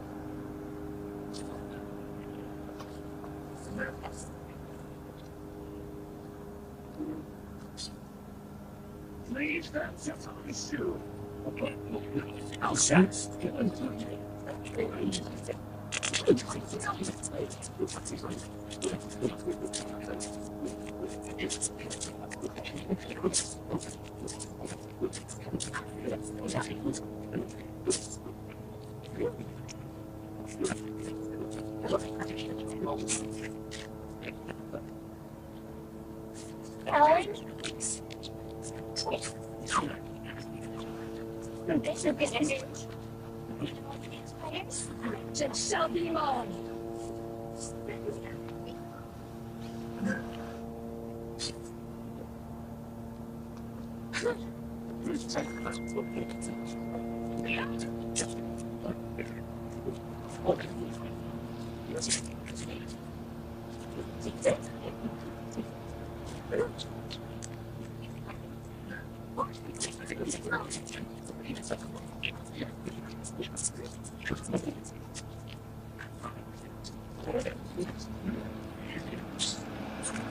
You're gone.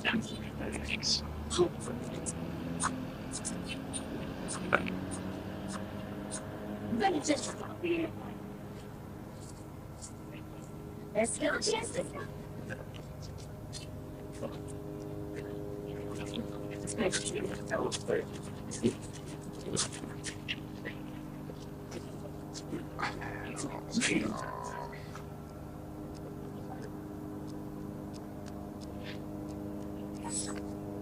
They hit a checkpoint.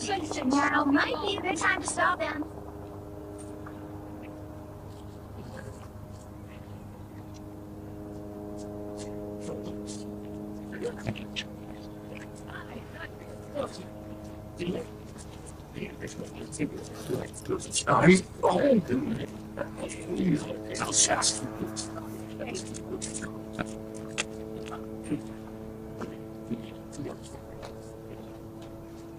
Aye, just what I needed.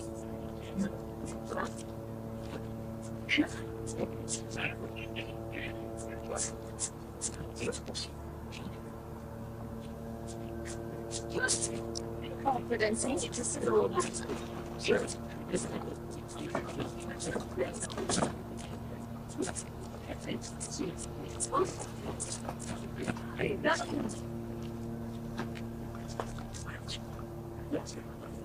My else?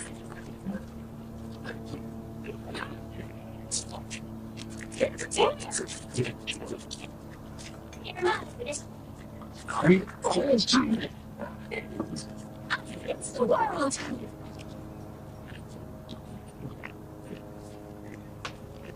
What? Here come the bad guys. Love battlefield medicine. You rid of me so easily. So much things.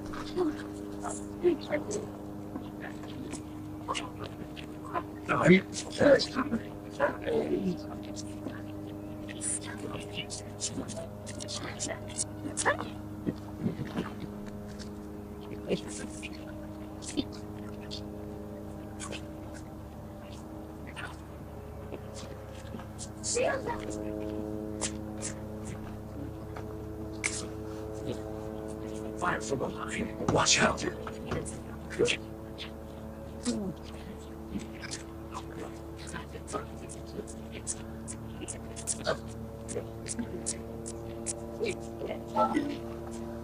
They look like they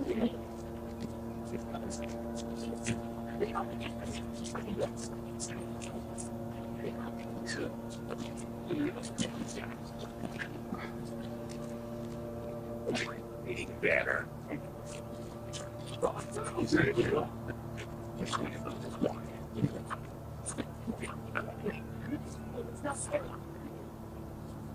Only 60 seconds left.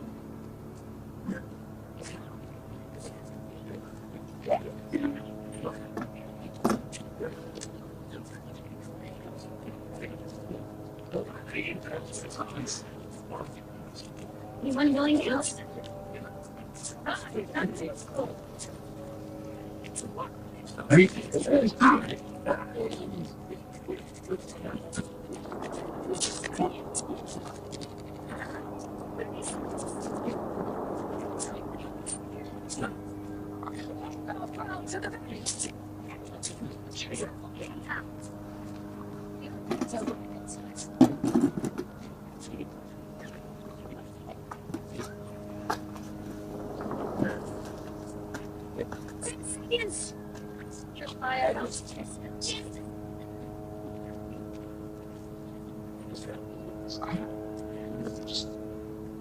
You'll have to keep fighting until we have water.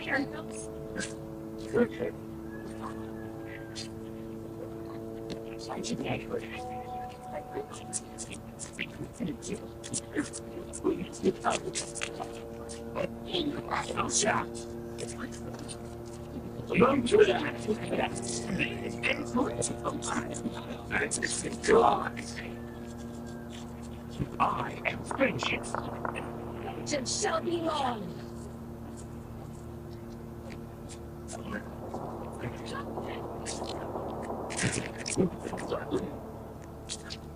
Final score 2-2-1.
Me, I want what's coming to me, or what's coming to you, Tony.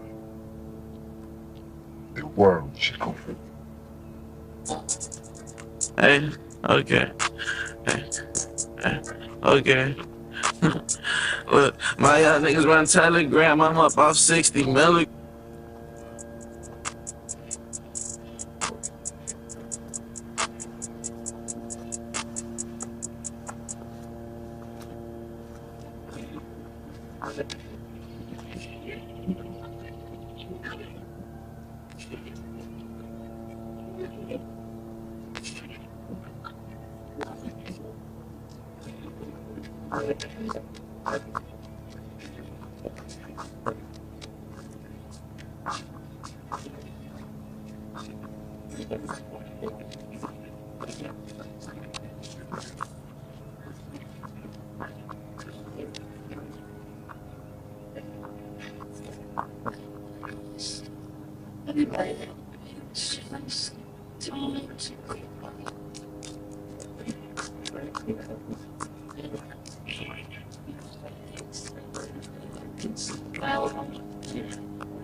Trouble daughter, I'm keeping scatter. Fear addicted, and I get illustrated.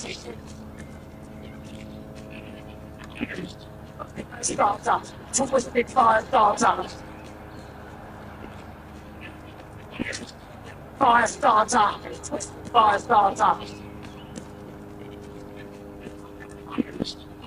Starter, twisted fire starter.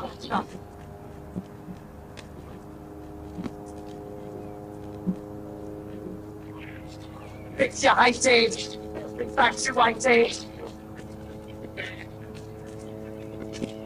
I get tasty, intoxicated.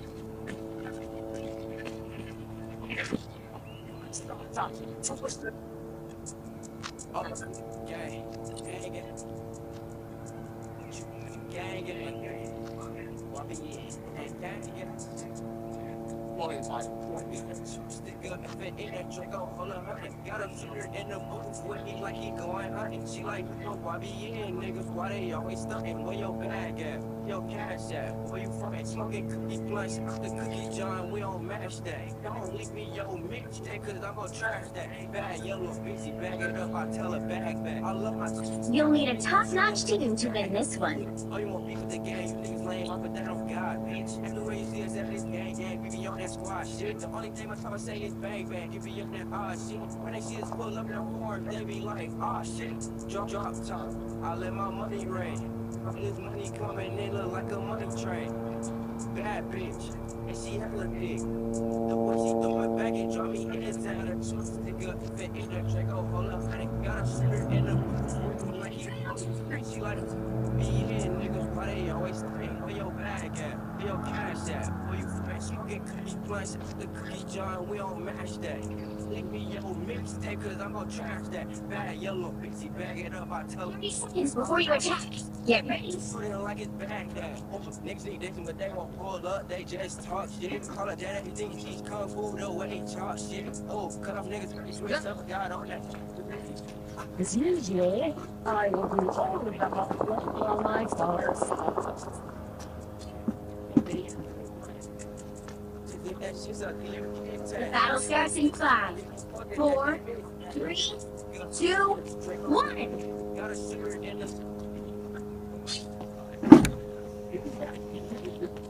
Be a man with Johnny. All of you. People in trust.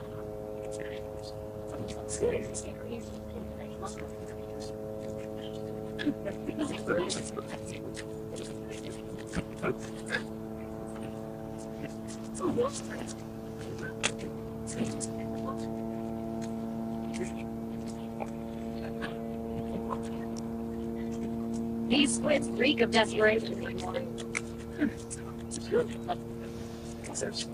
Get her down.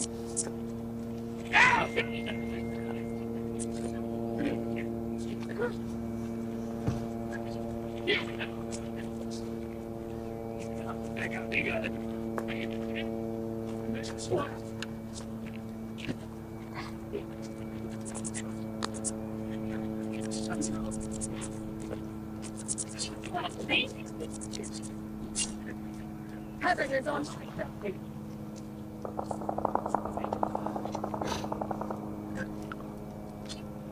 I hate to admit it anymore.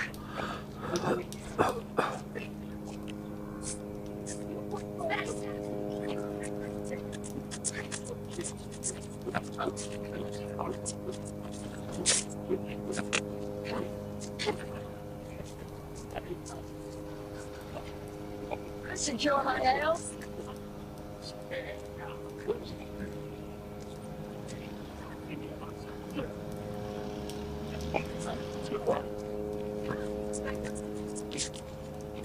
Deal for deal.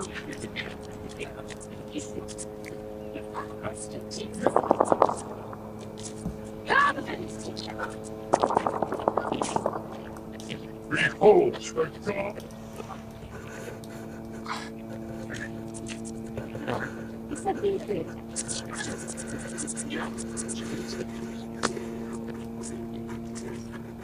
On my side.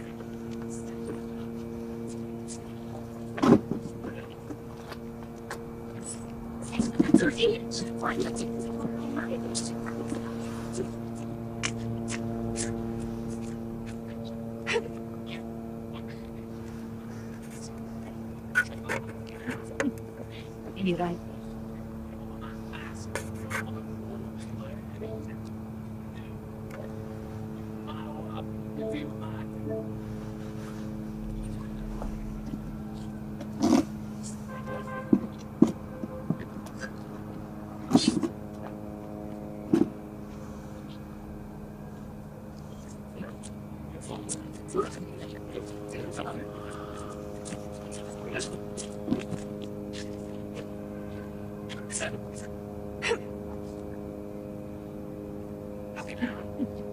You guys there, so cold.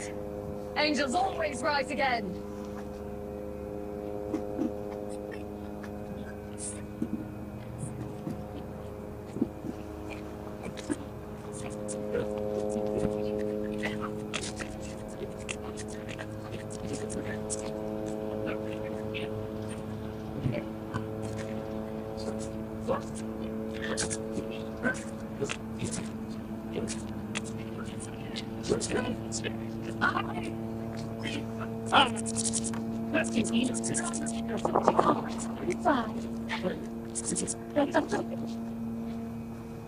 No rest from the eternal struggle.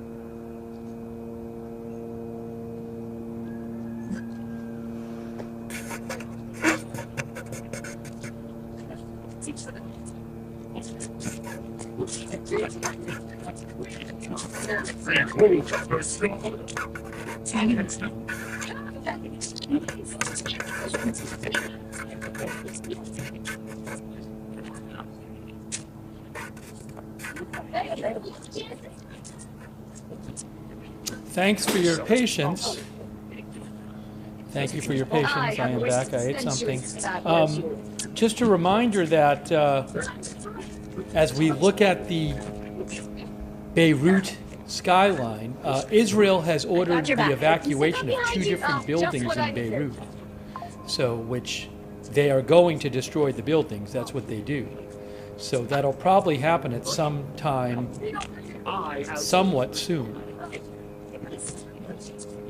I can't tell you exactly when, but they did issue those evacuation orders.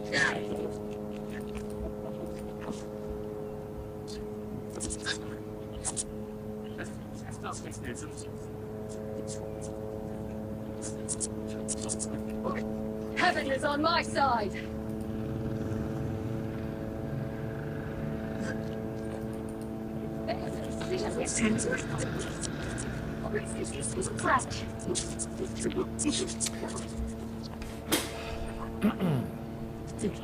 I just reset the brightness to what it should be.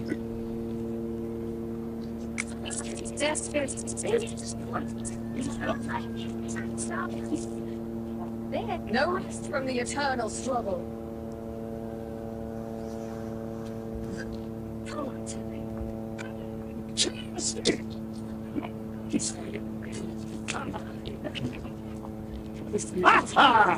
By the way, a quick thanks to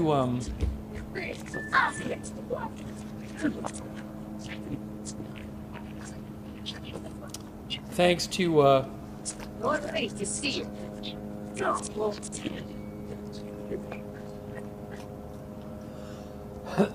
No rest from the eternal struggle. Sorry. Things are being business. Susan Priest Buchner on Facebook and Talina Wood for the Facebook stars, thank you. And Kristen McConnell Gates, thank you. All right. Let me check on That feels good. if we have any new updates here.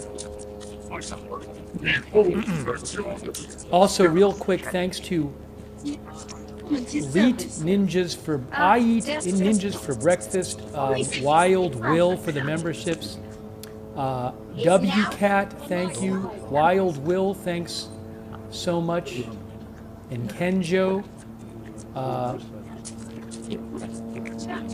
thanks Wild Will for the memberships, Bless the Name, Aiden SR, QWERTY Q1MR,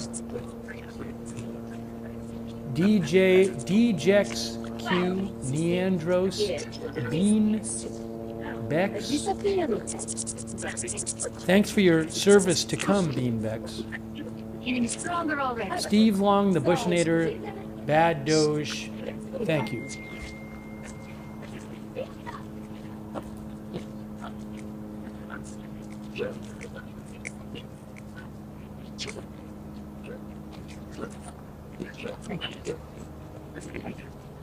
With freak of inspiration before.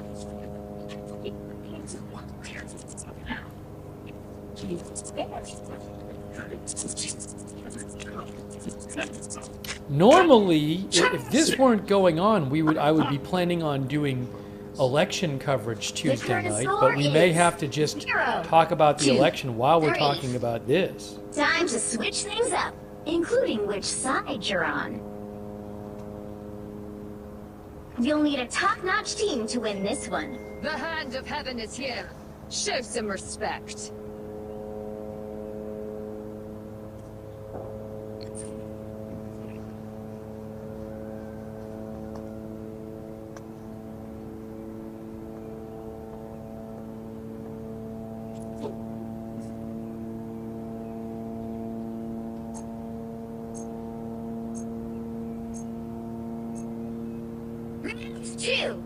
My birth and past are tainted.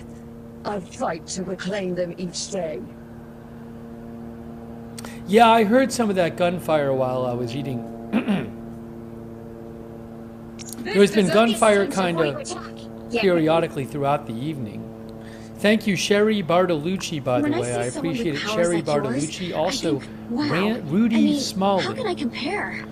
Thanks, Don't Rudy. compare. You just spread your light. Penolta and Hecker on Twitch, and Cece, and Cesarone, and Eat My Biscuits, and Young Strudel on The Twitch, battle starts in 5, and Noah 4, Hansen, 3, and Michael 2, 1.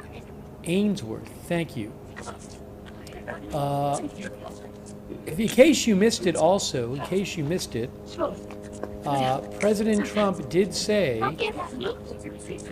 earlier today, he said,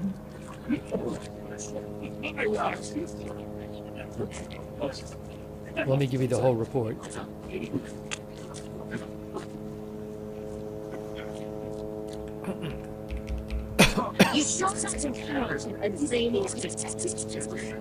Yes, Jim Sciutto from CNN reported, the U.S. is preparing for a major uptick in attacks on Iran over the next 24 hours, a senior U.S. official tells me. The U.S. has assessed that a first round of attacks has achieved the goal of weakening Iranian defenses, and the next phase will heavily focus on destroying the country's missile production, unmanned aerial vehicles, and naval capability, this official said. President Trump previewed escalating attacks in an interview with CNN earlier Monday, saying, "We haven't even started hitting them hard. The big wave hasn't even happened. The big one is coming soon," Trump said. The big one is coming soon. Be rid of me so easily.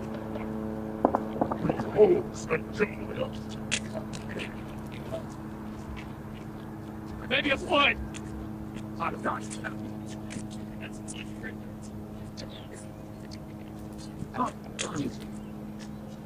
It's on my side.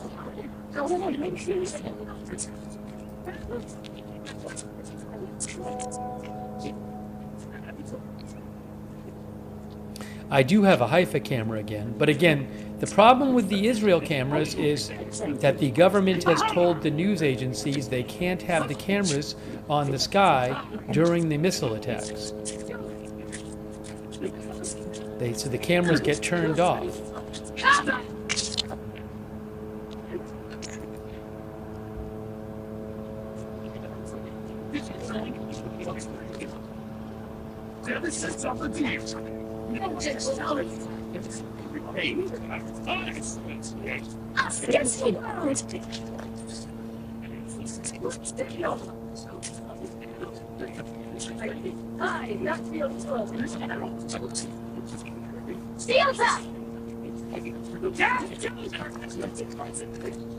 To the depth.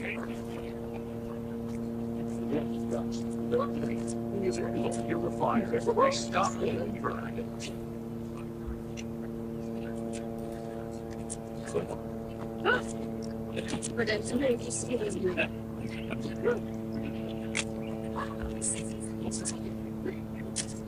We've got trouble.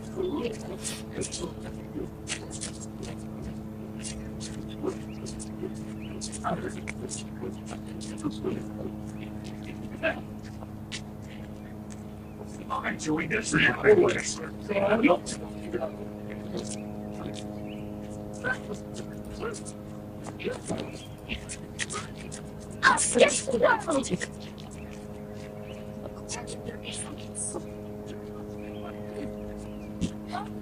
You know, overnight, we didn't actually hear about that many. Since we've been on the air, we have not heard about that many airstrikes in Tehran. I forget if it was the press conference or somebody else saying it or President Trump saying it, but I remember the campaign being described as like, we'll do stuff for a day or so, and then we'll take a day or so and, you know, we'll do a battle assessment or damage assessment. So I think last night we were hearing a lot more about airstrikes during the evening in Tehran. Not as many tonight.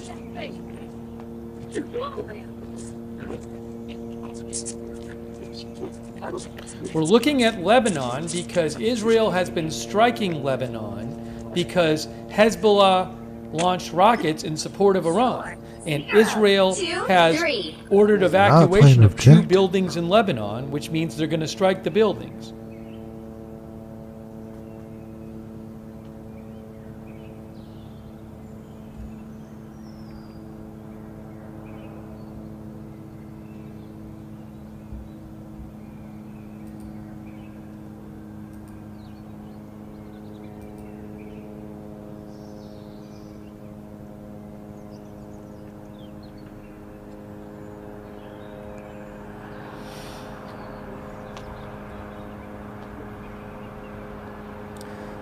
The buzzing is a drone, presumably an Israeli drone or drones that you're hearing.